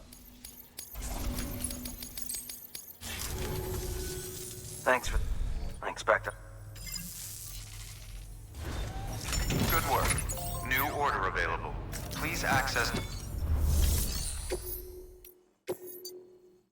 Sure. Deploying autonomous delivery bot. Actually, I like seeing this little guy. I think Kojima is the only game dev that is able to connect with movie directors and actors. I don't think so, no. I think that's just what he's interested in. He's into it. Did you find Jeff Keighley? Not yet, I don't think. Ugh, Lake Knot, are you kidding me?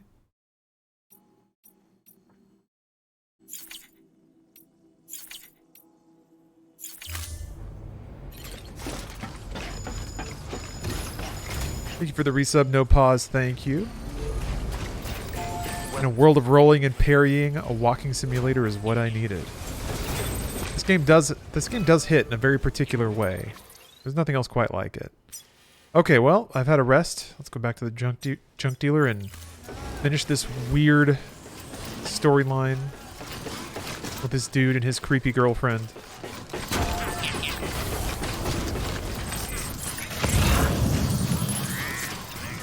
And Jeff is near Central, not City. Okay.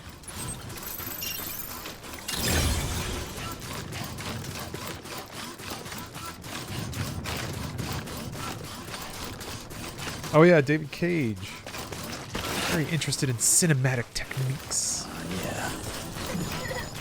Actually, I guess Randy Pitchford has been trying to hang out with actors and directors. Oh, it's a sweet stunt ramp. They said that you could take this on foot. I'm definitely going to do.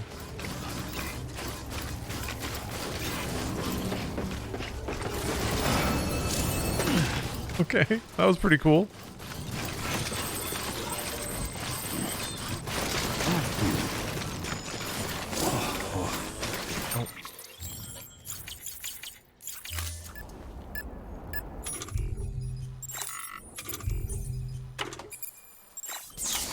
Oh yeah, those are the boots. There we go.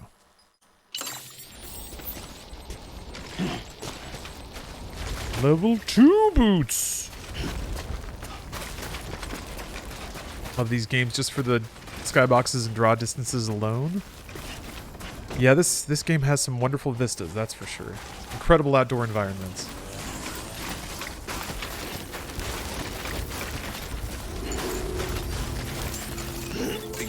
One of the things that's pretty vital to making just walking around a really engaging thing to do.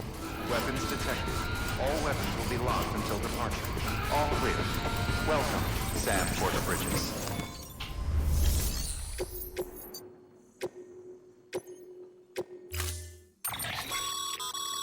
According to the junk dealer, the Chiral Hourglass is extremely fragile, and that kind of cargo is best carried by hand. Damn it. Damn it. That's a little something from the junk dealer. Sam, that active skeleton is built for speed. It's designed to augment muscle movement, enabling you to travel faster. There's even a boost function if you really need to hustle, but it'll eat up battery about as fast as you eat up the ground. To think he made a thing like that out of junk, talent like his shouldn't go to waste.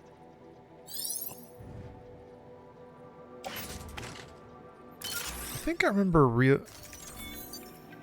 mostly wanting the power skeletons, but the speed skeleton is how to catch air off the jump ramps. Oh, okay. All right. Order assigned.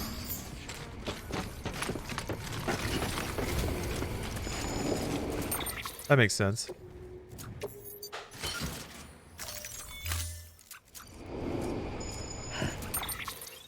Okay, I'm gonna take this all the way here.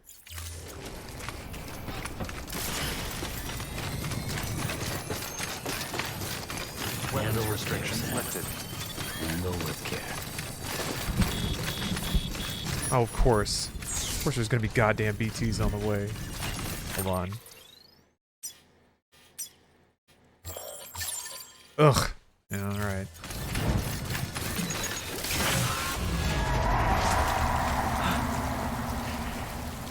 Ugh.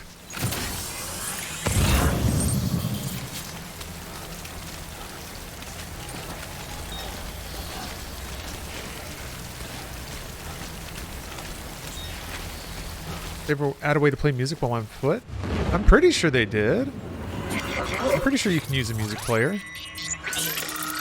Maybe I'm wrong about that. Maybe I'm wrong.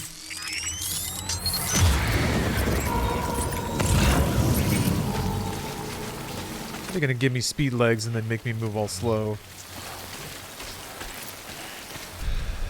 There's definitely a music player when you're in your private room. Maybe that's what I'm thinking of.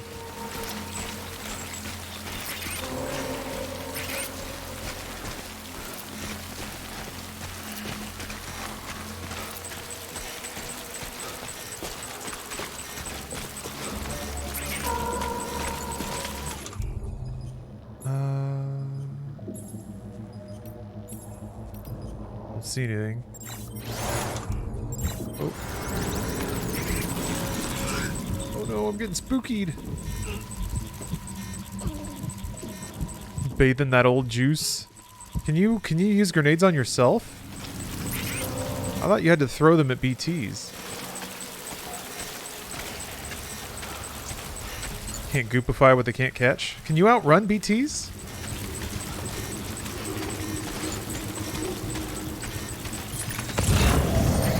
I always just tried to sneak past him. Oh, you can. Okay. Alright, well, screw it then. What if you run directly into one, though? Oh, no! Ah!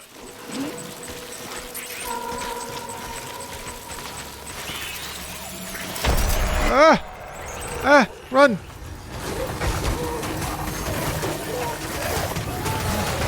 Run! Fuck. That did not work. That did not work. That didn't work! Ah! Shit. Bad advice. Ah, fuck. I don't have any weapons or anything.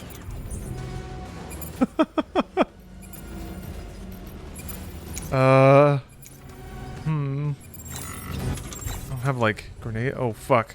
Alright, well.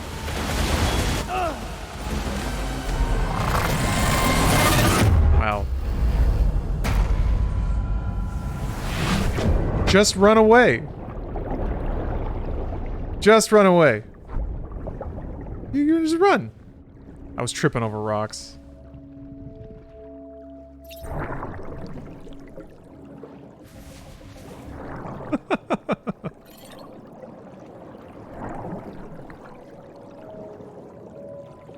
What's up?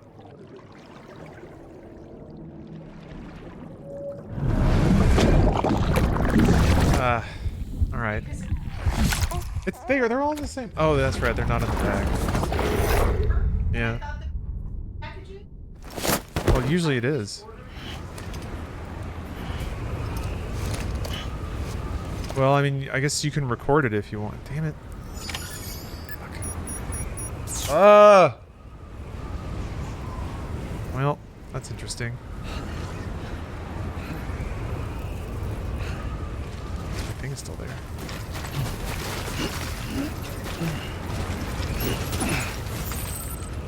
There, see? No big deal. I don't want to think about it right now.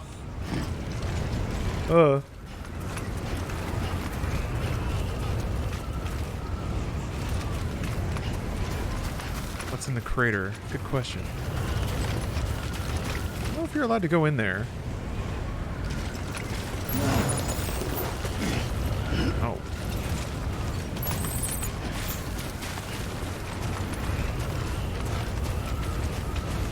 Well, my cargo's fine.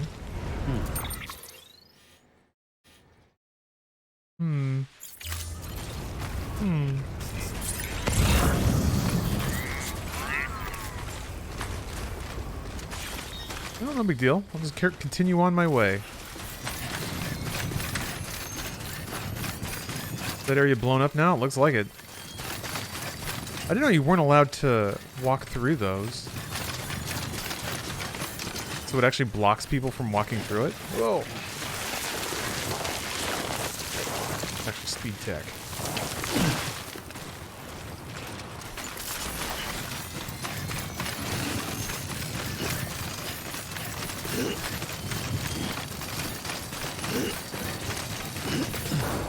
Whoa! Uh-oh. Cargo severely damaged. Alright. Wasn't supposed to do that. Baby's crying.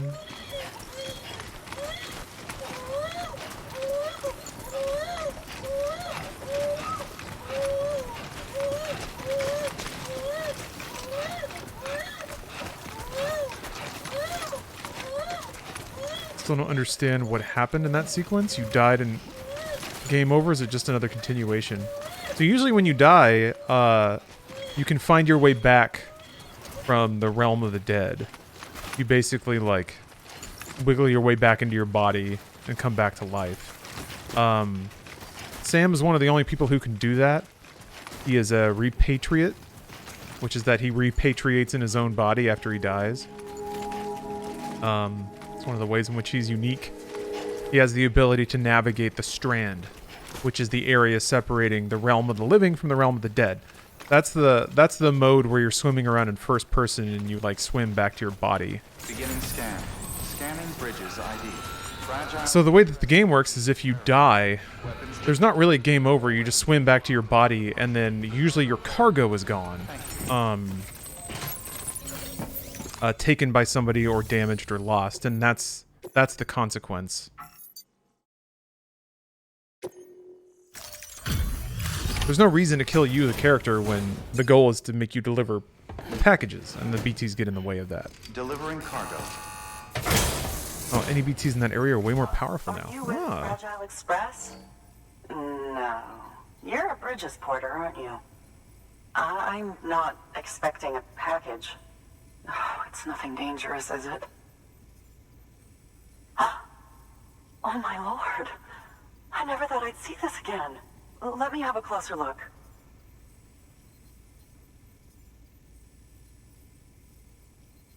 Oh.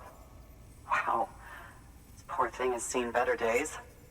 But to get it back at all is a blessing. You found it in the ruins, right? Yeah, no wonder it's so scratched up. I'm grateful. I really am.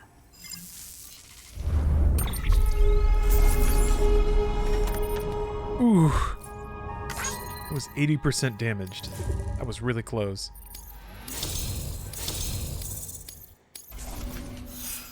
But you know what? Mission complete. I think that's the first time I've been in a void out in the game. Chiral network now. That's wonderful. I'm happy to be a part of the UCA. Does the respawn have anything to do with a Norman fetus strapped to Norman Reedus? Actually, no. The fetus is why he can see the ghosts that caused the void out. Hopefully that makes sense at some point. Yeah, this game's lore is pretty layered and weird.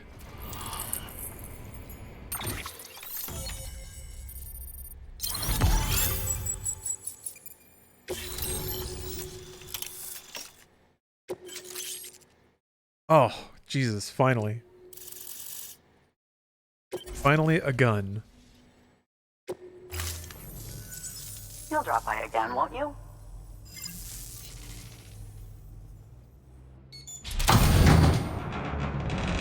Oh, gee. Isn't she has to be someone famous, right? Please. I have to see him again. Part's weird.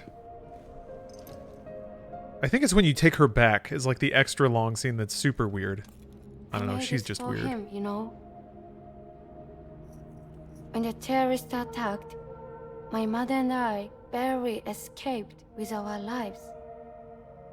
Just an actor they hired? I tried to find him afterwards. I did. I just didn't know where to look.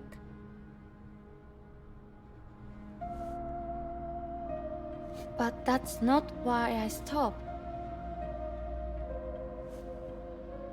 My mother never liked him. She made that pretty clear.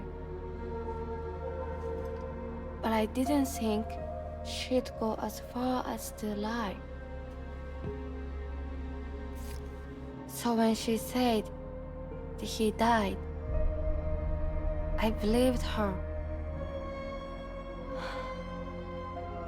Until I heard that message. This talking. It's him. It's really him. Especially for how this story like ends up. Jeez.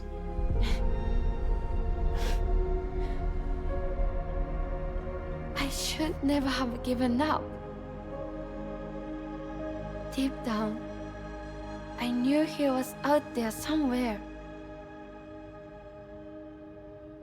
But I couldn't leave my mother all alone.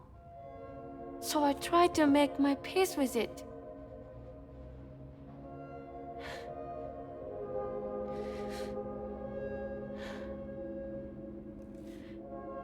couldn't. Not even if I do wanted to. I was stuck in the past, unable to move on.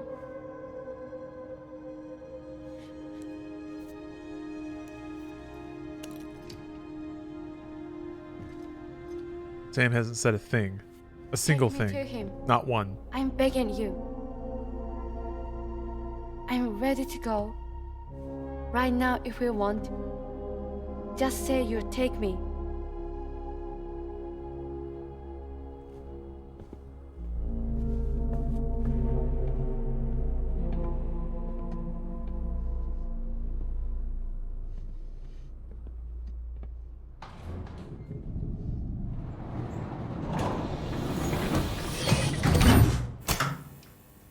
He locks the door.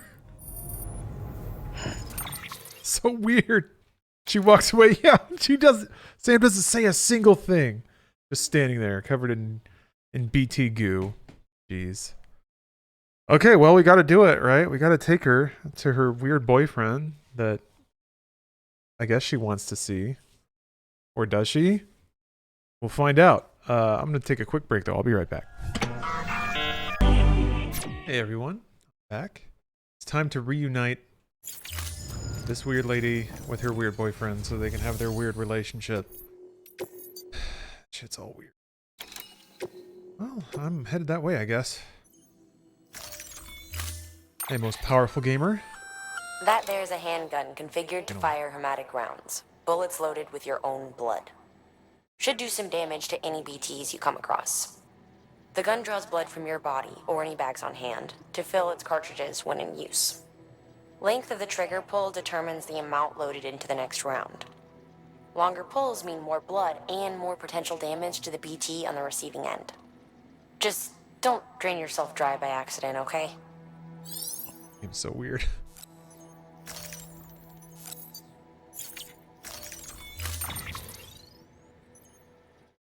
Well, antiques. Or 1 out of 2 antiques. We still walking? Oh, yes. I got my speed legs. Order assigned.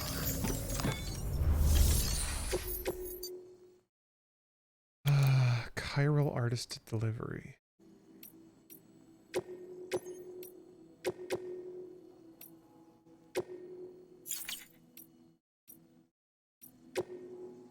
Select and also select. Okay, there we go.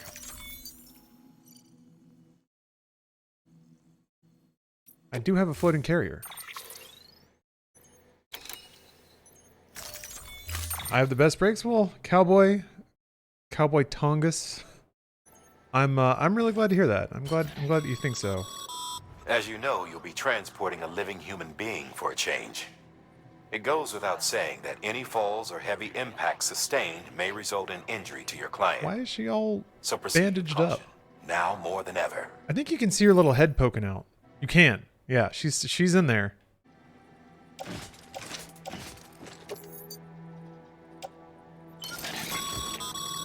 VOG can only be safely transported in a sealed container. And if that container breaks, you've got a toxic gas leak on your hands. Oh, it's to avoid time fall. That's right. Extra repair spray just in case. VOG is invaluable for the development of new technologies. She can't walk? No. And those same technologies might be of benefit to you She's someday. too delicate, too beautiful and gossamer.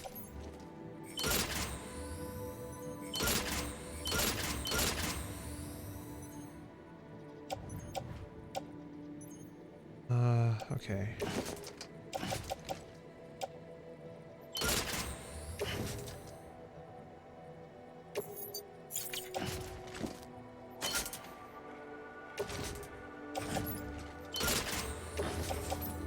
Wait a minute.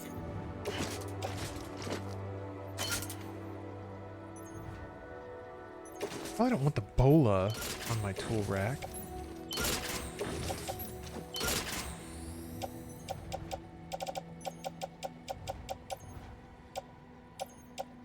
Shoot.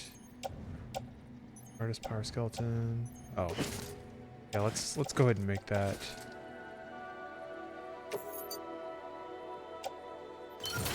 That, okay.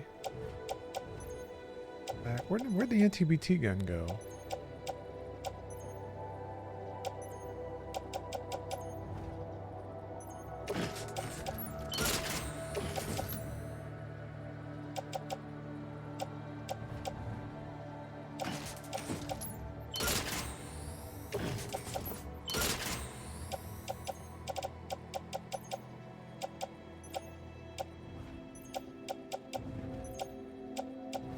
See it anymore.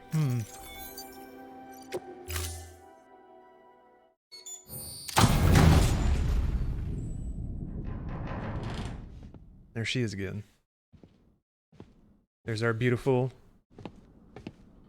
chiral artist.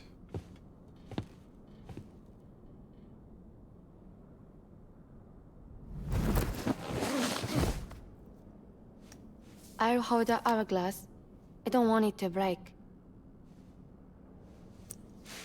Whatever, lady.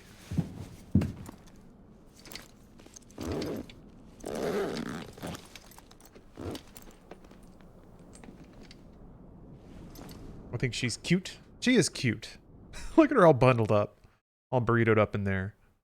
Order assigned. Alright, attach that one. Link that one.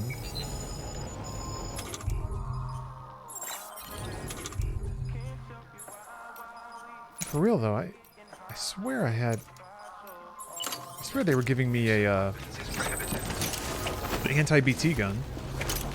Maybe I need to make one. Use of weapons is prohibited. Rope everything down.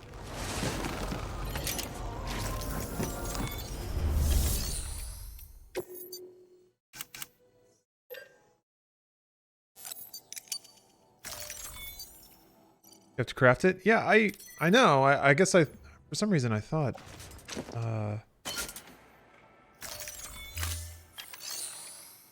thought they were giving me one for that quest. Sometimes they do that.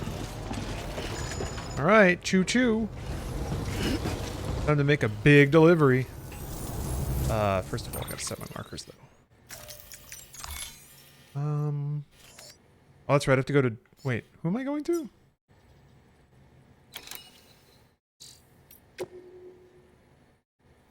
Junk dealer. That's right. Easy. Oh, there is the void out though. I did blow up a giant crater in this world. It's probably not a big deal.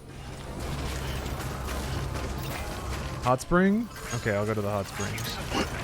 Weapons restrictions lifted.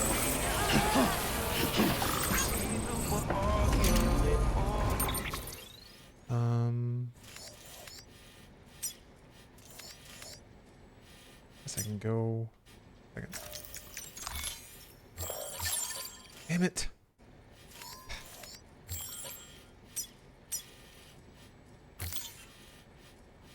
Making me take the long way around.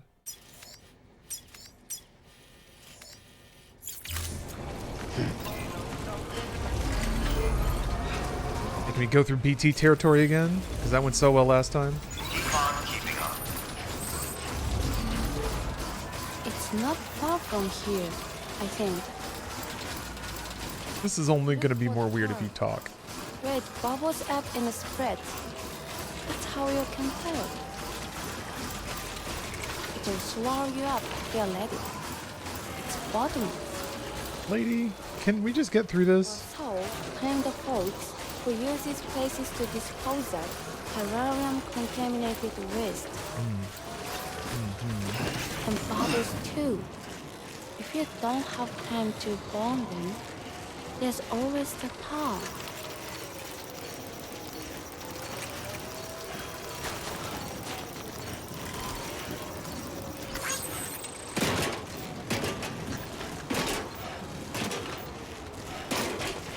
Trouble there. There we go. What is going on? Come on, Sam. Anyway, this game is brought to you by Death Stranding. What's up, Thrill How? Oh, why did we go back down? Why are we going back down? I'm awfully appreciative of the sponsorship. And as such, I'd appreciate it if you use that DS command and click on that tracking link. You don't have to. Watching the stream's good enough. But it'll make me look good. Not to mention this is a fine video game. There's a bike. I can't load all this stuff though. I have to use the carts. You like this game? Oh yeah, I like this game a lot.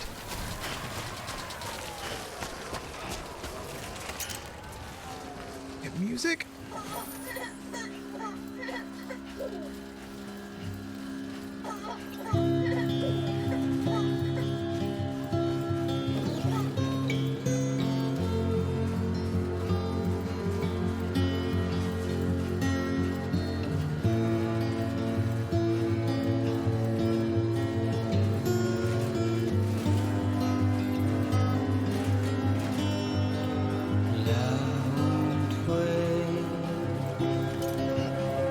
I'm sure you think about this all the time, but I can't help but think how cool it is that you get paid to play video games. Oh, it's very cool.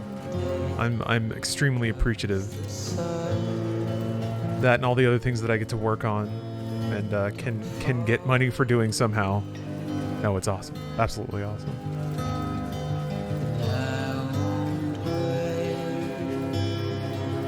Hey, what's up, Canadian Jedi?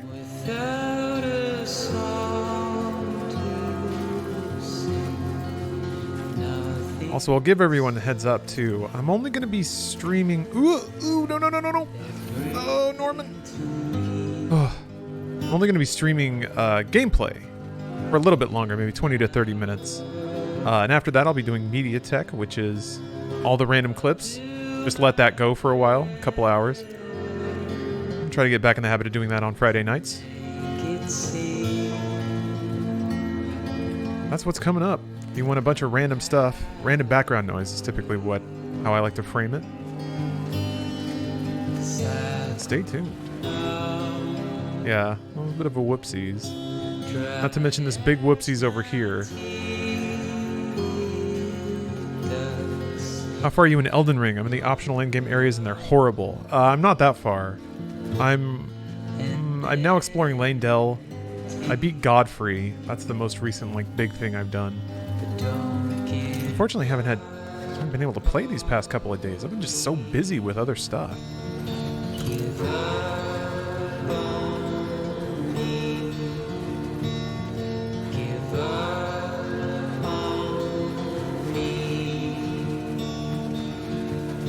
We're Death Stranding next week? I hope so. I definitely want to finish up Elden Ring. Look at that stupid little face peeking out. Yeah, there's a lot of things I want to play. I haven't even started Tunic. I was really excited for Tunic. That's right, reroll stats. We're walking. At the behest of chat, I'm going to a hot springs with this burrito lady on my back. On Game Pass? Yeah. Oh yeah, and I'm going to put in a lot of time into Path of Exile. I want to get endgame in that. I also want to play Destiny 2. I want to do the raid. It's been a while. There's some content I haven't played yet. I want to catch back up. Play with my sweet boy Jacob. Is Path of Exile good? Yeah, I like it a lot. It's a great action RPG. One of those games you can play forever if you want to. But it's totally free to play. It's like a free, really good modern version of Diablo 2. No reason not to. And it's free! But I haven't gotten to that stream yet. Currently, this is a sponsored stream for Death Stranding. A game that you should love and buy. Because they paid me to tell you to say that. They didn't actually. All the sponsorships I have are thankfully very light-handed about sponsored messaging. I'm telling you to do that because it's an awesome game. Oh, you love Tunic, Amir? Yeah, it seems to be pretty popular.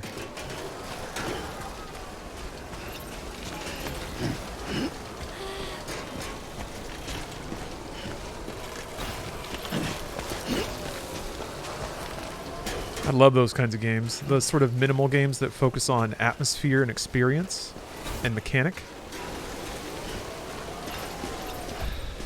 What if I just buy it? Well, I suppose buying is probably the most important step in that process, so I'll accept it.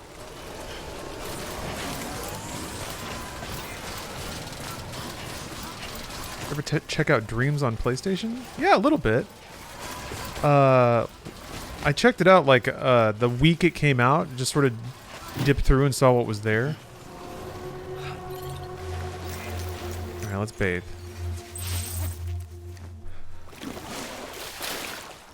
See, I don't think she's gonna show up here. Right? I don't think it shows you're like... It would be awesome if she were just like bundled up on the shore. But instead it's just me hanging out with BB.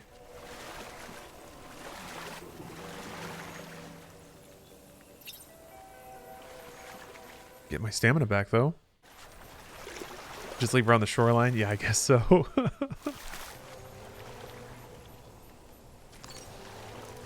But yeah, Just repatriated. I have seen some... Oh, never mind. There she is. Okay. She was hanging out, too. I needed that. She is refreshed. Oh, she even had she even had dialogue. Gosh. Okay. Let's go drop our lady off. She's had a long day. Wait, why am I holding container repair spray? Keep on keeping on. Oh, I picked it up off the... Yeah. That's what happened. Why can't she walk? Because she doesn't want to. She shouldn't have to. She's an artist. And I'm a delivery guy, and this is just how these things work. She walked through the door to slam it in your face just fine. Yeah, this game's weird. I think you guys are picking up that this game might be a little weird.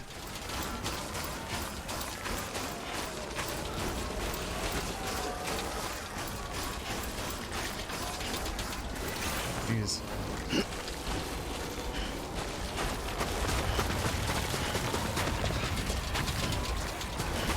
That's a good point, Lost Verses. That pool helps out with bowel movements, and she's all bundled up, all swaddled. That's okay, that just means BTs won't be messing with us. You taking many shots, Canadian Jedi? You're a little sauced? A little spiced? A little into your cups, maybe? Beginning scan. Scanning bridges ID. Fragile Express ID verified. Weapons detected. All weapons will be locked until departure. All clear. Welcome, Sam Porter Bridges.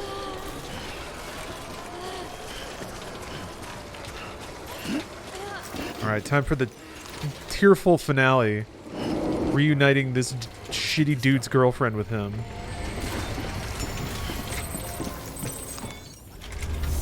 Must make delivery. Deliver requested cargo.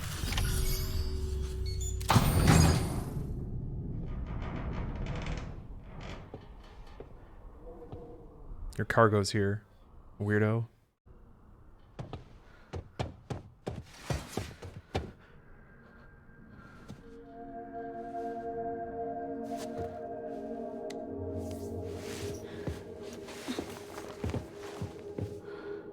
Are you hurt? Thanks, Bridges. I can't believe you're alive. That's my line, silly. Silly. I thought you were dead. Don't mind the smell. No, we washed her clean. That's why. Gave her a nice scrub. I kept it close. Always. But after the attack, it stopped working. I thought about fixing it, getting the sand flowing again. But it felt too much like moving on. Like forgetting you. Well, now we can both move on. Together, you and me. If you're ready. Of course. The man I knew. They don't peddle junk. He fixed the things, made them like new again. Picking up the pieces and making the most of them. That's what I do best too. But this is one piece. We don't need.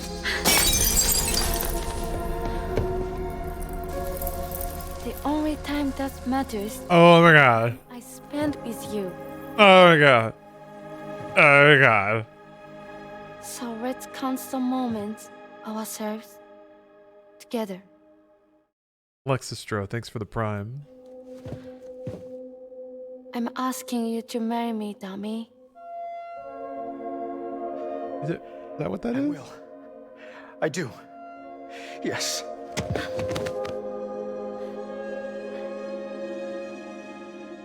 One other thing. What? Don't hate Mom, please. Tell her this is what we want. Help her to understand and accept it.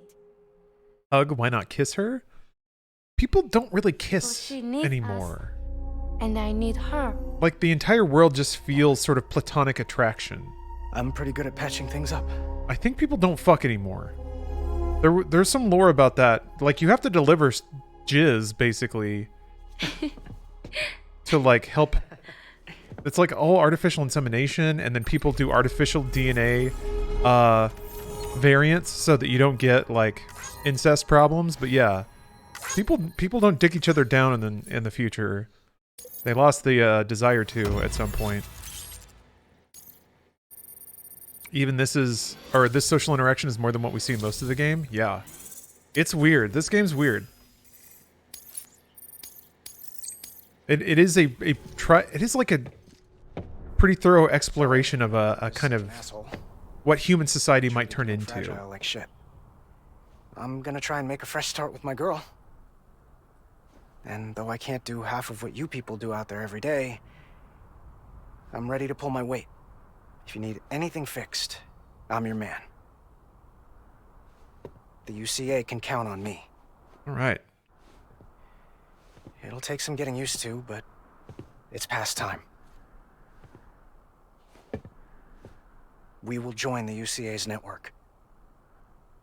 I won't let you down.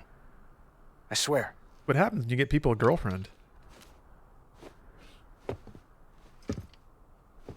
We'll never forget you. Thank you. Yes. 200 likes. Booyah. Ooh. I love it when likes drop in a cutscene.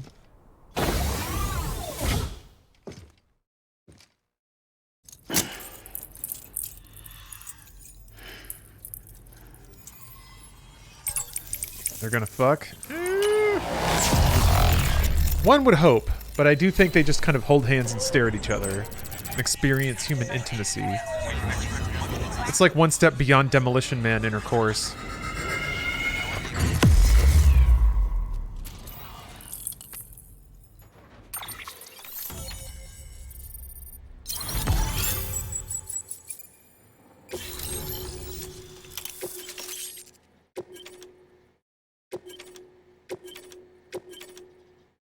Yeah, an asexual world.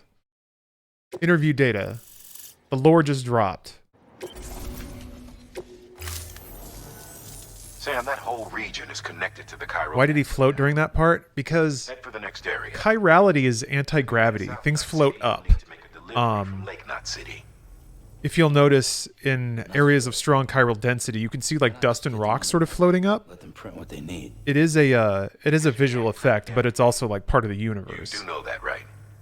Food, medicine, organic compounds. Yeah, Ruby is actually correct. The internet is made of stuff that floats. None of that can be sent by the network. Only the old-fashioned way. The people of South Knot have been struggling ever since the last. Yeah, the cryptobiotes float. Now, if they're to survive, they'll need all the supplies Lake Knot can spare. Head back there and pick up the order. By the way, sometimes you might find yourself traveling home empty-handed, right? Wasted trip, I say. Make the most out of it by making sure you've always got an order on your back. For instance, one just came in from the junk dealer. A joint request from him and the Cairo artist, looks like. I think it'd be in everyone's best interest if you took it on. Hey, Game Vault. Check the terminal for details. Heads up, Sam. I'm detecting abnormal Cairo levels to the north of South Knot City.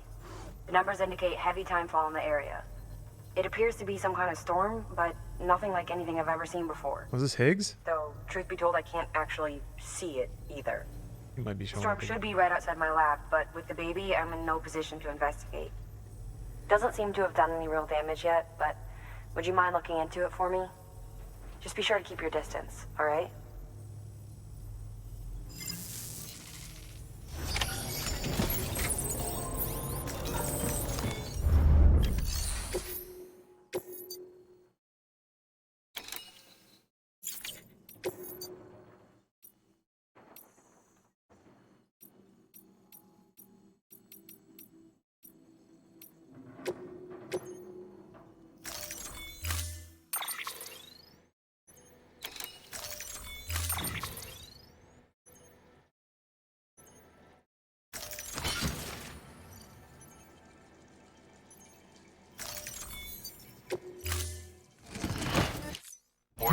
Take this one, take the other order.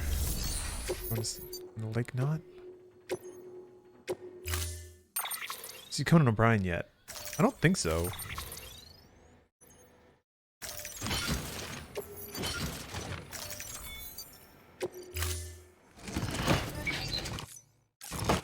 Order assigned. There is no more drinking Monster Energy, unfortunately. I guess I can throw all this stuff on the containers.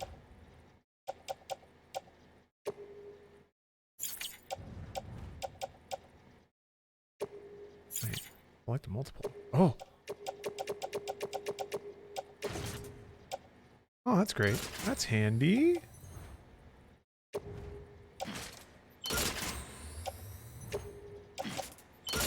There we go.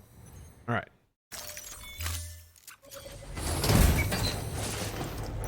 No more Monster. What do you drink before the farm? It's called Bridges Energy. So it's like a in-universe energy drink. Oh, look at him. Look at him there having a good time being holograms and waving.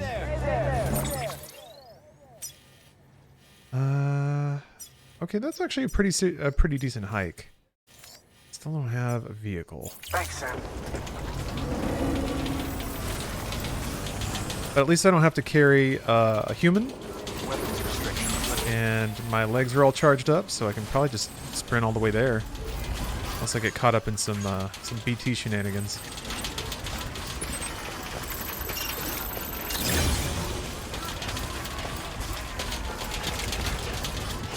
I want to make it there because I want to finally check out some Director's Cut exclusive content. I want to check out the firing range, some of the missions you can do there. Love this game during your playthrough. Rezo, I really enjoyed it too. I have very fond memories of playing this game, and every time I play it, I have a very enjoyable time. It's a great game. It's entirely unique. It's special. It's quirky. It's expressive. Man, Stephanie's computer is haunted.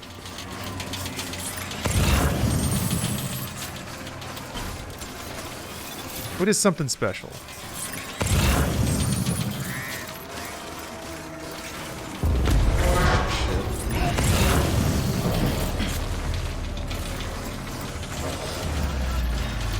Maybe I'll get a vehicle.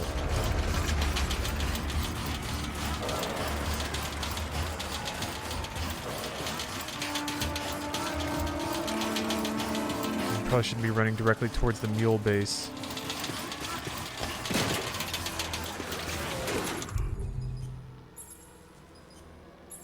I don't have any Oh, I bet they must be on one of the sleds.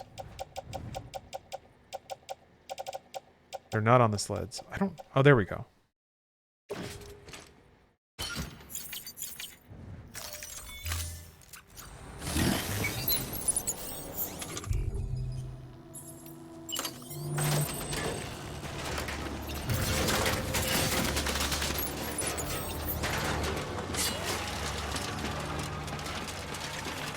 I have one more ladder. Which is what I need to cross this other gap over here. Shit. Ooh, okay. I'm gonna have to do this very quickly.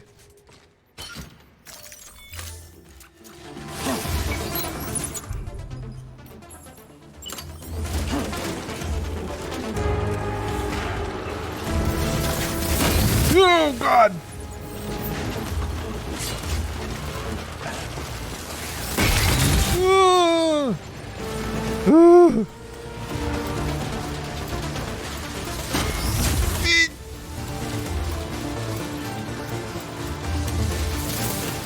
Crap.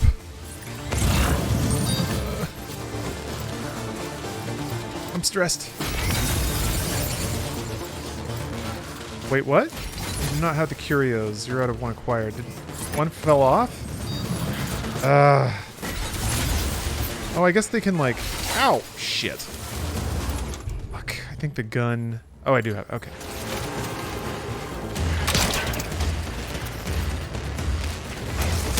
Fuck!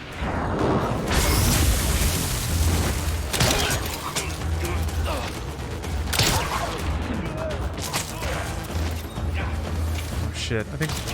Did one fall off and, like, fall down the chasm? Because I think that's what happened.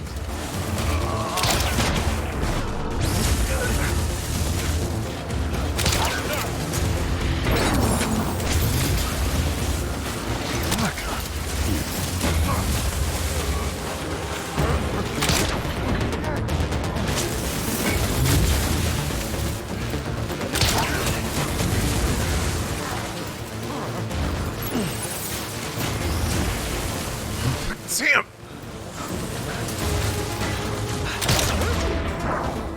Yeah, there's... Fuck. Something I need all the way down at the bottom. The antiques must have fallen off at some point. God damn it. Yeah, okay. It's the fucking... The spikes, like, hit it and knock it off. This is the worst. I don't know what to do now. How do I get down there?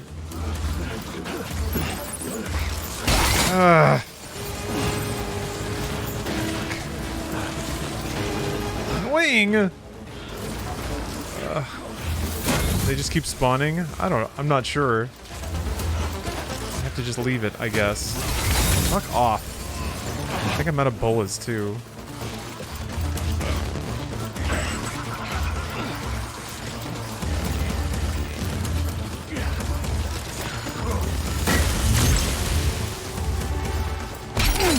What? I don't know what happened.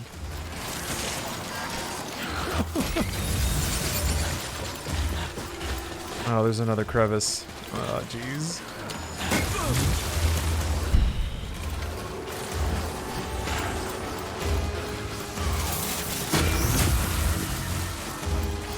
Ah, god damn it.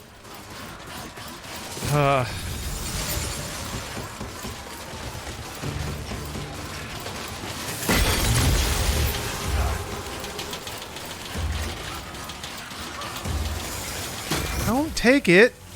God damn it.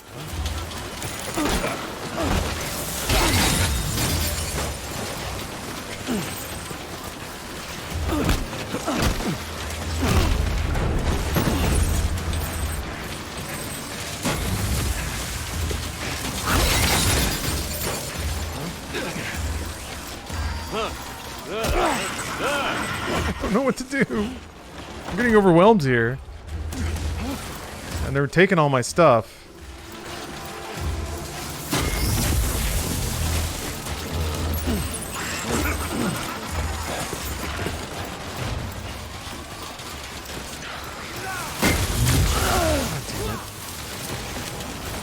Yeah, this is going very well.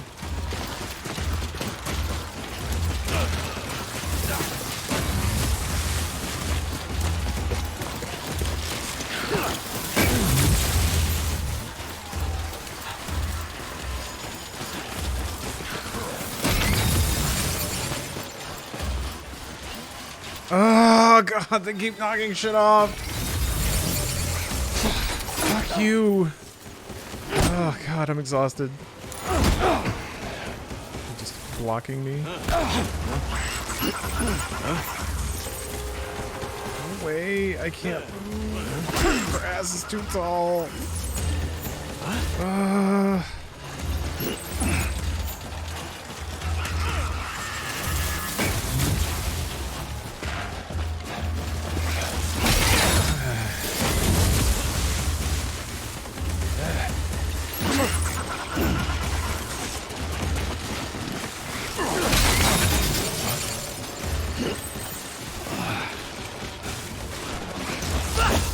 God damn it. Run! Run faster! Ah! Oh no. He used a grapple hook. It got really far away.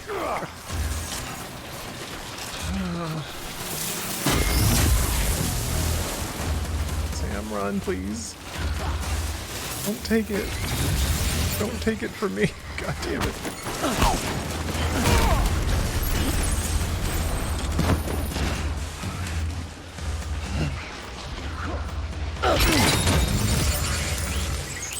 Fell.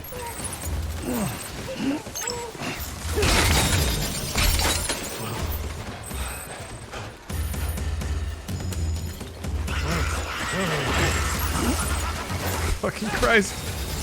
Just end it. Just end it now. Ow.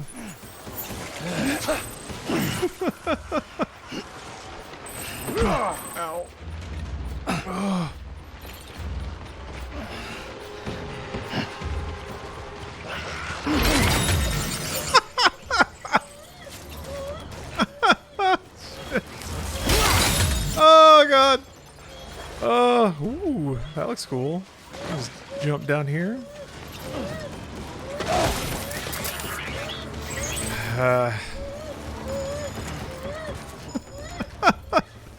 It's like trying to run away from aliens in a dream. That's a perfect way to describe it. Oh god. Now my batteries are almost out. Baby's crying.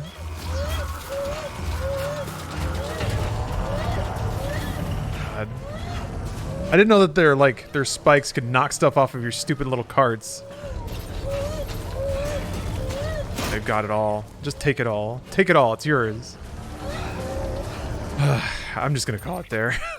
It's gonna take a lot to get all that shit back. Jeez. Is that him breathing? I don't know. It might be me breathing. I'm wheezing over here. Oh, jeez. Thank you all for watching. Sorry to end it on such a anticlimactic note, but the good news is we got to see the weirdo couple get back together, and hopefully in the near future we'll get to read what happened to them. But like I said before, we'll move it over into MediaTek mode, which is just a bunch of random clips. That's all. So I'll be around. I'll keep keeping an eye on chat basically, to make sure everybody behaves. But yeah, that's gonna be it for tonight. Maybe I should give it a theme tonight. Candlejack stuff was tied down to my cart. I tied everything down before I left. Didn't matter. I guess if they pounded it with enough spikes or spears or whatever, things fall off. Thank you all very much for watching. Like I said, thank you if you stuck around from the raid. I appreciate it. And stream tomorrow. I don't know, man. My time is just getting absolutely snapped up lately. It's actually getting really difficult to find time to stream. Been doing a lot of work to satisfy all the Patreon goals we put out. And on top of that, just life stuff, man. Things keep breaking. Things keep breaking. I want them to stop breaking so that I can have free time for once. And then, yeah, there's been social stuff that's been popping up a lot too. My parents want me to go visit, and that's going to kill like half a week. That's life. Hey, that's how it goes. So I'd like to stream tomorrow, but I can't promise that I will, because there's just stuff going on. Bruce and I are going to record a podcast tomorrow. And then there's some other things going on after that. I think there's a social dinner and then other things. It's just kind of feel like a skeleton lately. But Candle, thank you for the cheer. And I'll be around. I hope I stream tomorrow. I should stream on Sunday, Except that might also get snapped up because people will ask me to be on a podcast, want me to go to other things. I need to start saying no to things, I think. Being brave enough to say no to stuff so that I can sit on the internet and play video games bravely. Yeah. All right. Thanks again. Hope you guys have a really, really good weekend. You've worked hard for it, so enjoy it as much as you can. And enjoy the clips. And I'll catch you guys next time. Bye, everybody.